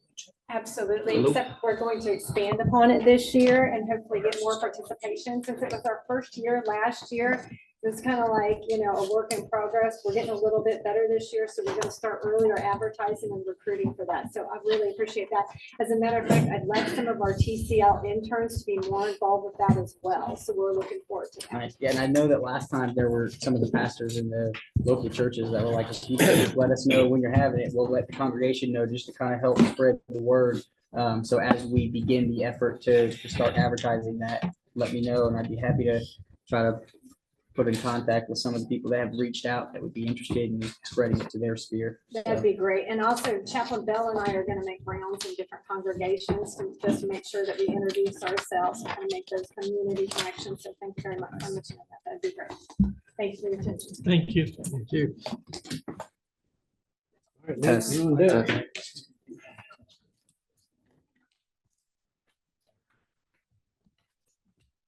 Good afternoon, Mayor and Council, members of the public. This is Public Works presented by me, Nathan Farrow. So first thing is summary of activities. This is just for in general Public Works. We did debris cleanup for 2 major storms, resulting in over 785 tons removed from the rights of way, as well as pumping and monitoring efforts to reduce flooding impacts within the critical areas. So this was down in the Mossy Oaks area. During Debbie, we ran 2 6-inch pumps over the Spanish Moss Trail to alleviate the water that couldn't get out. Annual Public Works Touch a Truck event, participated at Chill with a Cop, Earth Day cleanup, multiple career days, and participated in Operation Greenlight for Veterans. This was a first year for that event. Successfully supported festivals within the waterfront park for electrical setup, tear down, staff support throughout. Provided main support for citywide Christmas setup and tear down. Installed the flag for Independence Day on the Woods Memorial Bridge and supported city council in our favorite thing, which is pulling them in the parade float beat center. So facilities, maintained 12 city-owned facilities and grounds, facilitated multiple callouts to repair the main chiller for City Hall and PD and courts, continuous HVAC repairs within the fire department, worked with JCI to improve areas of concern within the HVAC systems and worked to schedule upgrades and repairs. So not only did we see there was problems, we worked with others to try to make sure that those same issues don't re-arise, as well as work with the fire department to work out some of the issues that were involved there. Assisted PD with upgrades to their training room, ensure proper operation for backup generators monthly for emergency needs, and provided support to over 200 C-Click fix requests. What's important about that last line is those 200 C-Click fix requests are all in-house. Those are not the public. Facilities requests only come through city staff. And our facilities department currently houses one personnel, and that's Al Amer. Traffic and general support, maintained 41 traffic signals, 7 school flashers and warning flashers, and the Woods Memorial Bridge signal lights. Shared on-call support with Beaufort County, providing after-hours support 24/7 to include holidays.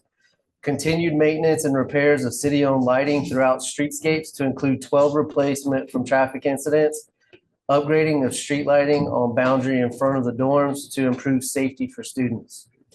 Street name signs replacement throughout the city, 1,390 locate requests through SC 811, and we provided support to over 30 C-Click fix requests. As you know, this division, we're currently down one man due to Frank Mueller retiring. We're looking to go out for that position hopefully here soon. Our You guys are fleet, fully staffed, right? Aside just one? we are not. We have one opening in parks, one general support supervisor, and one opening in stormwater. Okay. With our fleet department, maintenance and upkeep of all public works, hand tools, chainsaws, weed eaters, edgers, maintenance for public works mowers, light towers, pumps, aero boards, attenuator, and small generators, maintenance and support for heavy equipment, trailers, and commercial vehicles, and keeping records and working with manufacturers for recall notices and warranty work, and ensuring that all SCDOT regulations are met for commercial vehicles, as well as the testing for both bucket trucks to comply with the standards set forth by manufacturers. This is all done by one individual, Joseph Saccone.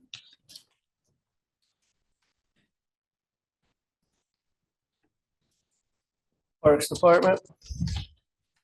Maintenance of over 35 parks and open spaces. This includes 4 playgrounds, 4 restroom facilities, 2 pavilions, and Southside Dog Park. Weekend inspections and maintenance to playgrounds and restrooms. Maintenance and repairs for the Spanish Moss Trail. Direct and support the Parks and Tree Advisory Committee monthly in the City Arbor Day celebration. Security upgrades for parks with playgrounds and restrooms, and provided support to over 90 C-Click fix requests.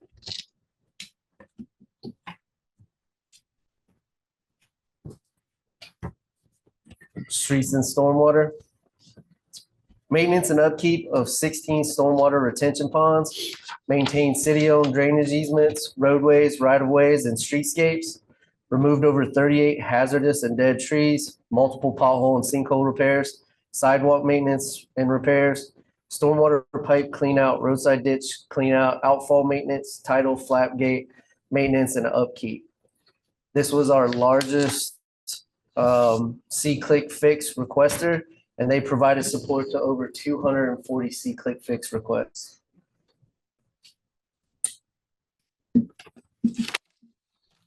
Top accomplishments in 2024. Implementation of the C-Click fix, and it provided support for over 700 tickets. 110 residential stormwater drainage reviews, provided support to 2 named storms, used in-house talent to rebuild the pole barn at Public Works and the City Hall trash enclosure, demolition and cleanup of the Stumpman property and maintenance of both the Stumpman and shed property on Boundary Street, and provide decorative colored concrete and stamp for memorial benches at Waterfront Park. Primary challenges facing the department: personnel, manpower to meet a growing city, requests for internal festivals and events, storm cleanup, and bringing contracts in-house. Seeking a qualified candidate to replace a 30-plus year office manager at the end of 2025. We will be losing Miss Corley Shoemaker at the end of the year. Oh. To a good reason, retirement. Traffic signal retimings, upgrades, and detection issues. Moving security upgrades for parks into the digital age. We've already began that, but we want to continue to move it forward and put more cameras out there. Parks and playgrounds.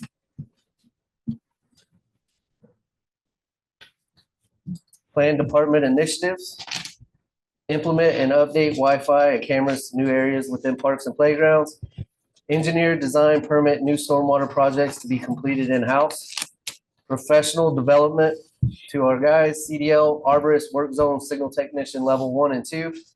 Upgrade water fountains throughout the city with the bottle filler capability. You would not believe how much of a request that is throughout the city. We've already began that. Implementing signal cabinet upgrades to outdated traffic signals. Greatest unmet needs, knuckle boom replacement. Our oldest knuckle boom is almost 25 years old. As of now, after these last storms, it does now have a crack within the main boom, and it is unserviceable as of now until we can find a suitable fix that we have not located yet. Personnel, we want to possibly move some of the contracts back in-house. I believe with the workforce study and the personnel study, we should be able to see if that could be a possibility moving forward. IT HVAC system for the main server closet. I will continue to put this on there so Charles doesn't get mad at me, but it is a very important need as this is for the main server for the city of Beaufort. Boundary at 170 detection upgrades to the Grid Smart camera system and City Hall and PD and court roof replacement. With that, quickly, I would just like to say, Councilman Lipsitz, I don't believe I got to answer your question fully. We are in the middle with Beaufort County with retiming Boundary Street. We are working with the engineers. I met with the city manager and assistant city manager about it last week, and we should be moving forward with the engineers for them to get out there, start the traffic timings and studies, and then hopefully very quickly move into the implementation of new controllers as well as the new timing. This does include both Boundary Corridor as well as Rebo Road from Boundary Street to Mossy Road. And then Councilman McPhee, we have worked with Beaufort County and ELCOG, and we are trying to currently work on the 170 corridor with the ELCOG, the grants that are out there. Safe streets. Nate, just for the benefit of everybody here, and I've already spoken with Scott about this, but can you just tell everybody the traffic signals that you're responsible for repair or maintenance, not only just in Beaufort, but other places? Yes, sir. So if I go back to the traffic, where it says maintain 41 traffic signals, 7 school flashers and warning flashers, and the Woods Memorial Bridge signal lights. Of that, we maintain 2 that are owned by the city of Beaufort. Those are both Fire Station Headquarters and Fire Station 2. Other than that, the other 39 traffic signals and the flashers are all owned by SCDOT. We are in a agreement with them to maintain them and make sure that they stay operational. On-call support is with Beaufort County. So 2 weeks out of the month, we share and we actually support every signal except for Hilton Head. And this includes some signals within Jasper County as well, that I believe Beaufort County maintains for the evacuation route. Yes, sir. Yeah, the mayor, I pretty much had the same question, but a follow on to that is, it's in terms of how we city compensated for the man hours that we spend, you spend in your team maintaining those signals. So within the agreement, each signal has a breakdown, and it is an allotted amount of money that DOT has figured to maintain that signal to keep it running. For on-call services, as well as some of the other needs for like personnel, electricity, some of the things that aren't like pulling a green light and putting a new green light in.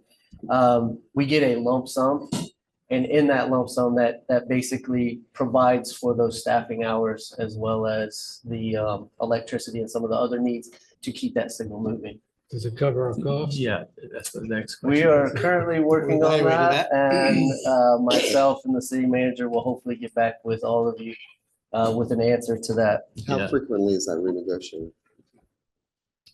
It's not been negotiated since I've been here. I don't know that we do negotiate it, but that's why we're doing the analysis now, is to determine, are we coming out ahead or behind? And if we're coming out behind, then we need to address that, because we don't get a revenue stream for those maintenance services, aside from wherever the. And there's no escalator or increased.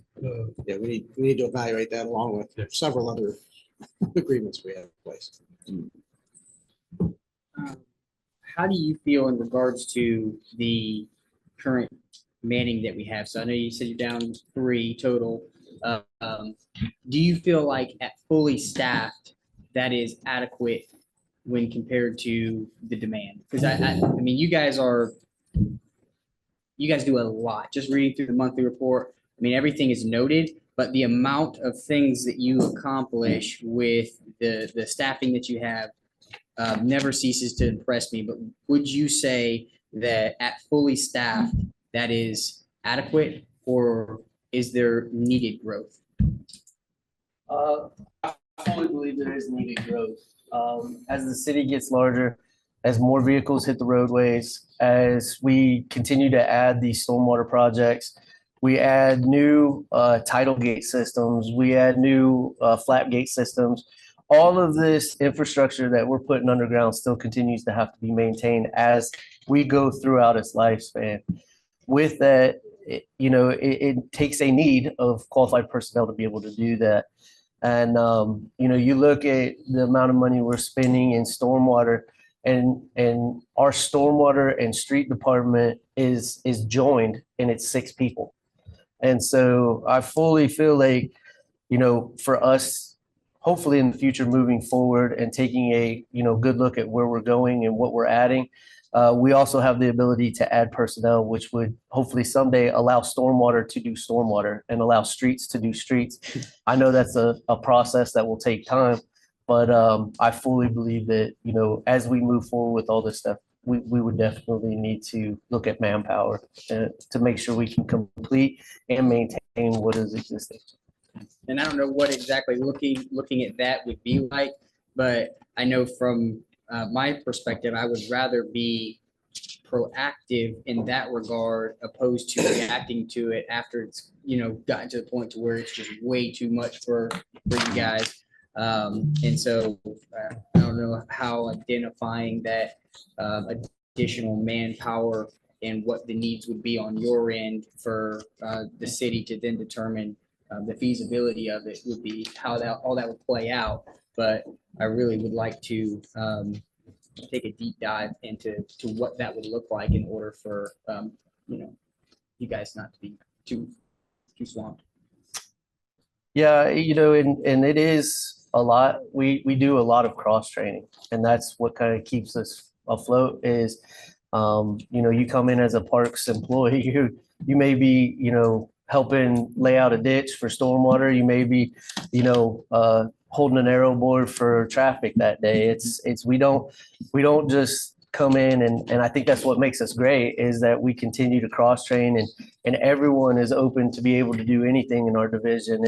And I think it's brought a really good light and people are wanting to train and go get their CDLs. We just had 2 guys get their CDLs this year. We got 2 more in the queue to go and finish theirs. And allowing them to cross train has helped us be able to really continue to do what we do with supporting festivals in downtown and, taking on additional parks and playgrounds. Southside Park, when we took it on, was a pretty big undertaking because I don't think people understand exactly how many, sprinkler heads, irrigation lines, all the different things that are going into that park to make it beautiful. Well, whenever the key is handed over, it comes to us and we have to continue to maintain it and being able, I will safely say that I would never say I could do something if I didn't feel that we could do it in the best ability possible.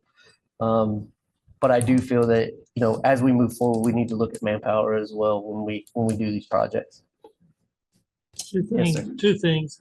Number one, just want to say with the resources you have, your department is phenomenal. Number two, please apologize to Sarah that it didn't show up this morning for jury duty. Okay. I will. I have jury so much. Nate, on that, previously you referenced on personnel about possibly taking some outsourced, bringing it back in-house. Yes, sir. Can you expand on that?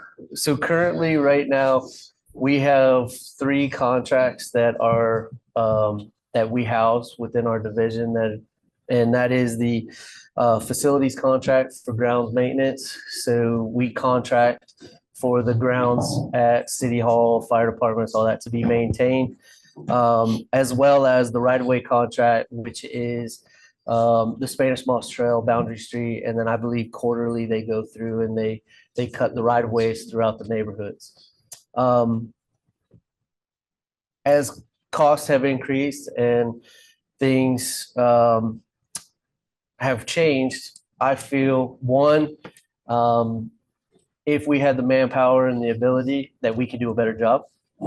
And two, it's a little bit easier to get to a problem when it arises when you have the in-staff personnel instead of trying to get a hold of this person to try to get a hold of that crew to try to get a hold of this. It's a little bit cleaner to be able to manage those in-house.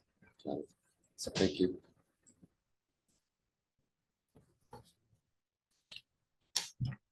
Any other Any questions? further questions? Thanks, Nate. Appreciate it. Oh, you got more? I think that's set it up for Linda.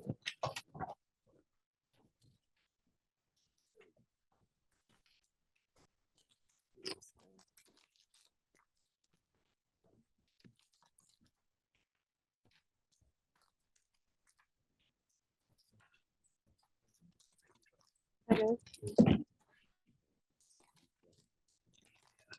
afternoon. Good afternoon. First, I want to say that, my department could not do all that it does without the support of Public Works. He calls us the sister department and we are. I really feel that we work together and nothing that we do that comes out in our events or anything that we make better could not be done without.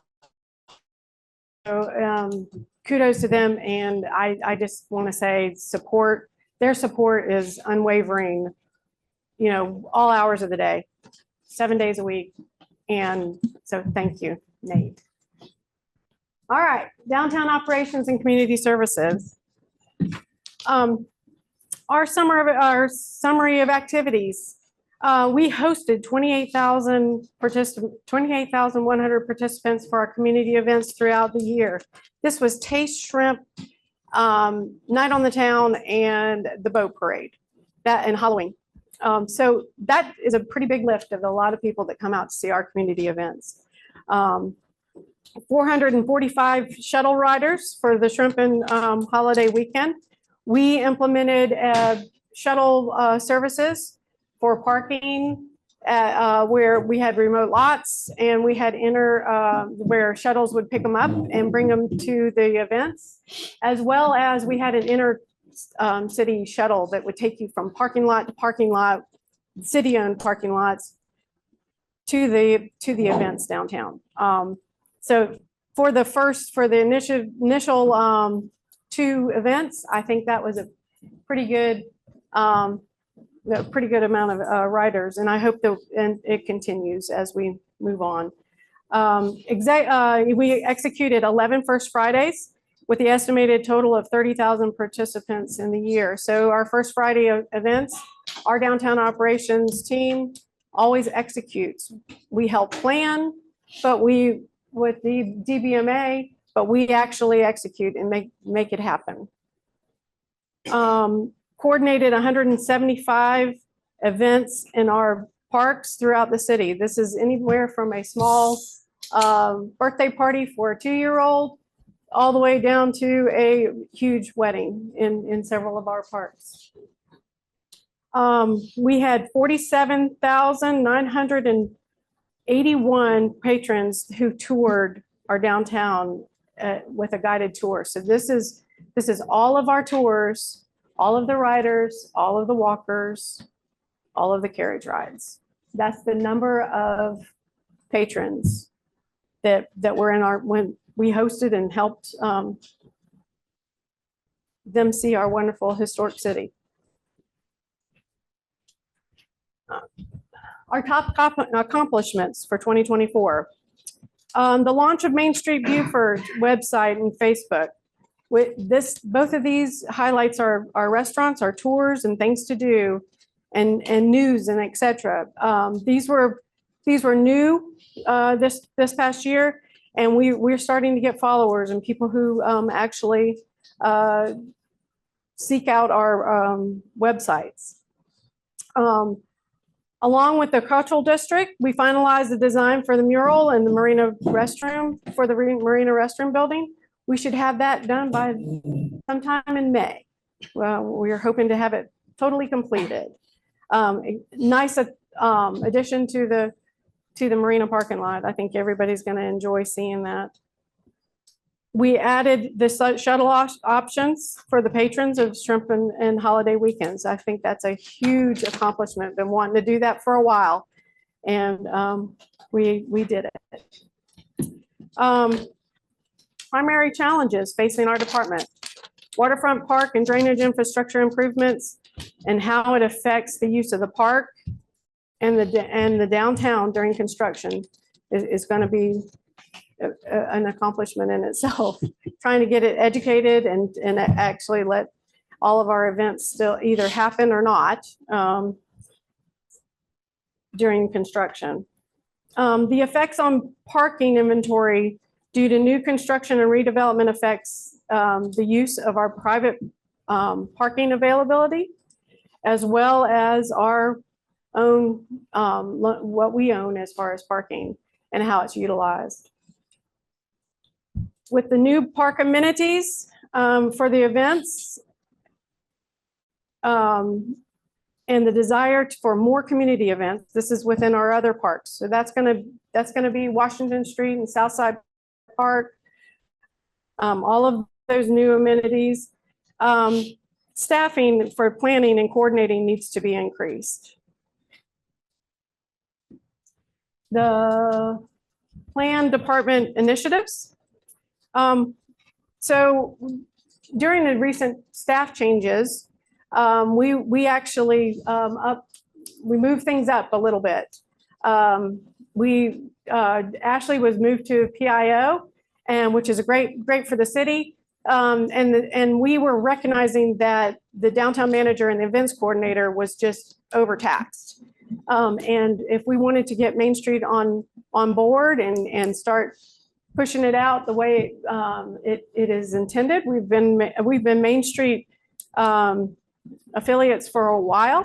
Since 1984, the city just kept it on whenever it kind of dissolved. So we wanted to collaborate with Main Street and create a work plan aimed at enhancing the vibrancy of downtown Beaufort on peak days and with the goal of boosting retail traffic. We think that marketing the downtown is much needed, and we can continue to do that with our new websites and social media. We also want to design a plan to install cafe lights across Bay Street and place speakers playing music along the sidewalks to create a welcoming ambiance. This is not a simple task. This is a pretty lofty task. So there needs to be some planning, maybe some sort of engineering type to go on. But we think that we can also help with the camera system if we incorporate some cabling along with the lights and things like that. We also a parking study or analysis to determine the current parking challenges and develop a plan for future improvements. We might not be able to make new parking, but we may be able to figure out ways to have remote parking and a constant shuttle or some sort of thing like that. So our greatest unmet needs: expansion of staffing to include administrative assistant and laborer. As I was mentioning, when we switched our staff, we went to, we now have a downtown manager with who is also our Main Street director, which we're going to bring up the 4 points of Main Street and really start doing them the way they're intended to. We're going to be a great Main Street in South Carolina and maybe and America. We always have been. Beaufort has always had a great Main Street Beaufort, and with that new position solely for downtown and Main Street Beaufort, which is Sarah Sutton. Very happy to have her on board for that. And I think that we will really start to see the 4-point approach, which the 4 points is organization, preservation, economic vitality, and design. So when we switched everything, kind of left my administrative assistant, who also helps with the execution of events. It's still a needed position, and our events coordinator, who we've added or changed over the duties, and then funding to restore and preserve the Arsenal walls. This is something that we know that we've needed. We have a plan for the Arsenal walls. We just don't have the funding to restore those walls. That has not been determined as of yet. Are you looking at grants and for the Arsenal walls, and then also, Scott, ATAX money can be used for that? Absolutely. Yeah, we are looking. And in every other year, SHPO has, whether it's I think there's just different types that we could use. Do you have an estimate on the cost of it? We do have an estimate, and what we did was we actually have split it out into some phases so that we can actually break it down to the most needed sections because of the cost. The cost a few years ago was over $700,000. And so this kind of breaks it down a little bit smaller.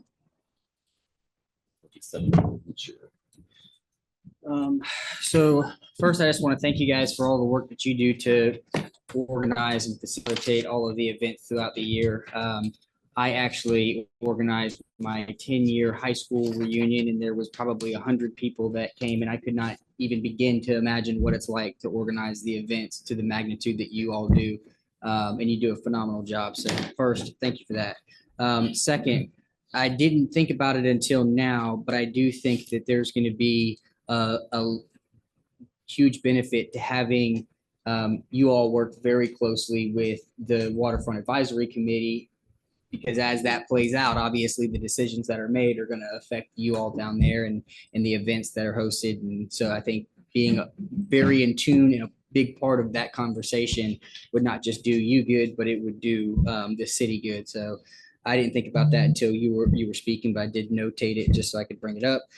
In regards to the planned department initiatives, I'm not sure what is meant exactly by the parking study here, but just being familiar with some of the previous studies that you actually had shared with me back when I first got elected, I know that there was about 8 or 9 studies that we've had so far on analyzing the parking inventory versus the demand. And the study from 1998, it talked about there being 950-ish parking places. And at that time, peak demand, we had a surplus of inventory. Since that time, obviously, new development has taken some of that inventory, but this is one of the reasons for why I actually feel like a very close relationship with the school district would be of benefit to us and not necessarily something that we should pass on to the county, because in the event that, say, the school district has property that's underutilized for their needs in the downtown area, we could perhaps capitalize on that by gaining property for additional parking. There are also several parcels downtown that Beaufort County owns. And so trying to come up with an MOU that allows for us to use some of that property for parking would be valuable. But I think the answer is we need inventory. And so I don't know what value a study would be to determine it again when we've kind of done that already several times, but maybe in effort to cross-analysis some of the recommendations from previous studies that maybe weren't implemented or acted upon would be the route. And maybe that's what you're alluding to here. I don't know, but I just wanted to bring that up because I wasn't sure if that was rehashing the idea of a parking study altogether or just evaluating some of the recommendations that have been made in the past. I think it's a little bit of both, but I also think it's looking at it a little bit deeper in the fact that we really need to be able to, we kind of know what the inventory is, right? So, but how it's utilized. There have been, if you look back at the 1998 study, the 2017, I think we have about 5 or 6 of them for sure, but every one of them inventory has changed over the years. And that private inventory now is not being used by the public as much. As we add development, which there are some planned developments that are on the table, you have to start thinking about workforce. How much workforce is actually in the downtown? Some of our studies talked about workforce and how to where to place them and how to get them to park. But I think that there's some other tools in the toolbox that none of the parking studies talked about, such as shuttling or providing access, thinking about where, access remotely and bringing people in, or motor coaches. Parking has not really been talked about in any of the studies, at least extensively. And I think that we really need to look at how vehicles are coming in, what they do, how long they stay, and if there's other places that we can make them or have them park and still be able to access downtown easily and in the right timeframes. That's what I'm thinking of, more of a comprehensive, not just looking at what our inventory is and what we can do. If you look at all of our parking studies, every one of them talked about whether it was time or not for a parking garage. And maybe that's not the answer right now. There's nothing on the table, and inventory of places where parking garages could be placed and they be utilized properly or not just sit empty, not to even begin to talk about cost of one, is something that I think that we need to talk about. The most recent study that I saw with a parking garage, one single space for a parking garage, it would cost currently cost $68,000 per space to build a parking garage. And the shame of it is, as I remember reading in some of those studies where it was talked about the cost of the parking places for a parking garage being $9,000 per space. And so the increase now that makes it even so much less feasible than it was then is just a shame. But I guess, and I don't know if this would capture the concern or the initiative here, but if I had a suggestion or a thought on this, it would be to first go back and if we have it, if this is a task force or whatever this is, but evaluate not only the studies that we did, but one of the studies that I read talked about the fact that we reach out to other cities with similar problems in Mississippi, in Greenville, Oxford. If we still have those studies on file, getting all those in one place, reviewing each one of them, and then seeing if that gives us the path forward, because I'd be willing to bet that there's more, and actually I do know for sure there's more suggestions in there and recommendations than just funding a parking garage. And so I would like to start with evaluating what we have opposed to paying additional funds to conduct another study, but maybe everyone else feels a little bit different. But just throwing that out there. And, could you share how the decision was arrived at regarding the cafe lights? This has been on our radar for several years. We have a downtown merchant that has been pushing for the cafe lights similar to Broughton Street, talking about additional lighting for downtown and just bringing a different ambiance. It has also been a discussion in our Tiger King study. This is from Carteret to Charles, is that the? Yes, area? on Bay Street. I'm just concerned, I kind of like them at night. I'm just wondering how would they appear during the day, which is most of the time. They're there. If you go down Broughton Street during the daytime, there you can see them, no doubt. It's just a Yes. personal thought. Yes, sir. I agree.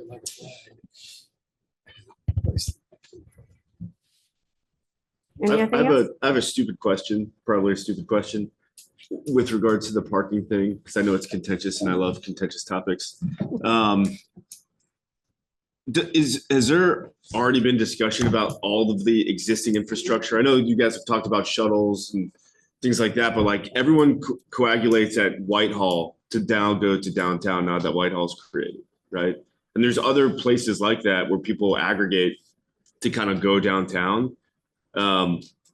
It seems like you could probably solve some of it with just saying Whitehall, make that a location, a node for shuttling folks. Maybe the parking lot in front of City Hall, where you have that huge parking space. Like there might be some pretty simple and quick solutions to just have a shuttle service that if it gets advertised, you get people to aggregate there. Being considered. Okay. So I'll shut up. That's what we're currently doing with the events. So during the events, actually using Beaufort County's parking lot, administrative parking lot after hours. And we are also using the Pat Conroy parking lot at Bladen.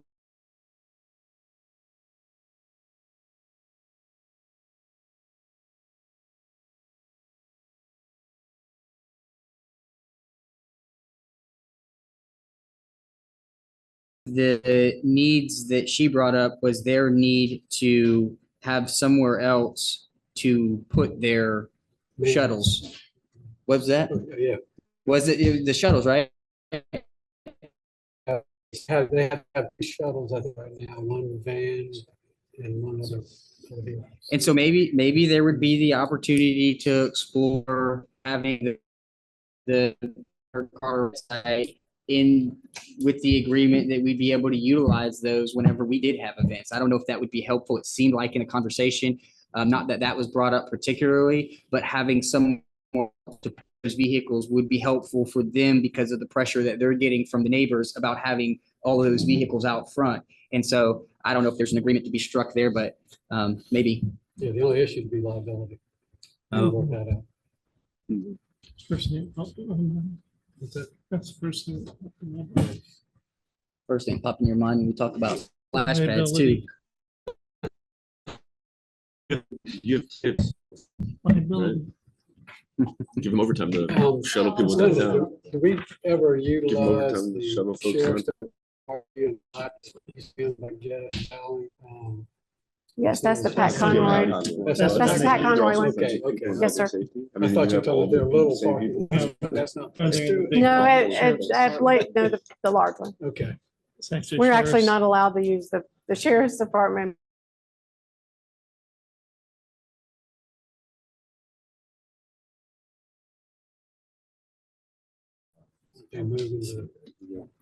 It's it's empty though most of the time. No, you're right. So I don't know what Maybe that's using it is, It's a but good sign they're out patrolling.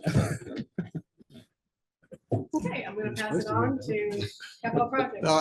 If council is unopposed to it, this would be a good breaking point for a proper break. We didn't really take a proper break for lunch. So we could break probably until about 2:30 and then we can start with our. Works for me. Good afternoon, council. This afternoon, I'm going to be presenting the capital improvement program summary update and activities for the capital improvement department. In our summary of activities for 2024, the capital improvement project department initiated the program management system. We all know it as the Airtable, to be on the city portal for all of our city residents to be able to look at our projects, where we are, the status of each project. We adopted a program management standard, an SOP, which we will be sharing in the near future. I myself was hired. We also hired a support coordinator, Zara, and she is just doing an outstanding job bringing the needs of our department into the portal and into our SOP and putting all that documentation together from our previous departmental employees.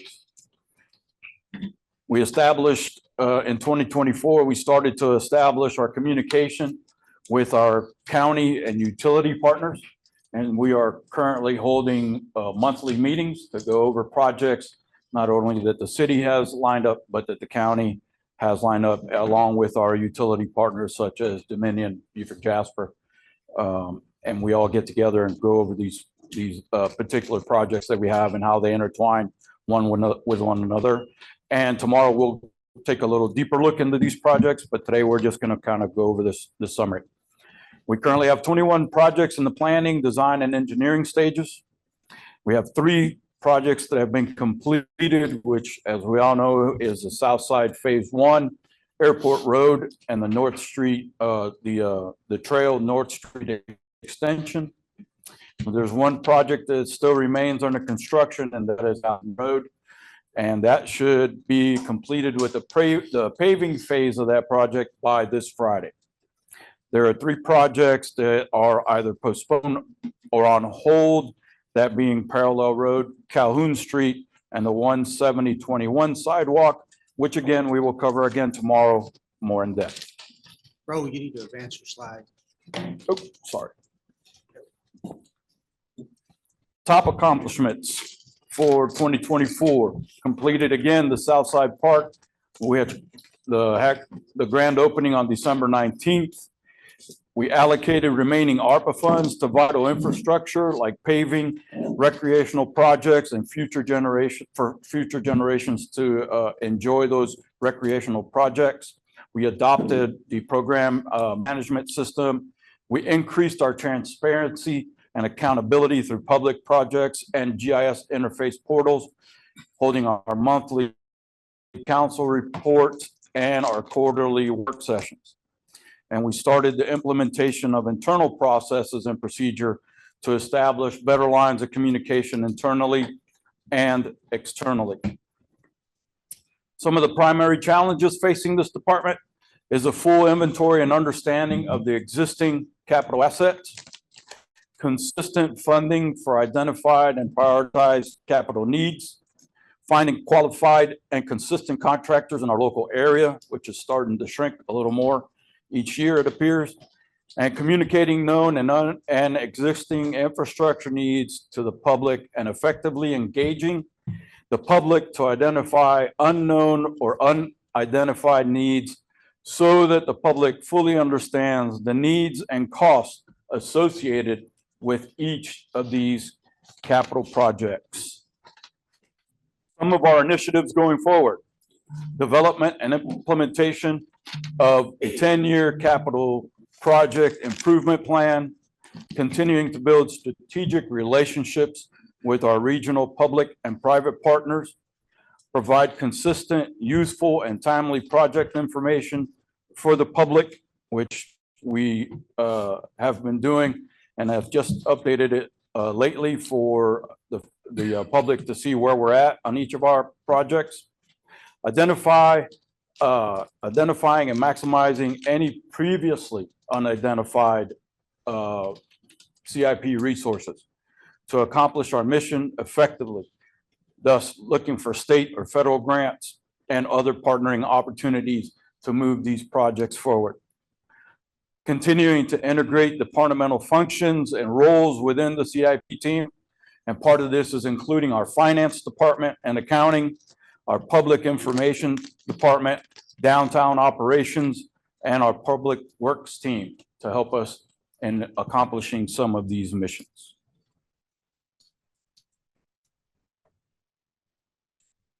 Our greatest unmet needs, again, is a full inventory and understanding our existing being new to the city, not fully aware of all these assets, and therefore I need to grab a better understanding of where they are and the needs that they have for replacement and or improvement. 10-year CIP plan integrated with a comprehensive plan and our strategic plan. That is something that JJ and I are working on to make sure that going forward, every project leads back to that comprehensive and strategic plan. And lastly, consistent resources for construction projects, i.e. contractors, engineers, some specialty engineers, and some structural and historical preservation companies to help us with some of our projects that have to deal with our historical and preservation needs for some of the city structures. Are there any questions? Raul, you mentioned something about having difficulty finding local contractors. I guess the pot's shrinking a little bit. Yes, sir. Do you know why that might be?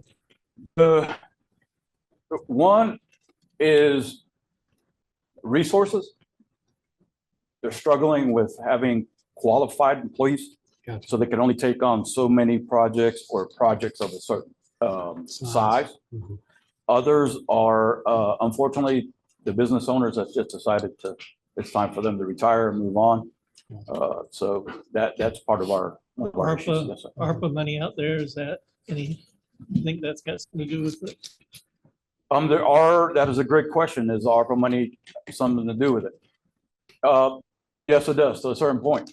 The money was issued out. Everybody is starting to do projects, and depending on where they are in the region, obviously you want to stay closer to home and do the projects closer to home than have to extend some of your crews further out, 70, 80 miles for major companies like that. So that has a little bit to do with our ability to do that or get the contractors in our area. So for the consistent resources for construction projects, from the hip, maybe don't have the answer to this, and if that's the case, that's all right. How could we develop the contractors and engineers and those with special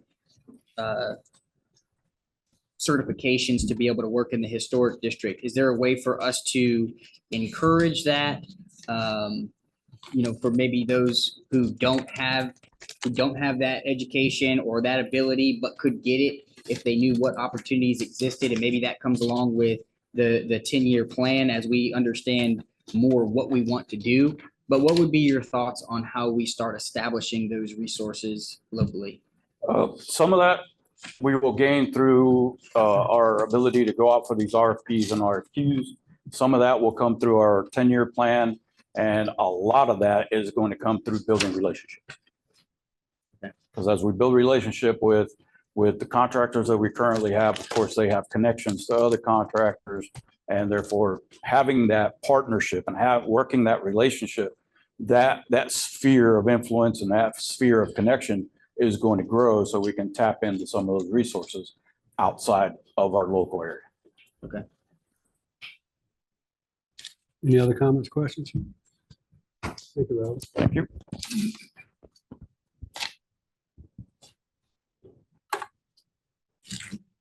Is Alan back up?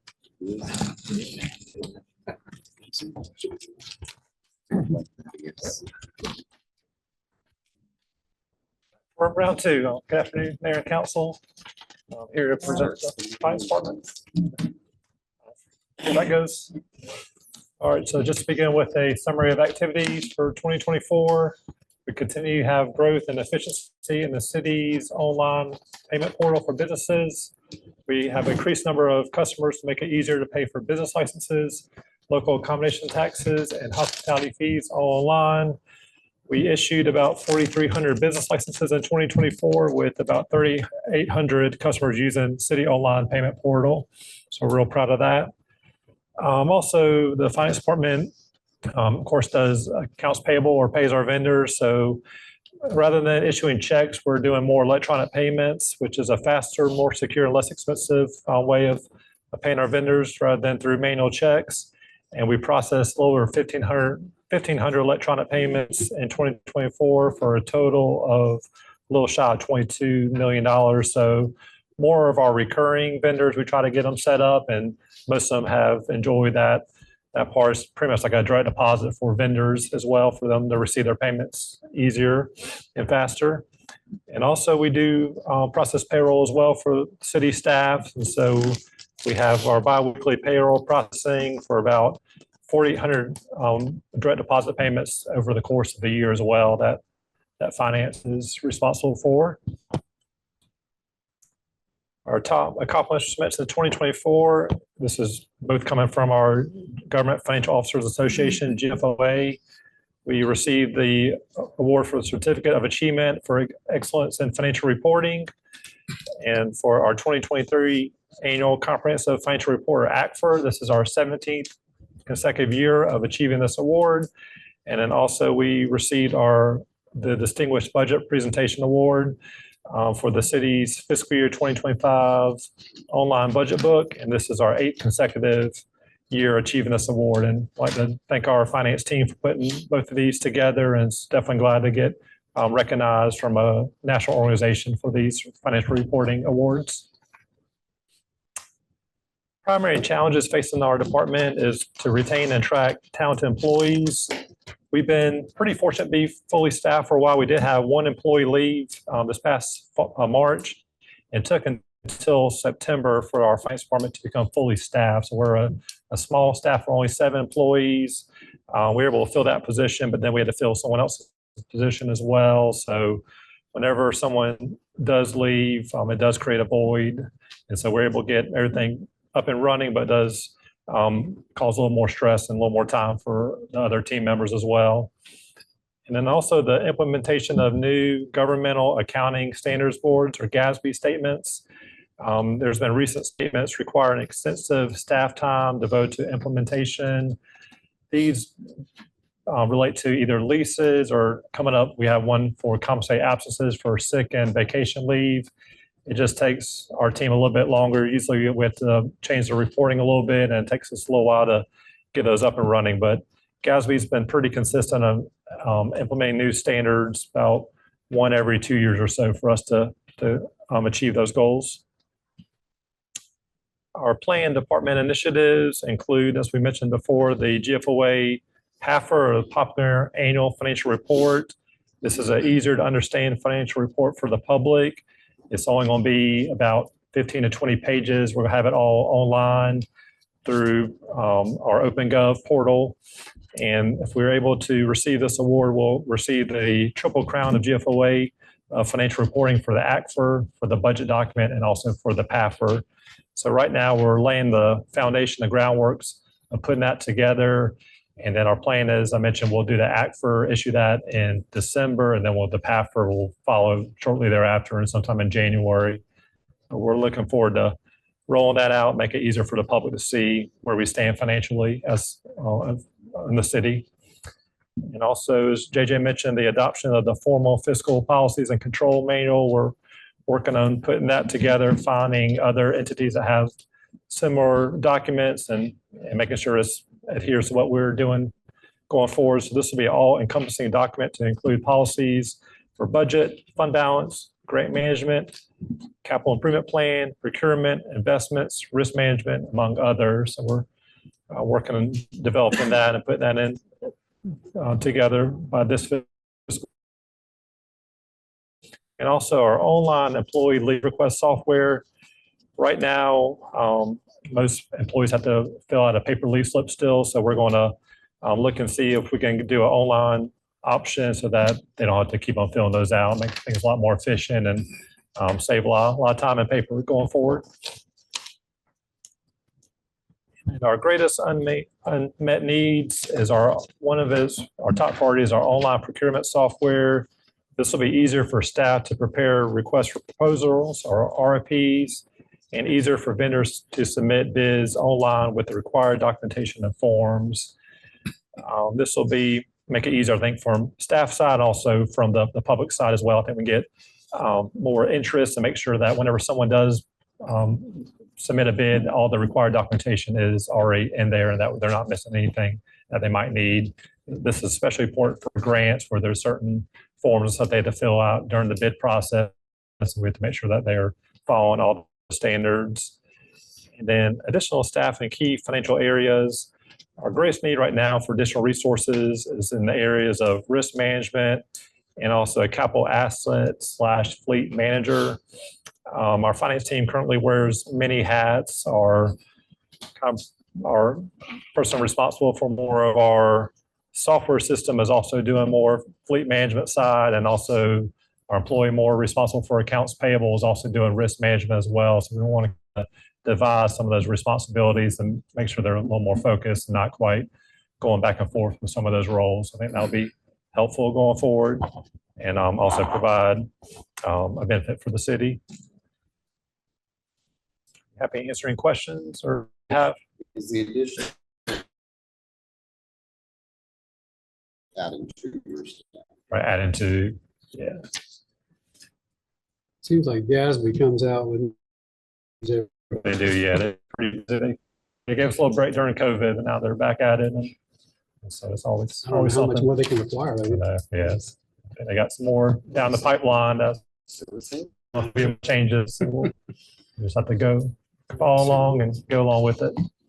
Real quick, your thoughts on this. I don't know if you saw some of what the county was trying to implement this year in their finance department, but it was basically further separating some of the funds for specific purposes. So one example of that would be they're setting aside an existing facility fund. So what are your thoughts on further clarifying some of the intended purposes and setting aside funds that are very specific like that. I know we have some already in place, but opposed to, or in addition to some of what we have, like with capital improvements, maybe having a separate fund for existing facilities that we know that we're going to have to work on, but yet we don't understand what that need is now, but just to kind of prepare for that. What are your thoughts on that from a financial perspective? Yeah, I guess in general, I don't want to create too many new funds if we don't have to. I think we have pretty good set number of funds, but then within those funds, we can kind of do sub funds or kind of departments to kind of track that. As far as more like facilities go, I think this will probably tie into the CIP plan and stuff. I think for us to be able to identify some of those needs or ongoing maintenance or ongoing stuff going forward, that will give us a better projection as far as looking 3 to 5 to 10 years in advance and kind of seeing where we can find that funding as far as that goes. But are you looking more at facility maintenance or? Actually, that was just one example of many that was discussed in their meeting. And I think that was kind of the theme was, further breaking up what money was being collected for and then identifying like, this is basically the purpose for that. And I just remember the existing facilities fund being one of several that they brought up. But, essentially, here's your objective, this is what you're trying to accomplish, and then,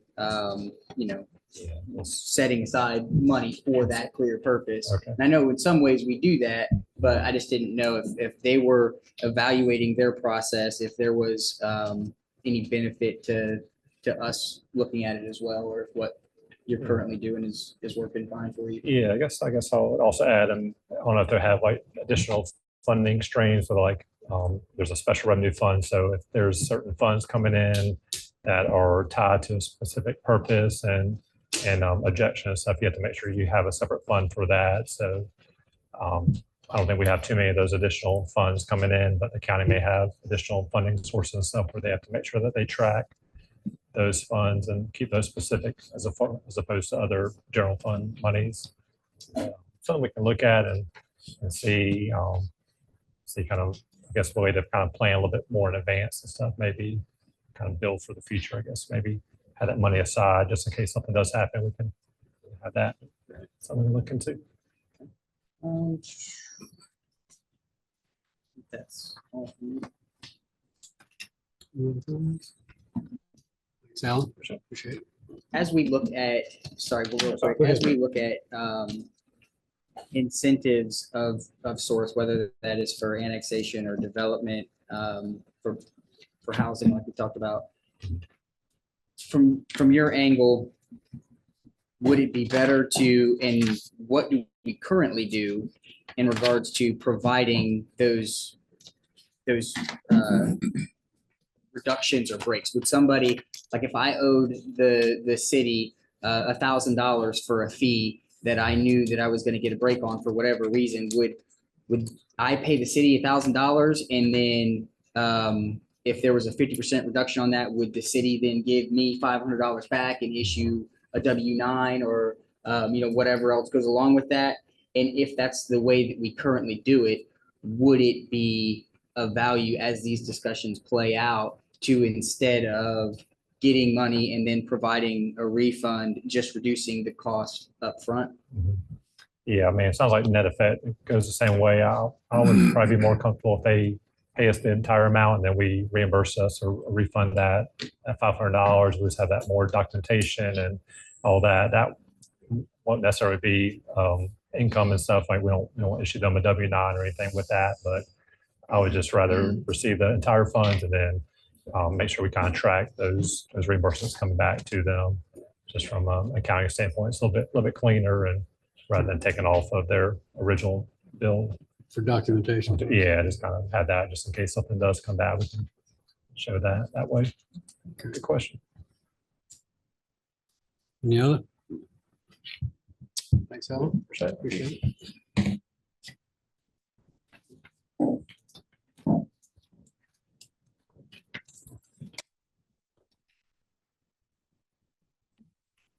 Hey, this doesn't look like your wife.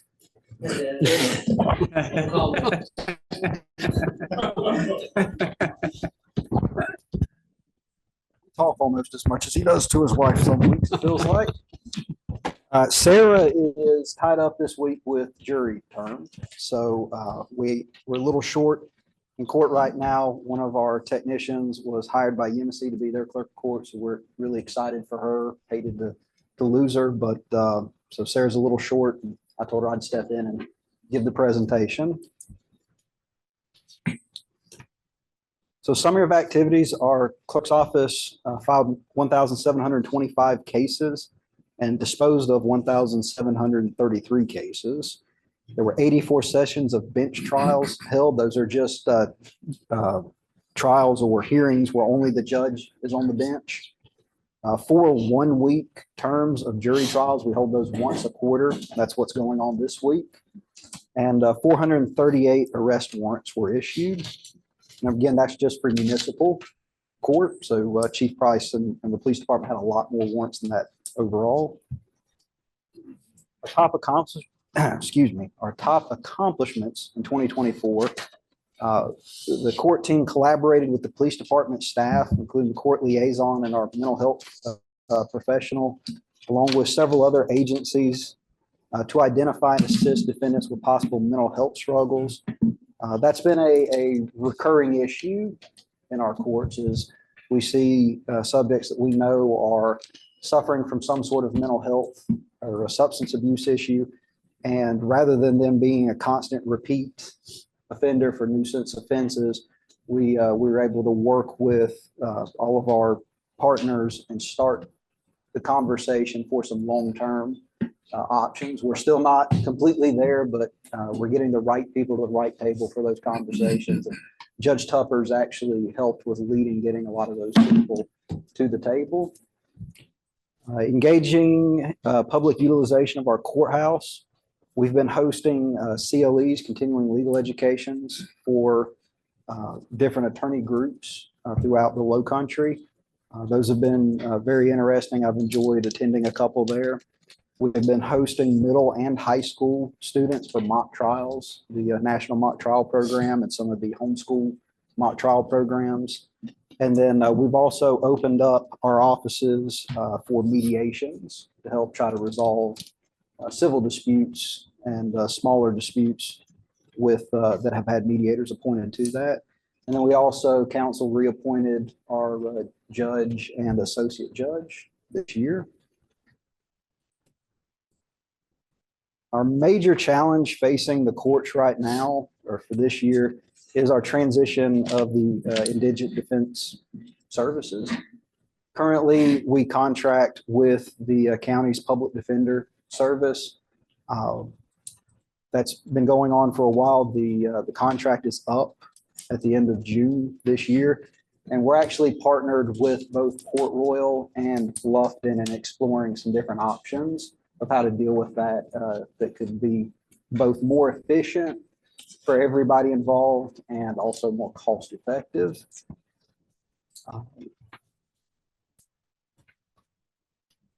Our planned department initiatives for this year is continuing to assess that indigent defense services, which ultimately I believe we will have a proposal that will come in this year's budget for that. That will help be coordinated between us, Port Royal, and Bluffton. Continued professional development of our court staff. We've been working with our staff. We've had a lot of turnover to help them identify professional development opportunities.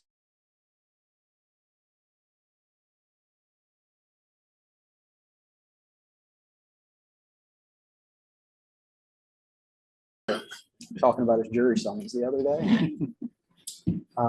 Developing and implementing a judge's mentorship program for succession planning. This was actually brought up by our current judges during the RFQ process about the possibility of seeing if there's other people that may be interested in one day serving as a judicial official, so that we have some continuity. Our judges are getting up there in age and career wise, and they brought it to our attention that we need to start thinking about long-term planning on that front. And then continued coordination efforts with the police department and other regional partners regarding our repeat offenders with underlying issues. Again, primarily mental health and substance abuse issues and homelessness issues. These are what in the public sector call wicked problems. No one organization or jurisdiction has the solution or the funding to reach a long-term solution. We're trying to get the right people to the right table to have those conversations as we identify those defendants that have those needs.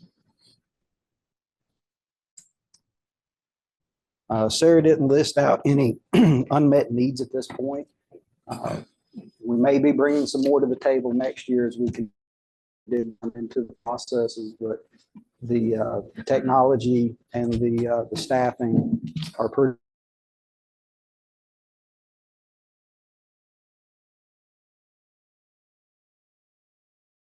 The United States Constitution.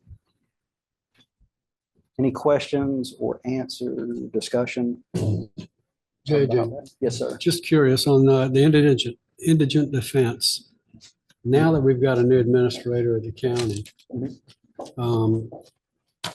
you know, we do pay county taxes. Any way of, I know we're having to pay additional money. Any way to reduce the cost? We haven't addressed that specifically with them. We've been dealing with the public defender's office directly. That really hasn't gotten us anywhere. All the other municipalities that we reached out to that provide legal services and municipal court have done a similar program, or most are actually moving towards having their own public defenders. For what the 3 municipalities are paying in the existing contract, we're pretty confident that we could probably bring that service to provide those services to all 3 municipalities at a cost savings and be much more transparent and efficient. Okay. Anything else? Any comments? Thank you all. Thank you.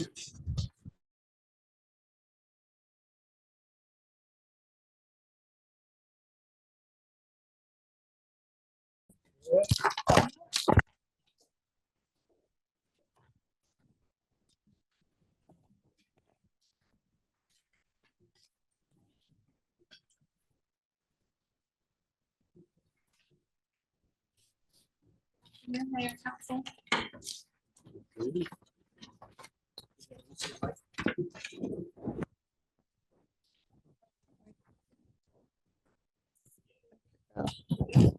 Go outward. Be smart, huh? So top accomplishments for human resources in 2024.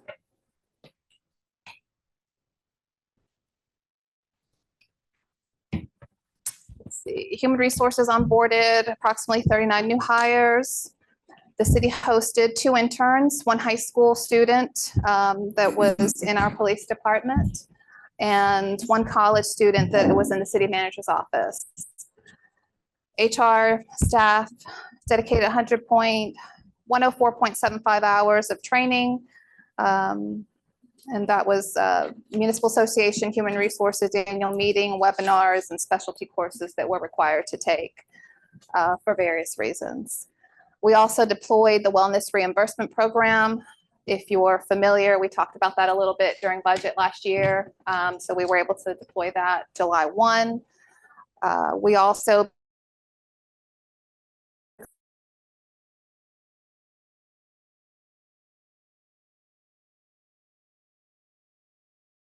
human resources specialists participated in 9 recruiting events total throughout the year, mainly within the county area.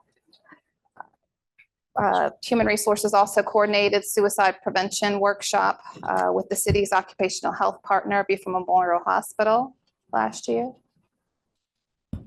Top accomplishments for 2024. HR is a 3-member team staff. And so 2 of the staff members, Christy Kittle, Brian Latson, both received some specialty certifications last year. and super proud of them. They work super hard to get those, and so I'm super proud of them. Also, Human Resources staff attended the Municipal Association of South Carolina, which is the annual meeting that we go to every year. And again, the deployment of NeoGov, specifically the training module. Employee handbook edits provided to management for review. So that's a work in progress, and hopefully we'll have a new edited handbook here soon for staff. Workers' compensation experience modifier rating remains low, resulting in annual premium deductible credit. Again, something to be proud of because that always helps us with our premium in the end. Primary challenges facing human resources, employee engagement, professional development, specifically for supervisors and executive leadership, and compensation, recruiting, and retention. Planned department initiatives for the upcoming year. As I stated, complete the employee handbook, complete the NeoGov suite implementation. We have 2 more modules that we're going to be putting forward. One is onboard, and the other one is the application online process. And that will complete the NeoGov suite. Provide customer service training for all city staff. That will benefit internal customers as well as external customers. Professional development, again, for executive leadership and supervisors. And the completion of the compensation study and workforce assessment. So it's not just a compensation study, we're also assessing the workforce. So to your point, Councilman Scaletti, when you asked Nate earlier about having enough people, even if he were fully staffed, this will help assess that situation, not just for Nate, but for all departments across the organization. Our greatest unmet need is well-being initiatives. We seem to, I don't want to say not struggle, but everybody wants to do something different. So trying to get everybody on board seems to be a challenge. So we just need to think bigger and broader. And comprehensive professional development program for supervisors, very much warranted and needed, and we need to see how we can implement that for our staff.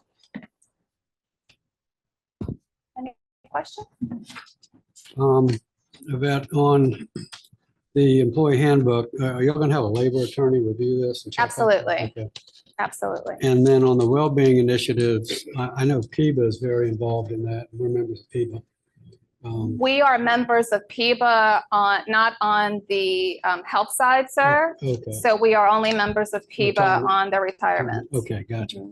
Okay, So that what they offer as far as wellness initiatives don't apply to us. gotcha. Okay. Can you elaborate a little bit more on item 3 for your planned department initiative where it says provide customer service training for all city staff? I know you said that everybody wants something a little bit different, but what are our thoughts in regards to customer service training? Because while everybody does want something different, I think for a city staff standpoint, if I understand this initiative correctly, it would be more so in response to our response to the customers, regardless of what it is that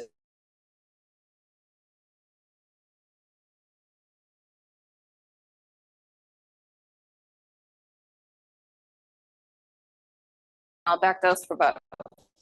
So that can go for both, right? For both internal customers, me communicating with staff, and also the external customers. Staff communicating with the external customers. and we don't have anything like that now, or we're just evaluating what we have to make sure that it's what we need? It's warranted by observation. You can tell that we've just turnover, it's whether it's turnover and whether it's new, different components are kind of making up the need. And just really by observation, kind of really seeing how people are treating each other, whether it's inside the organization or outside. And we done customer service training in the past, and it was very successful. And so looking to just get back to the forefront again. Thank you. Yvette, on the primary challenges facing the department, the second bullet, professional development supervisors and executive leadership. Could you expand on what the challenges are there? Absolutely. So it's been recognized that like supervisors that are in leadership roles need some training beyond just their skill set. So leadership training beyond whether it's, you know, a patrolman meeting all the criteria to advance to patrolman 2, right? There's more that needs to happen in order for them to even continue to rise to the top. So leadership, really looking at the leadership.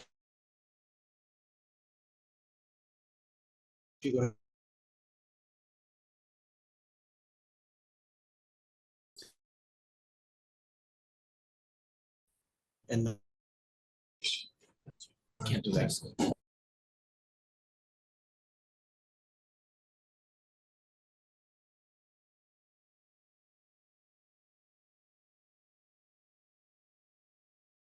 Are you still out there? Yes, sir. Does our current health provider not offer any kind of wellness? Oh, yeah. So we've been with Blue Cross Blue Shield for years now, and they offer tons of stuff, which we pump that out in HR. Our those that are members of Blue Cross Blue Shield with the city of Beaufort also get tons of stuff, you know, But it's individual. but it's all individualized, correct? People doesn't want to give people the health thing so they don't make it to retirement. That joke. Yeah, so, yeah, well, do we want to be, but is the question, do we want to be on that health side of it? Thank you. You bet. Thank you.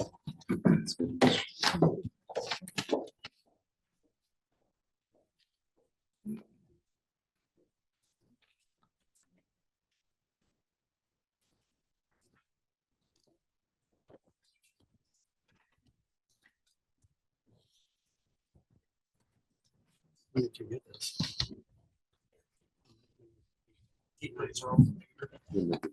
Well, it's IT. Oh, God. My name is Charles Preslor. I'm the IT manager for the city of Beaufort, provided through. Gotta speak up for the room. I apologize. If I'm saying it, you know it's serious. My name is Charles Preslor, and I am the IT manager for the city of Beaufort, as provided through.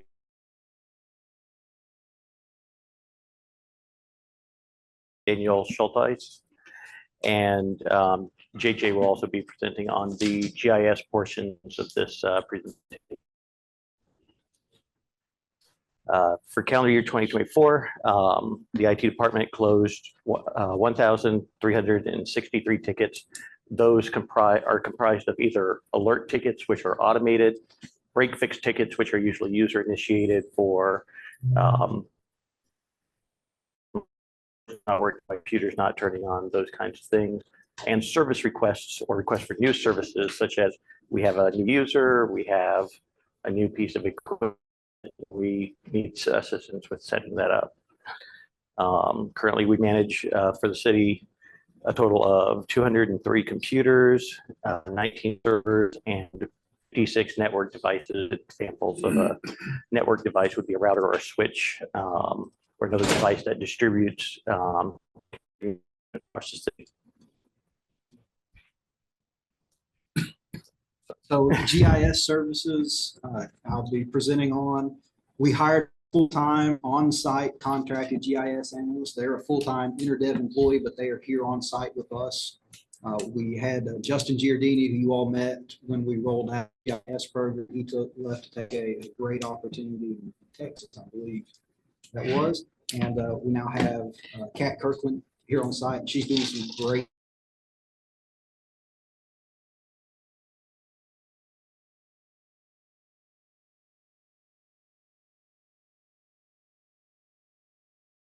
or it was, some of it was actually in progress before that, but we actually rolled the GIS program out in July of last year.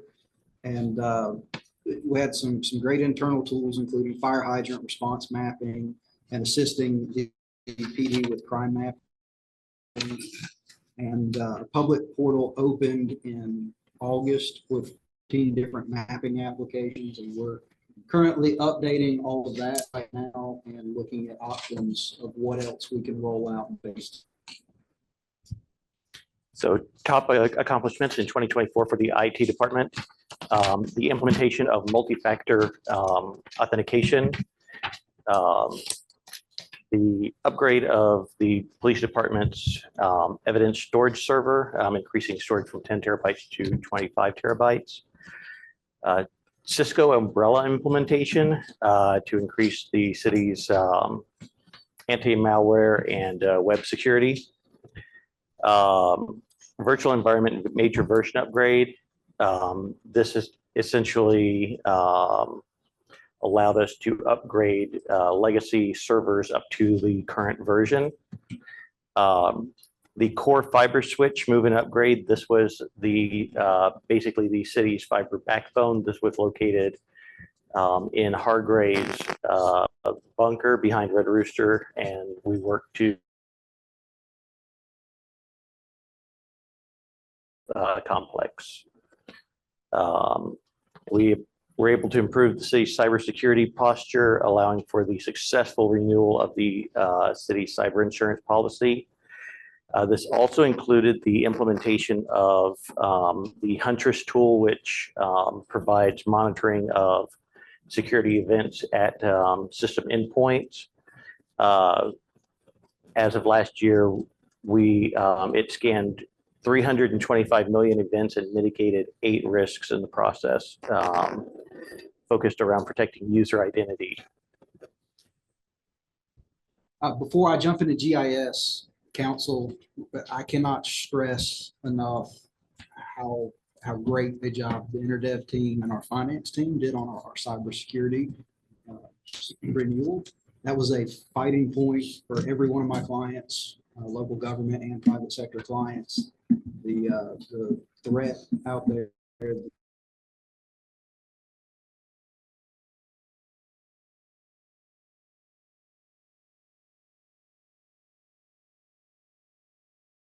do a lot of hoops to get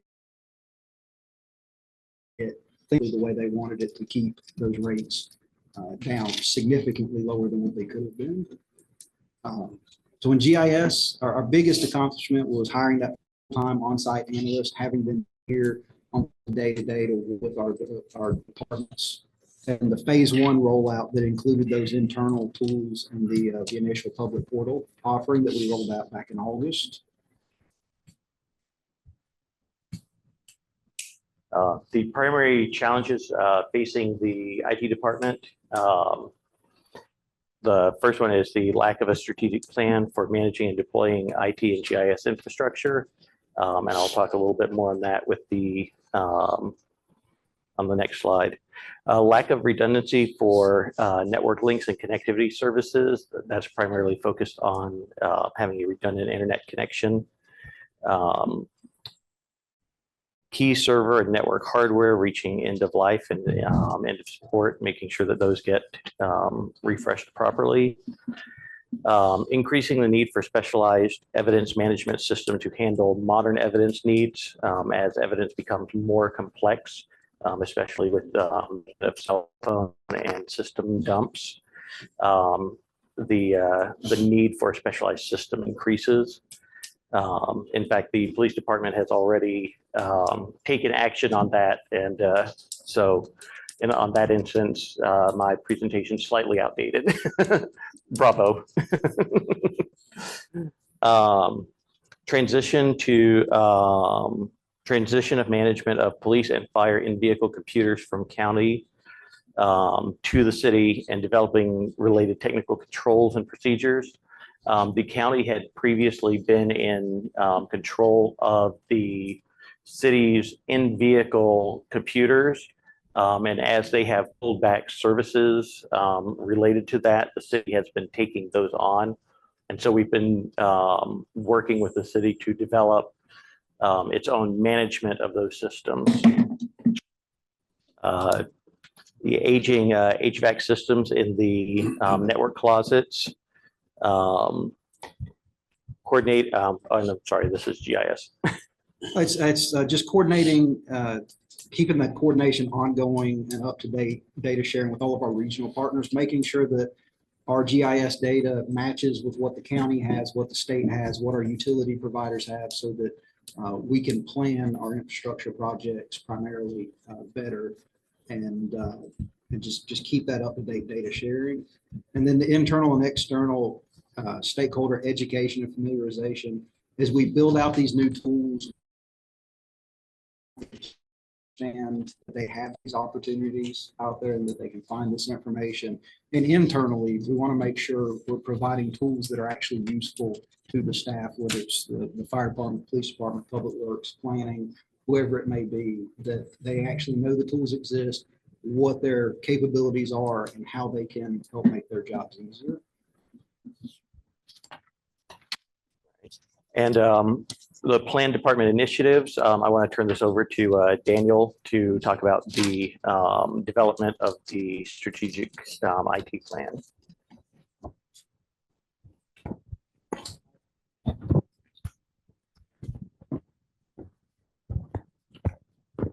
Thanks, Charles. Thank you for having me here today. I want to talk a little bit about the IT strategy planning process. It was mentioned on the previous slide as one of the identified weaknesses for the department that we want to try to address this year. So as the VCIO for the city, I'll walk through some of the steps for that. In our planning process, we try to elicit business context from each department, establish the scope of the IT strategy,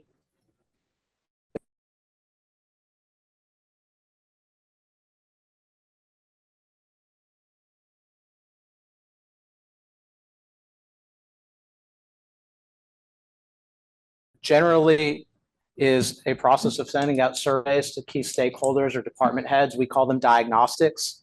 It helps make sure that what we are suggesting and putting into our strategic plan properly aligns with the goals of every department and the goals of the city, and make sure that we provide the maximum value of the things that we are recommending the city move forward with and properly use the funds that are available. So when we establish the scope, we look at the output from those diagnostics or surveys. We then create our department level mission and vision to make sure they're in alignment with the mission and vision of the city and the guiding principles of the city. We then build our key initiatives, our plan for what we're going to suggest we do over the next year to 3 years for IT strategy. We lump them into 3 business support, what we can do to support each department on their objectives. The IT excellence, which is mainly how we maintain our IT support systems, the HVAC systems, the hardware replacements, the desktop replacements, the budgeting of the things that just have to be done to keep things operational, and then innovation. So ways that we can better utilize technology throughout the city that we in Office 365 paying for, or maybe add on additional modules or features, take advantage of AI in other places around the city, maybe outside of the police department that they're already using for crime analytics, but maybe suggesting how other departments can take advantage of that as well, either through Copilot with Microsoft or other packages that are available.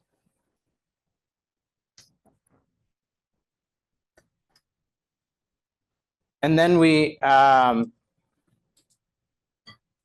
the operational strategy by writing down all of our goals for each of the department, how we are going to support them, because we are primarily a support department. We exist to help make sure that the other departments can deliver the services that they need to their constituents and to the city. So we're here to support their needs, try to improve the process where we can to gain efficiencies. But we will also define our metrics and targets so that we can be measurable and have the same SMART goals that the rest of the city should have for their initiatives, and that can be measured against. And then we will document the strategy and create a deliverable. It's not a plan until it's written on, disseminated to the appropriate parties. would recommend in your strategic plan, not using the word goal, go with maybe project or something. I appreciate that. Until Bill dies. We know we have at least one key takeaway from this. That's right. We learned nothing. That's right. So beyond the strategic plan, one of our other initiatives are improving the resiliency and service quality of IT provided to the city. That includes moving the primary file storage to SharePoint. Also performing a refresh of the core storage and compute resources, basically just the hardware that is running the software for the city's network. Network reconfiguration to increase speed and security. Evaluate and implement specialized evidence management systems. So we'll be partnering with the police department for that. And improve the police department's cybersecurity posture to meet new CGIS and SLED requirements that have just recently come out. We also are going to be working with the city to develop end user training for security measures and system and some of the newer systems as well. Then on the GIS front, we're going to develop and implement that phase 2 this year. The first part will be getting those surveys, figuring out exactly what phase 2 is going to cover, and then actually working through a rollout plan of how we'll get that out to the public and to staff. And then working with IT and GIS to develop key performance indicators for our day-to-day operations. And at this time, the greatest unmet needs, again, mentioning the lack of strategic plan. Server room HVAC, I appreciate Nate being an awesome advocate for this. Thank you. And providing end user training. Any questions? Just a comment, over the last week, I've been I believe fishing, the pre-fishing ones have been coming through, so this will be where emails I didn't send it off for fishing. It was so obvious. They were impersonating you, or No, they were sending them out to me, urgent, look at the, to go to the site, your subscription's expired, things like that. You're being I've had tested. 3 of them. You're being tested. Not 3 of them. Yeah, they usually do test me, and I didn't see no need to send it to fishing. It was so obvious. Charles, on the redundancy thing with the critical network links and connectivity services, I know that ArcLight or hardware, whatever we call it, they've had 2 issues where they've gone down for a period of time.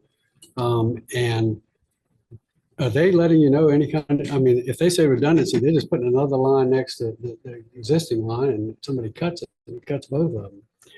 in this instance, we're actually looking at redundancy by either looking at another medium or ultimately another provider in addition to Sparklight, so we're not looking at redundancy with the same company in this case. Okay. And hopefully, as we research that, making sure it's not part of those same backends that were affected before. Yeah, I wrote an op-ed asking for redundancy and asking the companies that would come back and at least sit down with us and tell us what they're doing. And I got nothing. So, and that's from both are the only ones I know. Also on the server room HVAC system, how old is that system?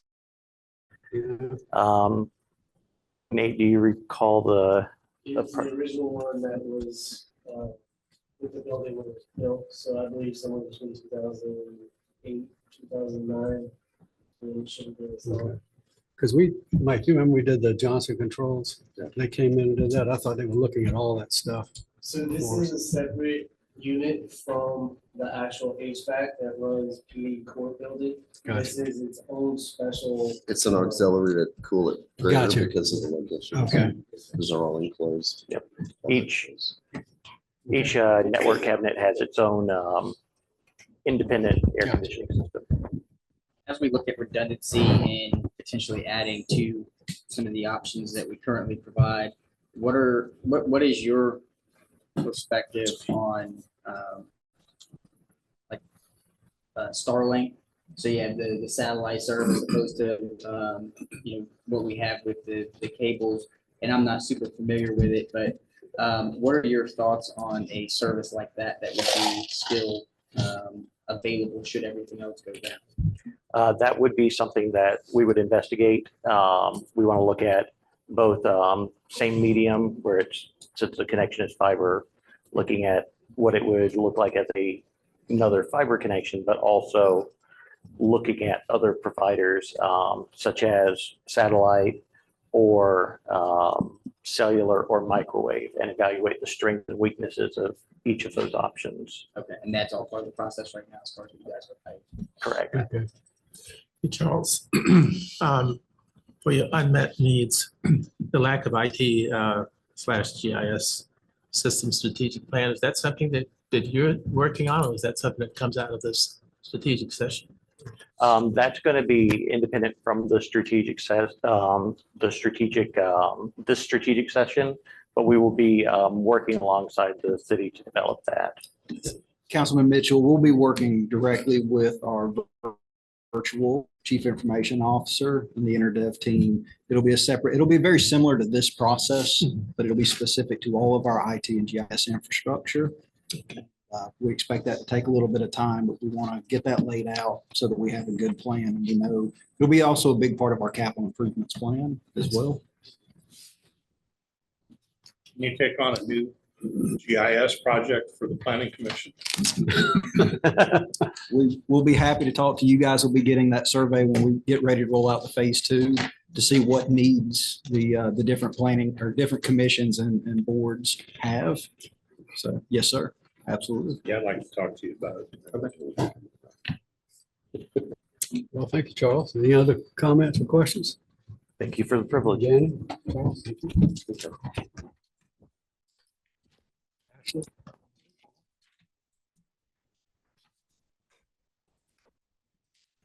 Backup. Kind of wish I had some backup. Got you. Yeah.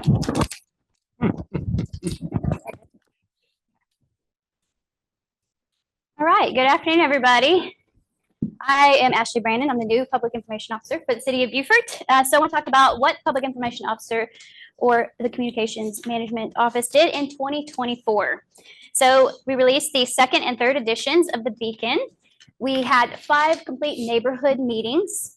We had over 2,600 newsletter subscribers with an open rate of 61%, which is pretty good for Constant Contact, if you know a little bit about that.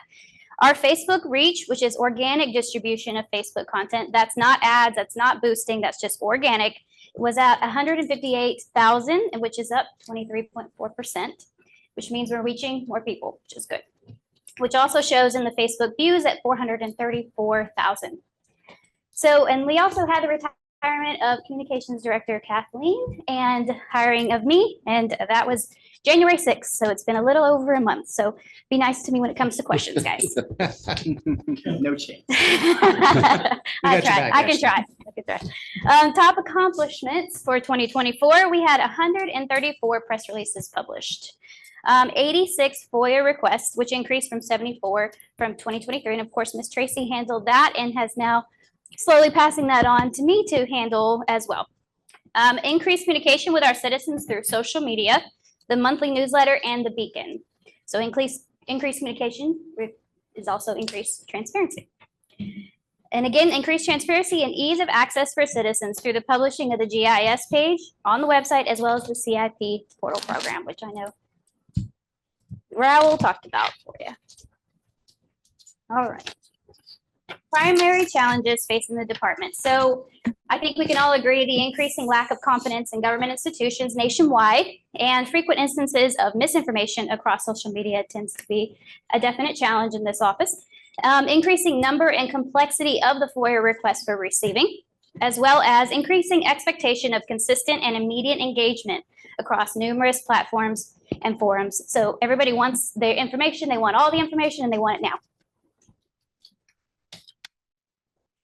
Planned department initiatives. We would like to explore technology options for increasing efficiency and effectiveness in receiving and processing these information requests, so the FOIAs. We would like to explore technology options for increasing communication channels and transparency, such as podcasts, videos, and platform expansions. We'd love to see our city manager on a podcast talking about the city. Explore new or improved communication options that increase transparency and engagement and build public trust in the city of Beaufort team. So we want to look at what are we missing? How can we reach more people? What other technology is changing constantly? So how can we reach more people in the city? So, and then we would also like to establish performance measures for these communication processes, because adding more communication is great, but you need numbers. You need to know you're getting a return on investment for these things. The greatest unmet needs: lack of full assessment of technology options for increasing communication effectiveness. And then the need for industry recognized professional development options for the PIO function. So I just actually went to the Palmetto Alliance of PIOs, and so did some basic training, but there's also lots of other trainings for the PIO position that we'd like to add that as well. And that's what I have. Any questions? Comments? Questions?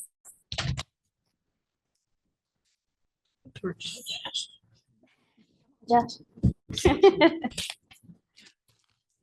Must have done a really good job. Hey, I like that. All right. We're gonna nickname you Speedy. Ah, that was my nickname. We can't control the FOIA and social media. so- Thanks, Ashley.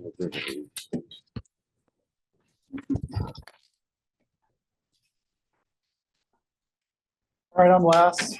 Everybody's not asleep yet. I'll try to go quickly. So I guess first and foremost, accomplishments. I'm not sure. It really depends on your perspective with our accomplishments.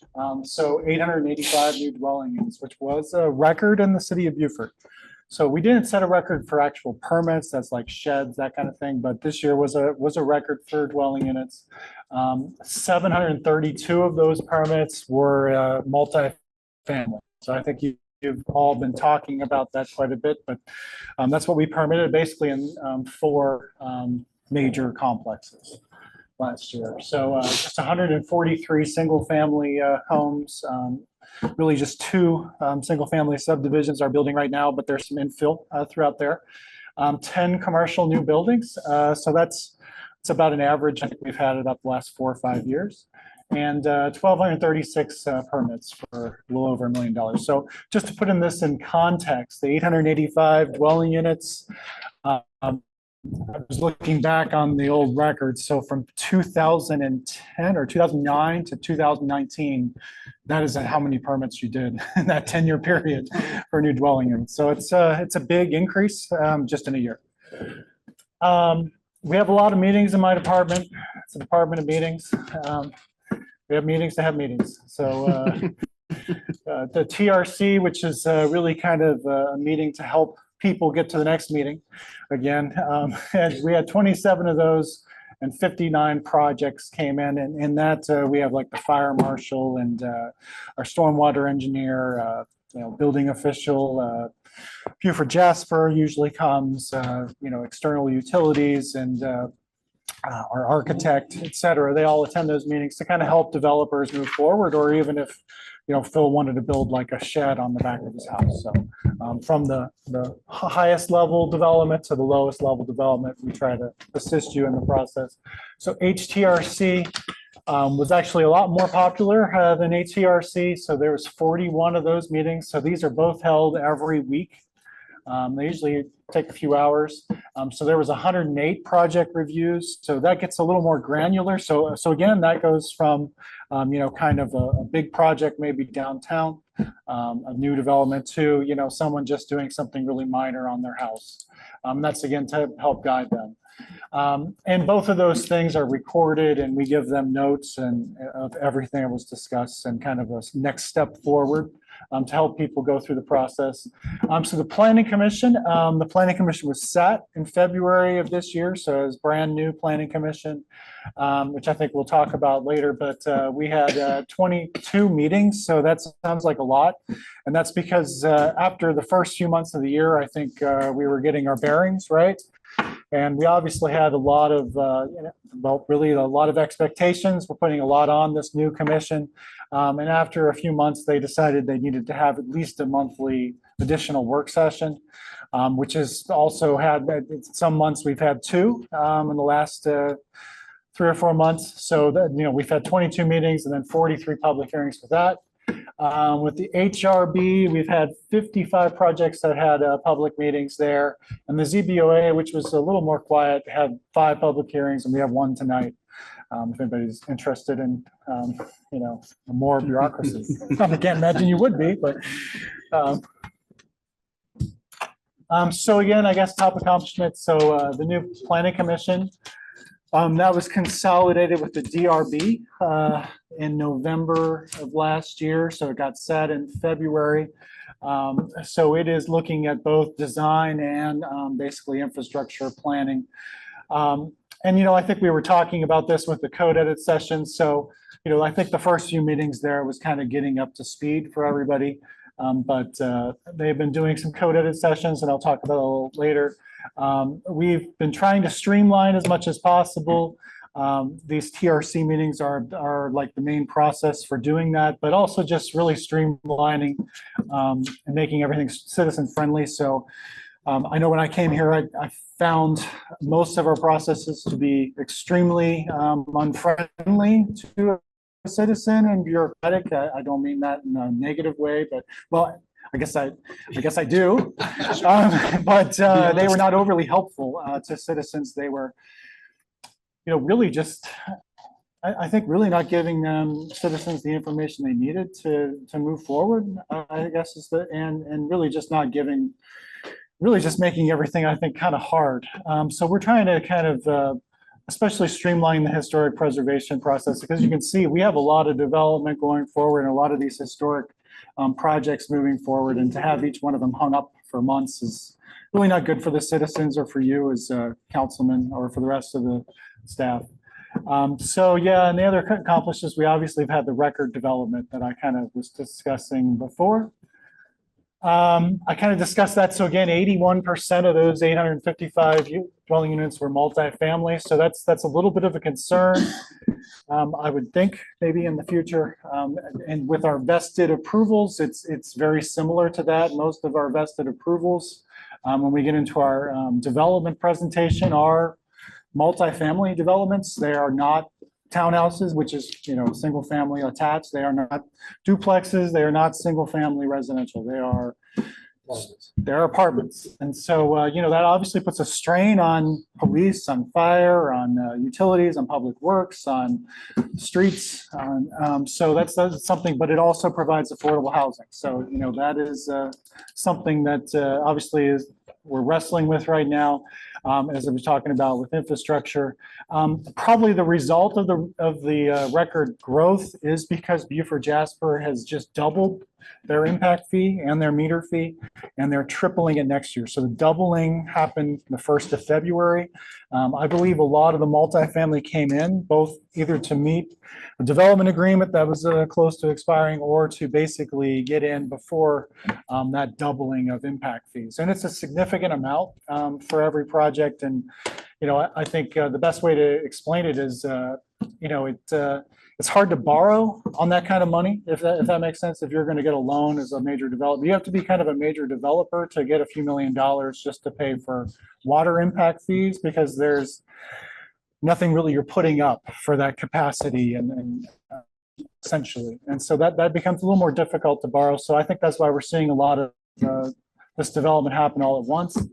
And then, I guess, the challenge is the comprehensive plan and the civic master plan. The comprehensive plan was approved in 2021. And I think we're going to talk about that as days go on. But the civic master plan is kind of old. It was approved in early 2014. And that was obviously a major document and vision, but it, is now getting into almost a dozen years old. And so our initiatives is obviously to finish the code edits that we keep hearing about, but I think I might have made a mistake of taking all the hard stuff first. And I don't know, that kind of delayed things, but I think it's also really building that planning commission. They have a lot of expertise. You have a number of architects on that commission. You have 3 attorneys. 2 of them are, practice land use for the majority of their career. So that's, and they're retired. And so that's and an engineer and a developer. So we have a very seasoned crew. And, I think we took on the hardest parts first, but just a few weeks ago, not even a few weeks ago, basically a week ago, they approved about 120 pages or 130 pages of, which probably half of them are new pages. So I think as we got into it, we just felt the need that this needed a lot of work, the code, and those 2 chapters really needed the most work. And they're really addressing a lot of the infrastructure and development concerns I think everybody's talking about, and just the approval concerns and what boards, et cetera, do. That was really, the cross references and stuff were somewhat difficult. And I think we're pretty far along on the tree protection, parking, and landscaping. We're going to have a almost all day work session on Monday, and then with the hope of actually maybe hearing that in March and hopefully getting that approved. And that's adding tree canopy standards and kind of completely redoing how we're doing trees as well. And then chapters 2 and 4, zoning and design. All this has been done. We're just waiting to get to the planning commission, but that'll be done together. So the hope is this will be done by this early summer. And so hopefully, I think we can get it done by May or June. And so, but I can tell you the planning commission has definitely been meeting a bunch and really committed to getting this done as soon as possible. And I think we're finally catching a lot of momentum, if you will. And then I think JJ was talking about EnerGov.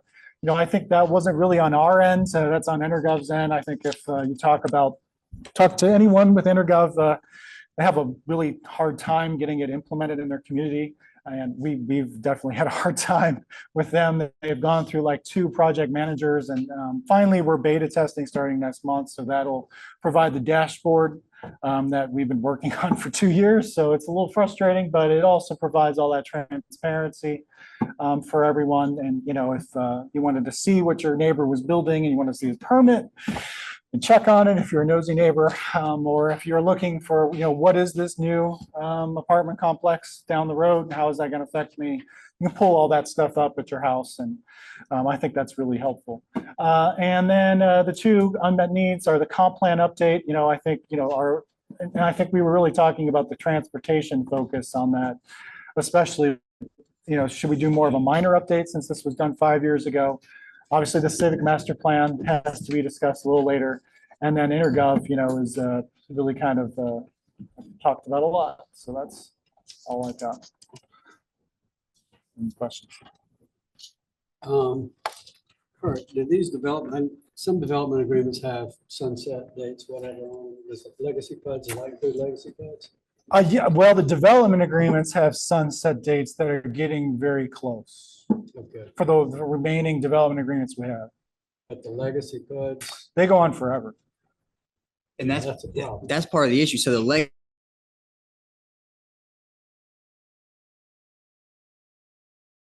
right, because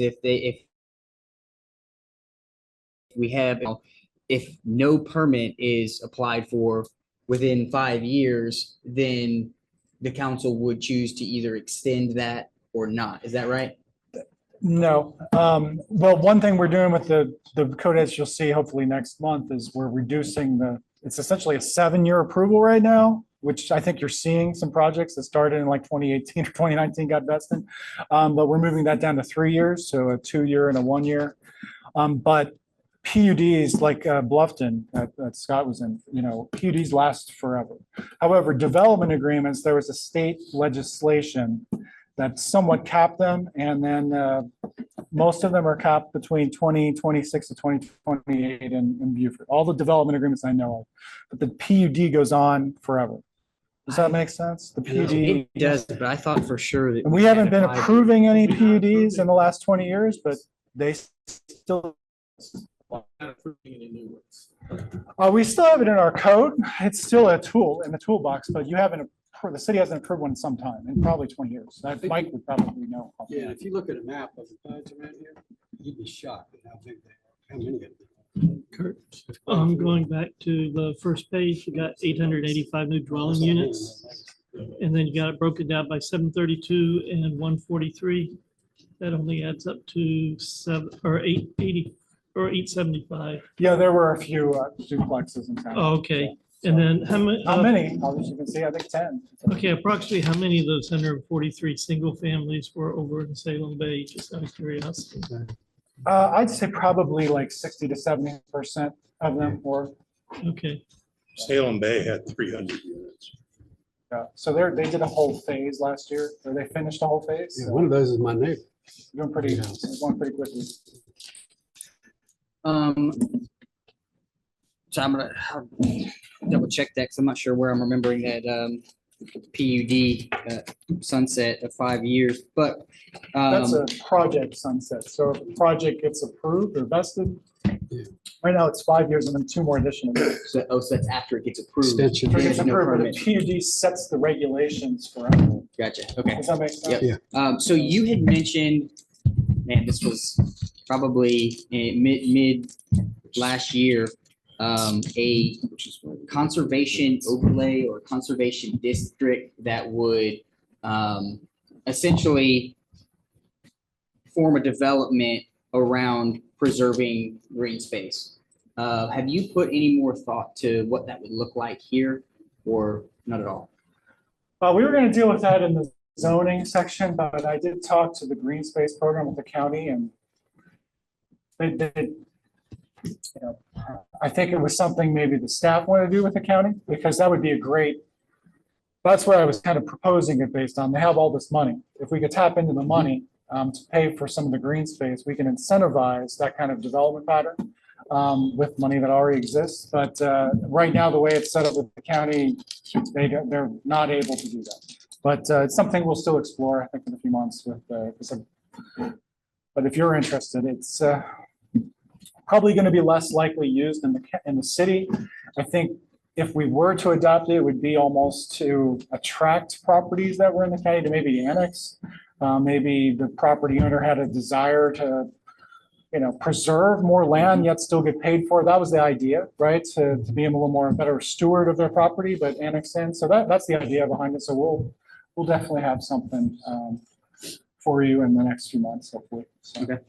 And then in closing, I'll just say publicly how much I do appreciate the volunteers that step up for these boards and commissions, because here 41 meetings for your HTRC, 27 meetings for TC. You're right. There's a lot of meetings. It seems like all the time we have different groups of volunteers with so much diversity in their background that step up and help establish and maintain this entire process. So I have said it before, and I would say it again, that I would throw my full support behind doing something annually to show our volunteers. So staff, I don't know what we could come up with, but I would champion the opportunity to just show our appreciation on a more reoccurring basis for what they do. We did organize a few tours with HRB. They went up to Charleston with Metters, and so that was a nice event. So they had a whole day up in Charleston, seeing some old houses being redone on the Battery, et cetera. So that was, I think, a nice day. Planning Commission, unfortunately, has just gotten sandwiches so far. So sorry about that. Any other questions or comments from Kurt? I probably have a lot of comments, but I think I'll save them for tomorrow when we get into all the issues. Because I think there's a lot of issues that we need to really think about. You guys need to decide what we're going to do with it along with Scott, because they are tremendously impactful on our community right now. But in the years to come, they're going to be more and more impactful. And if we don't address them, they'll address us at the end of the day. So that's all I have for today. Thank you, Kurt. Did you want to do this now? All right. Okay. All right, I'll try to get these zippy. I don't think any, but so next was to kind of look at all the development projects that are in some process right now, just so you're aware of, as Mike was saying, there's a lot of projects, just to have an idea of all of them.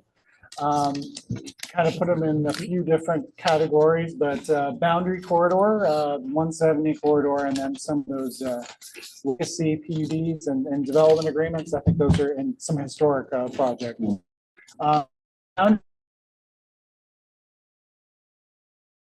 Corridor, the growth.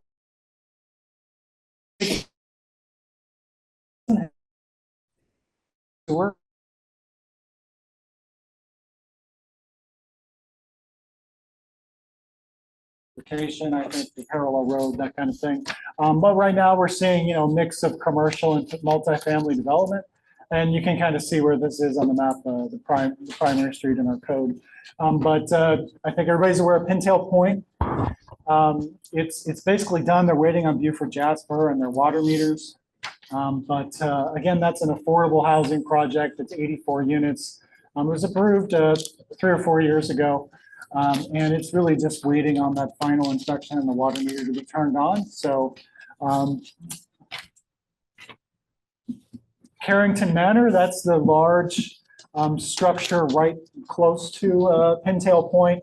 That's also an affordable housing project, but it's for, I believe, 55 and older is what they're targeting. It's obviously being built right now. It's probably got at least another year before it'll be occupiable, but somewhere around there. But it's 64 units. It's actually 5 stories. It's also approved about 5 years ago. It would have, it has water and sewer. I'm sure there might be issues for them actually turn on the water and sewer, but it has it there. It has the capacity. So start getting ready for that in about a little under a year. But 64 more units, affordable senior housing. How about the motel in front? Say it again. I'm sorry. The motel in front of the Carrington Court, is that good? That's not part of it. And Carrington is.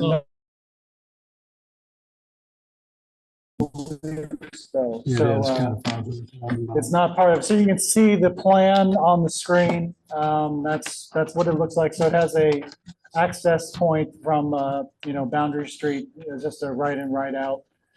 Both that and Pintail.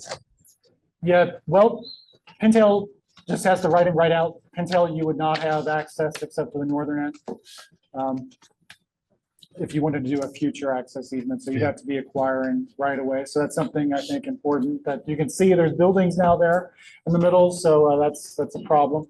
And no right of way was extended to any of the property lines to the either side.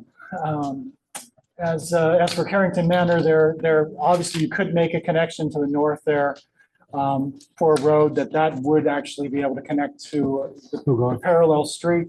So Carrington Manor didn't preclude the parallel street. It was Pintail Point that did.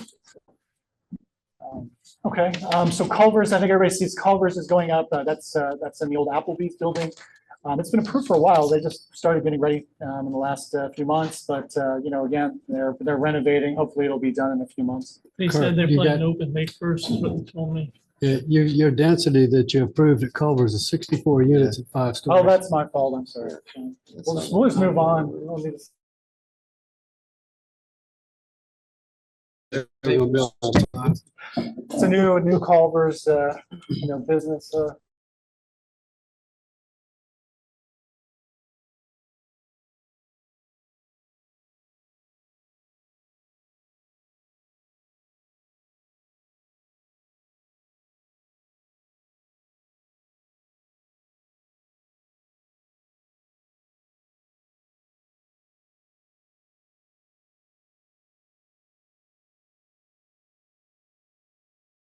Here, we'd be ready in a few months. So I think we're all aware of where that is, so. So 170, I think it's kind of the major corridor that's growth issues, so all the green is in the city. Really the issues right now are Beaufort Jasper needs to make some major upgrades to lift stations there, especially a lift station down by Walmart. But some of the projects I'll show you did build a lift station, and I'll get into it later. But so Sweetwater Apartments, this was approved about 4 or 5 years ago too. This is behind Beaufort Plaza. It's zone T4. It's another 231 units. It needs a lift station and also sewer upgrades. So actually needs to, the actual lines need to be replaced. So this might be on hold for some time. Yeah, so another 231 units. I understand. I don't understand that this is an affordable housing project. This is just a regular multifamily project, but it has been on hold for some time now. It was approved by the DRB in 2021. 231 units there behind Beaufort Plaza on the trail. So that's what it looks like. Kind of hard to see on the screen, but pretty dense.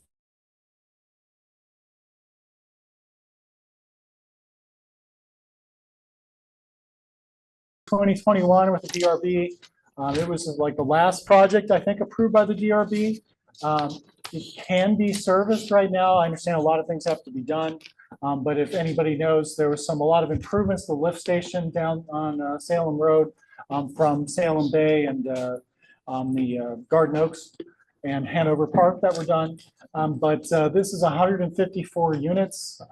It is on basically where the old paper, I guess that was the newspaper office used to be, as I understand. It's on hold, so it's been approved. Obviously, you can see for a number of years. We have not had contact with them in a few years, since really 2 years, I'd say, at least. This is what it looks like. So it is a true form-based code development. You can see the buildings are, really up against the street, parking to the rear. And it's obviously you can see 3 stories and then 4 stories on the end. So again, that's housing. Will have some affordable component as well. So just so everybody's aware. But that, as you can see, it has exit onto Salem Road, but it'll obviously impact Salem Road. And they did plan the sidewalk on their side, so obviously that had to be worked out later. But it does increase. I think we have a lot of issues with Salem Road right now. So just put that in your mind right now. It's got another 5. So Watercrest is probably our biggest approved development that hasn't started yet. This was approved in 2021 by the MPC, in 2022 by the DRB. In 2024, an extension was already issued because it hit the 3-year point.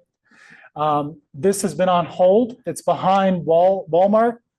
They are building, so they worked out something with Beaufort Jasper to build a regional lift station out there with an additional 200 dwelling units of capacity.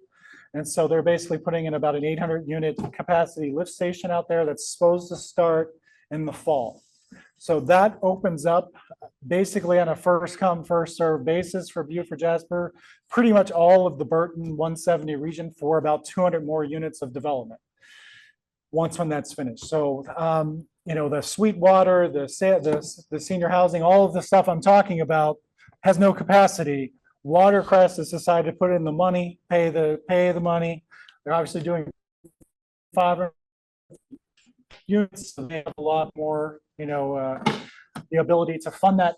And so if that gets going in, the fall, then you'll probably see that site cleared and then the development get underway. I will say that although it was planned for multifamily, they have reduced the density for the eastern portion to townhouses, although they will be for rent townhouses, not for sale. But they will be townhouses like traditional town. Extending Ambrose Road all the way to Broad River. And I know the planning, the MPC in 2021 basically required them to connect to WK Alston, but that there's a little strip of land that's owned by the school district that has not given them approval yet, which would provide that access basically to, all the way down to 170, which would be, I think, really good. But that still has to be worked out. Anyway, so that's where that stands. We at least have that connection at Alston Road, which kind of goes to Cross Creek Apartments. So According to this, you got 3 other apartment complexes right next to it. yeah, there's another challenge with this is we did receive an annexation request to the northeast corner of Broad River in 21 there, the gateway. They withdrew, but they're now attempting to, I think, develop that in the county because the county has a form-based code too. And the property to the southwest is zone T4 in the city, and they've got a request that's been, basically they withdrew, but they're still in process. So that's about another 700 units that they're looking at. Obviously, there's no capacity right now, but But if they put this lift station in and increase the capacity, if all these other projects tap into that, will they be at capacity again? Well, they're putting a funding that lift station. Right, but Beaufort Jasper's adding to that lift 800 station or to get 750 to 800 dwelling units. That's what I understand. We have a letter to that effect. That adds about 200 dwelling units for the whole area. And so that's both for county and for city. And so it's first come, first serve, unless one of these other developers wants to build a lift station for them. And so, and again, Port Royal down the street, I think you have a map that Mike passed out. They have similar issues. So they've got some apartments that have approved. They have the same kind of issues with Beaufort Jasper capacity. But we also have a hotel kind of, we've done a number of TRCs with that's off of Old Jericho, right next to the fire station that just met with us last week. I thought it was dead, but when they understood that there might be capacity, they're kind of interested again. So I would have put it up on the screen.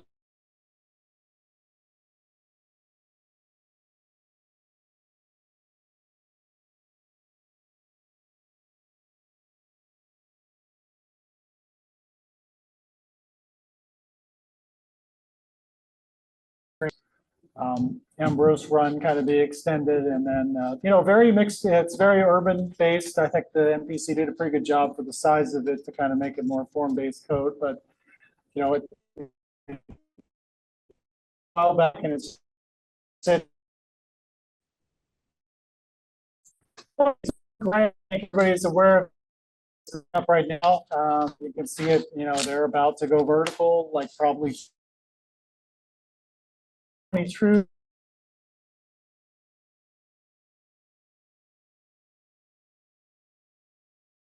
some of them DRB.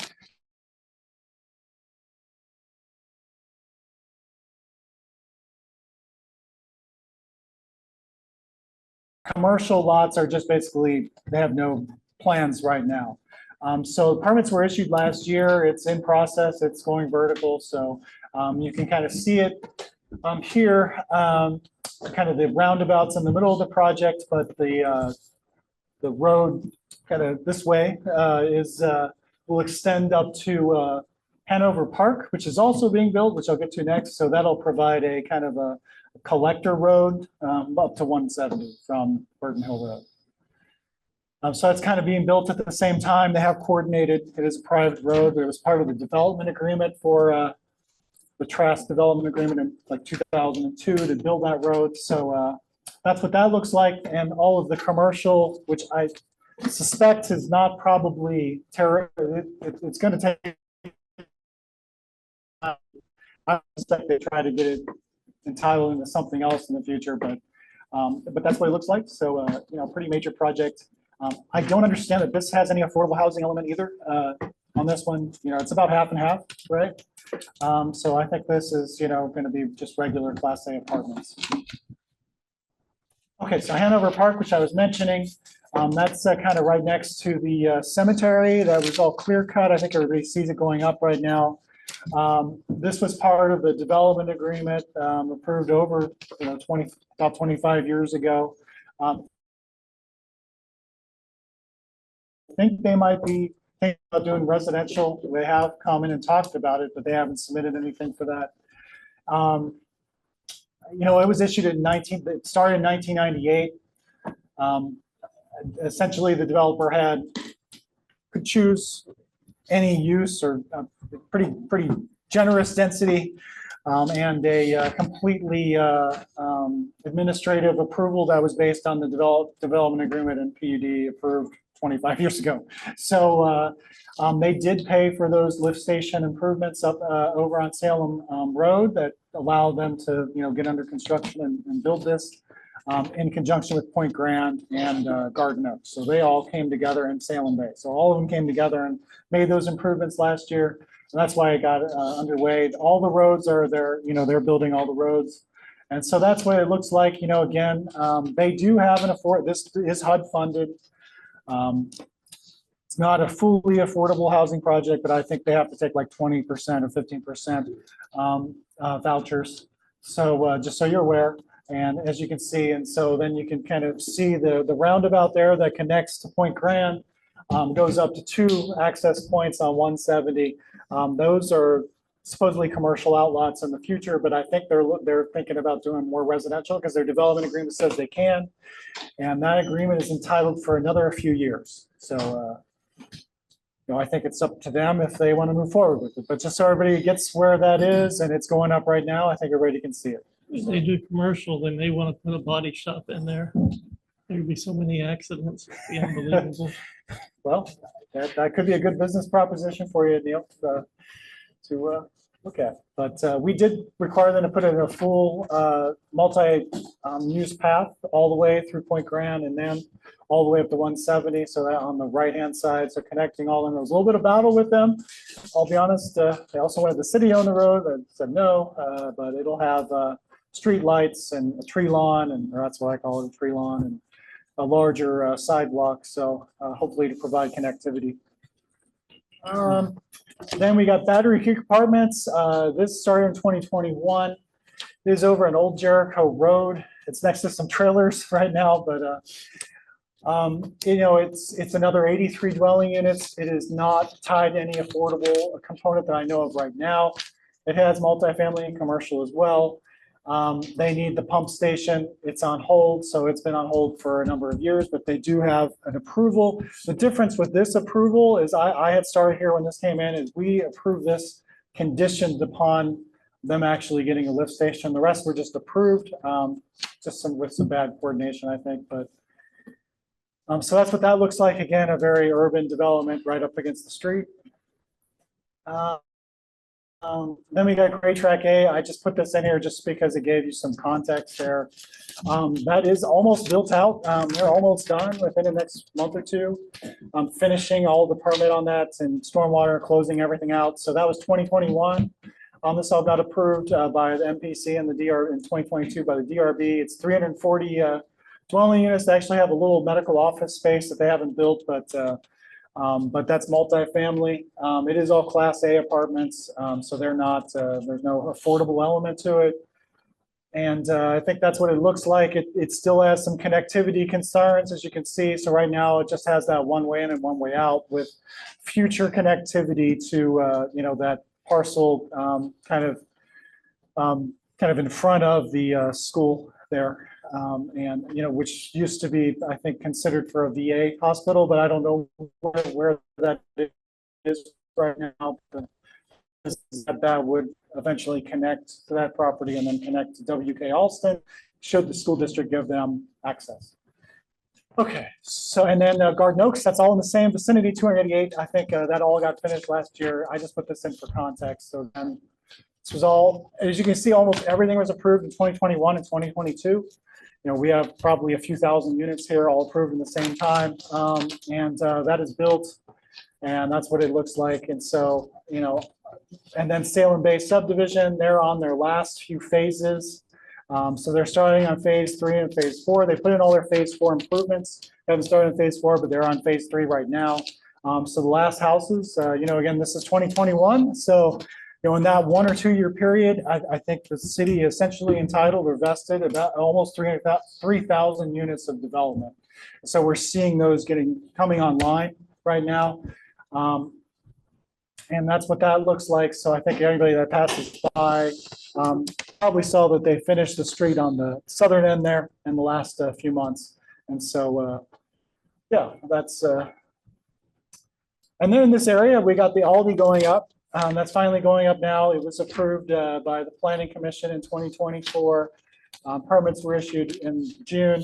It's finally going up. So, you know, I don't know when they're planning on being done, but as you can see, it was starting this month. So they're finally getting underway. Imminence in the fall is what they're saying, September. So that is all the development on 170. So it's quite a bit. And, you know, what you have for sure is project we talk about, they're either going up. And we have had other development questions and concerns. And you know, there's some around the Hanover Park area is entitled with the old development agreement as well. In the next few years, I'm just gonna try to go to it.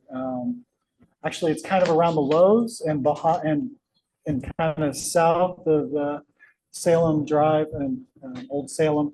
That whole area, which could be another 800 units of development at least, is all in that same development agreement as Hanover Park. And I know that there's people asking about it because it runs out, I think, in the next few years. So, but there's no capacity right now for infrastructure for Buford Jasper. So, okay. I'm trying to go as quick as I can. Hopefully that was good. Some other projects. So we did the Rebo Road. That was a mixed use project where because of the code, we certainly were trying to encourage them to keep the bowling alley, but they actually have kept some of the bowling alley for private use. So if you know the developer, you can go bowling, but otherwise it's not for public consumption. But it's being turned into basically offices, residential apartments on the top. And then storage is the kind of, actually half of it is now commercial office because of our code. And half of it is storage, and then the commercial A rental residential use on the conference top. room too, I believe. Say it again. I'm A sorry. rental conference room, I believe. Yeah, they have conference room and offices. I don't know how, you know, that, but our code kind of required that to do a storage unit on that district, and they complied. So it was right next to the fire building. I'm not doing okay on time. Then we just approved a Charles Street mixed use project on 1013 Charles. They actually submitted a demo permit last week. I think they're really intent on building this. Again, it's a mixed use. I think they're thinking of studios and cafe on the bottom, and then two residential units on the top right there. You know, a corner that could revitalize that corner. So that got approved by the HRB in December. Then if you all remember downtown last year, we had the Greens Drug come in. So this was mixed use, kind of with the restaurant and some commercial office there. Kind of where the Yo-Yo's is, the little ice cream shop in the parking garage there. So this would be extended. Did get a bit approved by the HRB. There's been no movement on that to get approved. Again, they've got some time. They've got almost 7 years at the current approval to build it, but that's what was approved. And then Justice Square was approved in 2023 by the HRB. This is, you know, kind of in coordination with the county and the state. They've really only gotten permits for some of the old jail. That is an affordable component. We have not talked to the developer in some time on that. But it's 48 dwelling units right there in downtown with that affordable component, but it really just hasn't moved forward.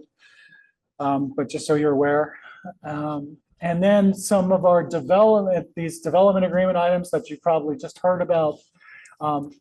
Again, there were two main development agreements that were approved by, I think, Fred Trask when he annexed into the city. And I think all of you probably have the history better than I do because you're all here, but they entitled a lot of land.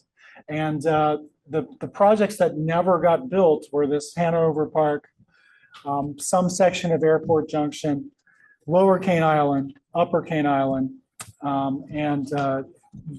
yeah, that's pretty much what's left. And so and they have a few years to go before that development agreement ends. They still have a PUD, but that would mean they'd have to come back to a public discretionary process that would have to meet the PUD, but it wouldn't just be approved like the current.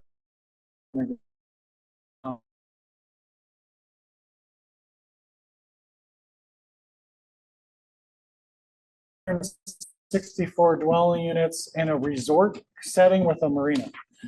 And so does that include the hotel? That does include a hotel. It includes cottages that are basically going to be for rent. So you can see it up on the screen. You know, essentially it's like Palmetto Bluff, and it's very upscale. The developer of the Disney celebration and et cetera is they're basically who's proposing this and bankrolling it, and they're coming from New York. So, you know, there's definitely, this is definitely going to be a very high-end project if they go forward with it. So that's on the right-hand side of the road going to Cat Island, correct? That's right. So Cat Island is kind of to the corner there. You can maybe see Scott's house, maybe not. I'm not. No, it's not visible in that picture. Yeah, but yeah, so that's Islands Causeway this would be off of. So Islands Causeway is kind of on the top and kind of curves, and you can see it go to Cat Island. So Okay, I see it now. they have not formally submitted anything yet. They have just we met with them a number of times in TRC. So they're definitely very intent. Just making you aware of this. And then Upper Cane Island, they did submit 2 weeks ago a 16-unit phase of this. This was in a different development agreement, but it was also entitled, very similar deadlines, but it has proposing about 250. They proposed 16. And so that's what the 16 look like right now. This is just kind of right above the Upper Cane. So that just as the road goes up there, or the Lower Cane, that's where that is. So if everybody has their bearings, they're probably going to have to do some pretty major transportation improvements to make either one of these viable or possible. So that is everything. It's a lot of development. I just thought we should give you a background of it. Something I have heard is on 170, which is really one of our main commercial corridors. We've got all of this multifamily housing right up on the road.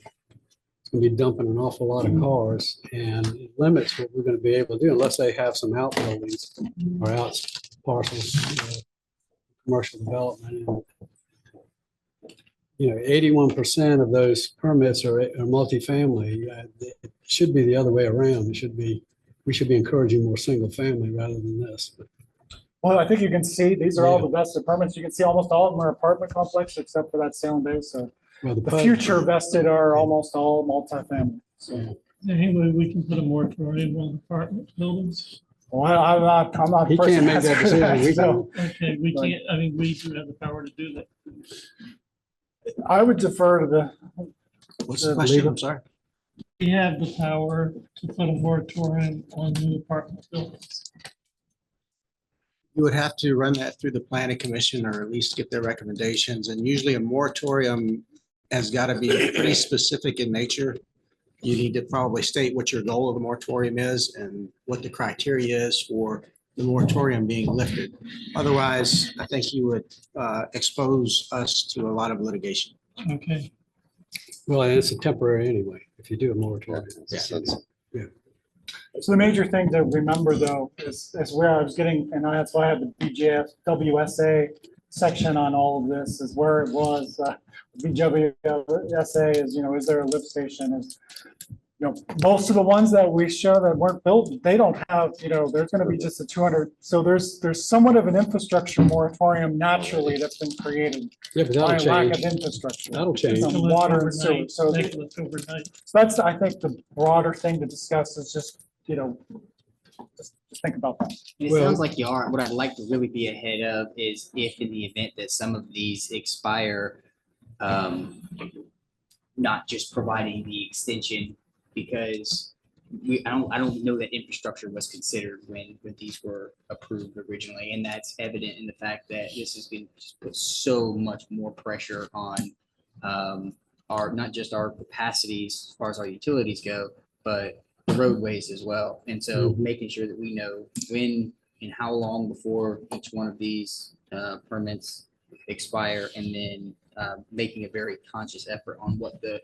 path forward is, whether we extend or not, but not letting any of that slip through the cracks and get, approved and extended when we may not want it now. All this is kind of why I passed out that sheet. That's not a complete sheet of like everything. That was a quick one done. That's actually done by Justin White out of conservation, coastal conservation. And what it does is it points out most local things around Beaufort. Doesn't include all of the Port Royal and all of the county stuff. And I've got a whole lot of different concerns. One is that with all of that development, all of it coming on our main arterials, that a road capacity study really needs to be done. And that is part of that transportation study, but I'm not sure where that one's actually coming from and going, but that all needs to happen. The other thing I wanted to do was have a map like this done that showed all of the county, all of the town, and all of the city, current and future developments pinpointed like that, so that whenever a developer comes to one of the commissions, that is available to them to look at what the comprehensive impact is. And it's not just looking 500 feet both sides of an intersection of where they want to go, but it's looking at the comprehensive impact on the roads of all of those developments. So I think that's part of it. Another one that I think is important to us as a city is that we do a comprehensive growth impact study for ourselves. And the reason I say that is because up until now, the water sewer company has dictated much where we're going to go and when we're going to get there. And I think that we as a city ought to step back from a planning standpoint and say, where do we want to go? Where do we see our development going?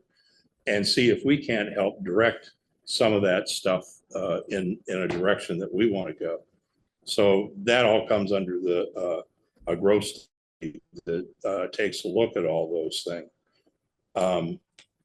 Something else that I did, you may or may not know about City of Alpharetta much. I was their chair of their planning commission for over 20 years.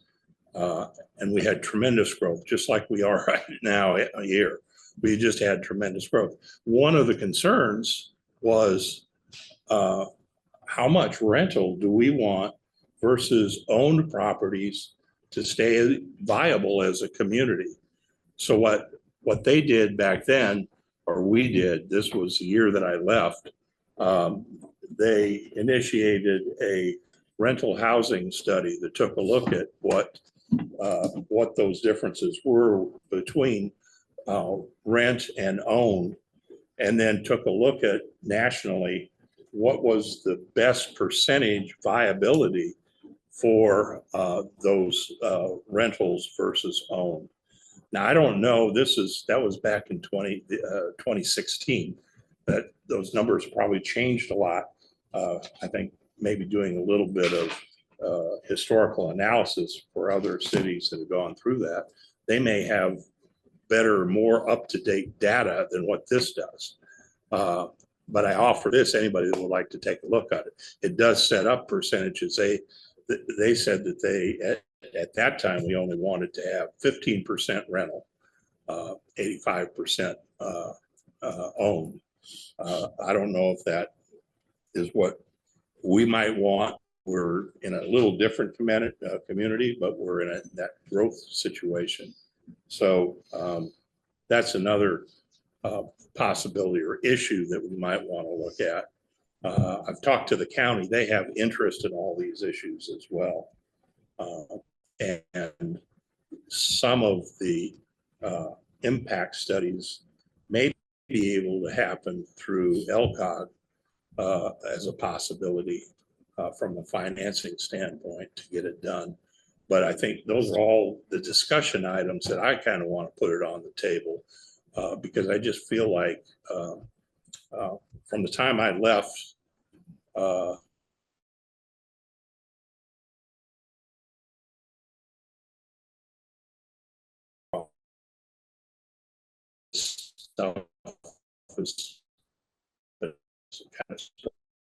and it's just, to me, it's just astounding. And with the traffic we have on our arterial roadway systems, not to mention the access road systems, is probably is at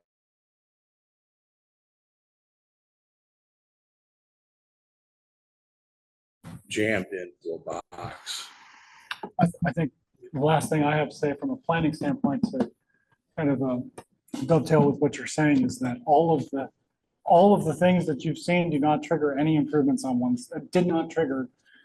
Whether they should have, I think that's, it's too late, right? They're already vested, but no improvements on 170 or Boundary Street were triggered with any of these things that have been vested. So I think that's just something none of these projects, I think that's I think what Mike is, what we're maybe pitching is that the TIAs were not done in a coordinated fashion or an account because they were all coming in the same 1 or 2 year period, that there was another 2,000 units at the same time. And so they didn't trigger improvements when they should have. And so you have a kind of a bottleneck all approved at the same time with no improvements. And so I think that's the challenge that the city kind of faces, I think, from a planning standpoint that we probably need to think about. And that may be part of why I mentioned moratorium earlier on today. I don't know if it's a good idea or not a good idea to have a moratorium, but there's 2 triggers that I see. One is just the capacity of our road system, as you can see with what I gave you. That 170 is everything comes off of 170, and that and the fact that the rewrite of our codes is going to help us put us in a better position than we are right now, and having a moratorium until at least after the codes are all approved and adopted, that could be a help as well. So I'll quit talking. That's kind of what I wanted to put on the table.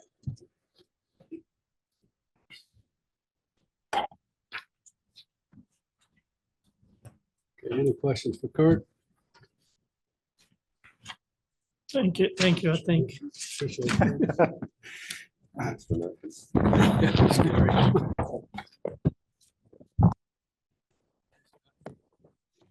We open it up for public comment. That's why we Go ahead, Bill. Give him back his microphone.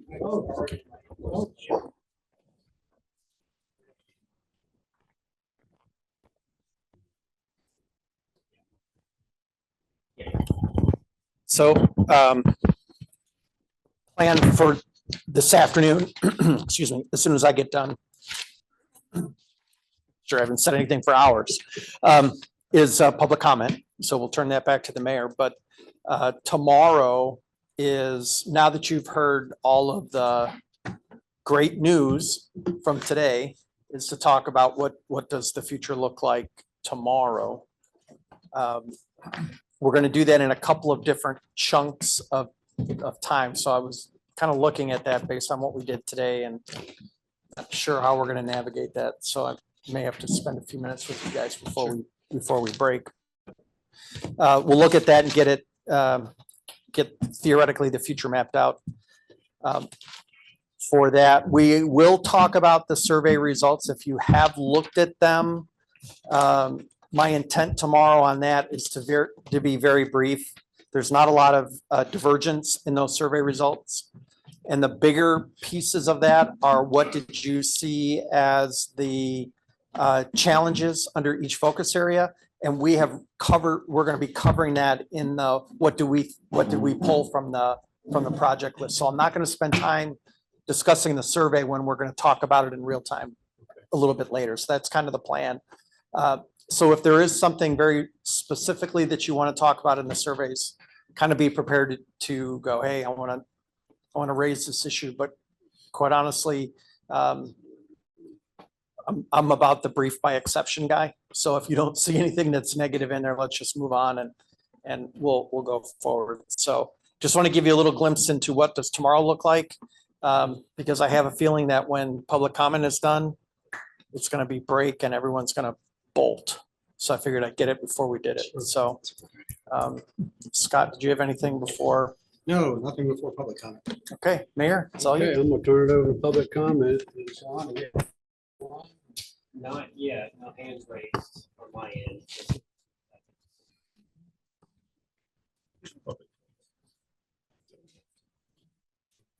Hold on, Joe. No hands are raised on my end, sir. Okay, well, we have Joe Mackey. I think you wanted to say something?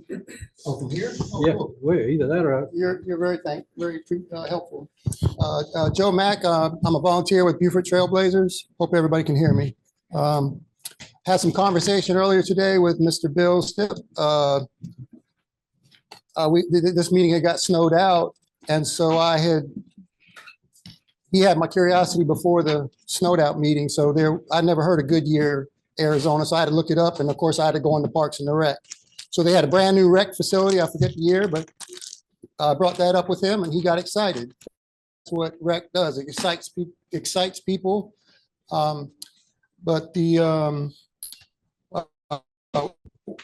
We built a trail at Polk Island, right in the middle of the city of Beaufort. We finished that trail, I believe it was 2023 or 24. I could look it up, but I don't know off the top of my head. Most everybody's heard of Larry Bird. He played for the Boston Celtics. What I didn't know when I was a kid watching that, it was such a nice thing to watch. He was one of the biggest trash talkers in the game and probably one of the smartest trash talkers. I didn't learn that till years later. He would shoot the ball and whoever was guarding him got messed up and he would say stuff like, right as he was shooting or right before he was shooting, "You're too late, punk." And he could say that to Beaufort County. "You're too late, punk." But he said a bunch of things. He said it under his breath. But I don't see anybody in the room that's anti-kid. If I thought somebody was anti-kid in the room, I'd call you out. There was people like that at the county. There was people here maybe 10, 15 years ago. Everybody's human, so I'm not judging anybody. Polk Island, we built that trail. The government, nobody lifted, no tax dollars, zero. We didn't. You get a consultant. We just did. We as Mr. Stipp said, we got stuff done. So as far as the needle moving, hopefully you'll help move the needle. If not, I mean, I don't know any other way to say it, but maybe get out of the way. The needle will move. There's many bottom lines with the Parks and the Rec. One of them, which I think is, it's with the government's role or non-role, is you're affecting people's health. So, it's not rocket science. The more access the healthier people will be. They will use it. And I just left one part out. So the city of Beaufort, the population is around 13,500 to round off. The county had some demographics on the whole county in their last Parks and Rec plan, which recently came out. Those demographics are pretty much in line with the city of Beaufort's from what I looked up. And I'm talking about by age groups. So, you know, 0 to, here's the counties was 0 to 17 years old, 18 to 34, 35 to 54, 55 to 74, and 75 plus. And it's almost evenly spread out. The only one that is a little bit slightly higher is the 55 to 74. The city of Beaufort, I looked that up myself to see whether it was, you know, what it was. So the median age for the city of Beaufort, the one in the county was from 2021. I don't know the year of the city of Beaufort. It was the most recent one. So the median age for the city of Beaufort is 31.5. And those numbers are pretty similar, which was kind of like a surprise. And the last thing I'll say is, so that's evenly spread out, basically, almost. And then we was wondering about the activities. Is the activities evenly spread out for the ages? And you know what they've been saying in the community for decades at least. There's nothing for the youth. And they're talking about this area. Not judging anybody in the room. I think y'all do. Most everybody in here is smarter than I am. I was like to go in these parks and enjoy it. I would like to retire in Beaufort. We have a high quality of living, and we just need a little adjustment, so we can see it in this lifetime. And I thank y'all for listening.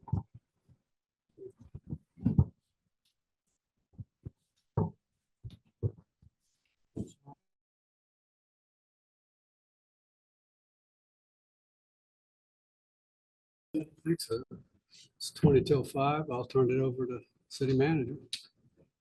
That concludes what we had on our agenda for today. I want to thank council. I want to thank all the department heads for making their presentations. Thank council for the thoughtful questions. I think we gained some insight on a few issues. I know I took a lot of notes. I think JJ was taking a lot of notes. And so tomorrow we will come back and I won't say do it all again because we'll do something a little different tomorrow to be productive.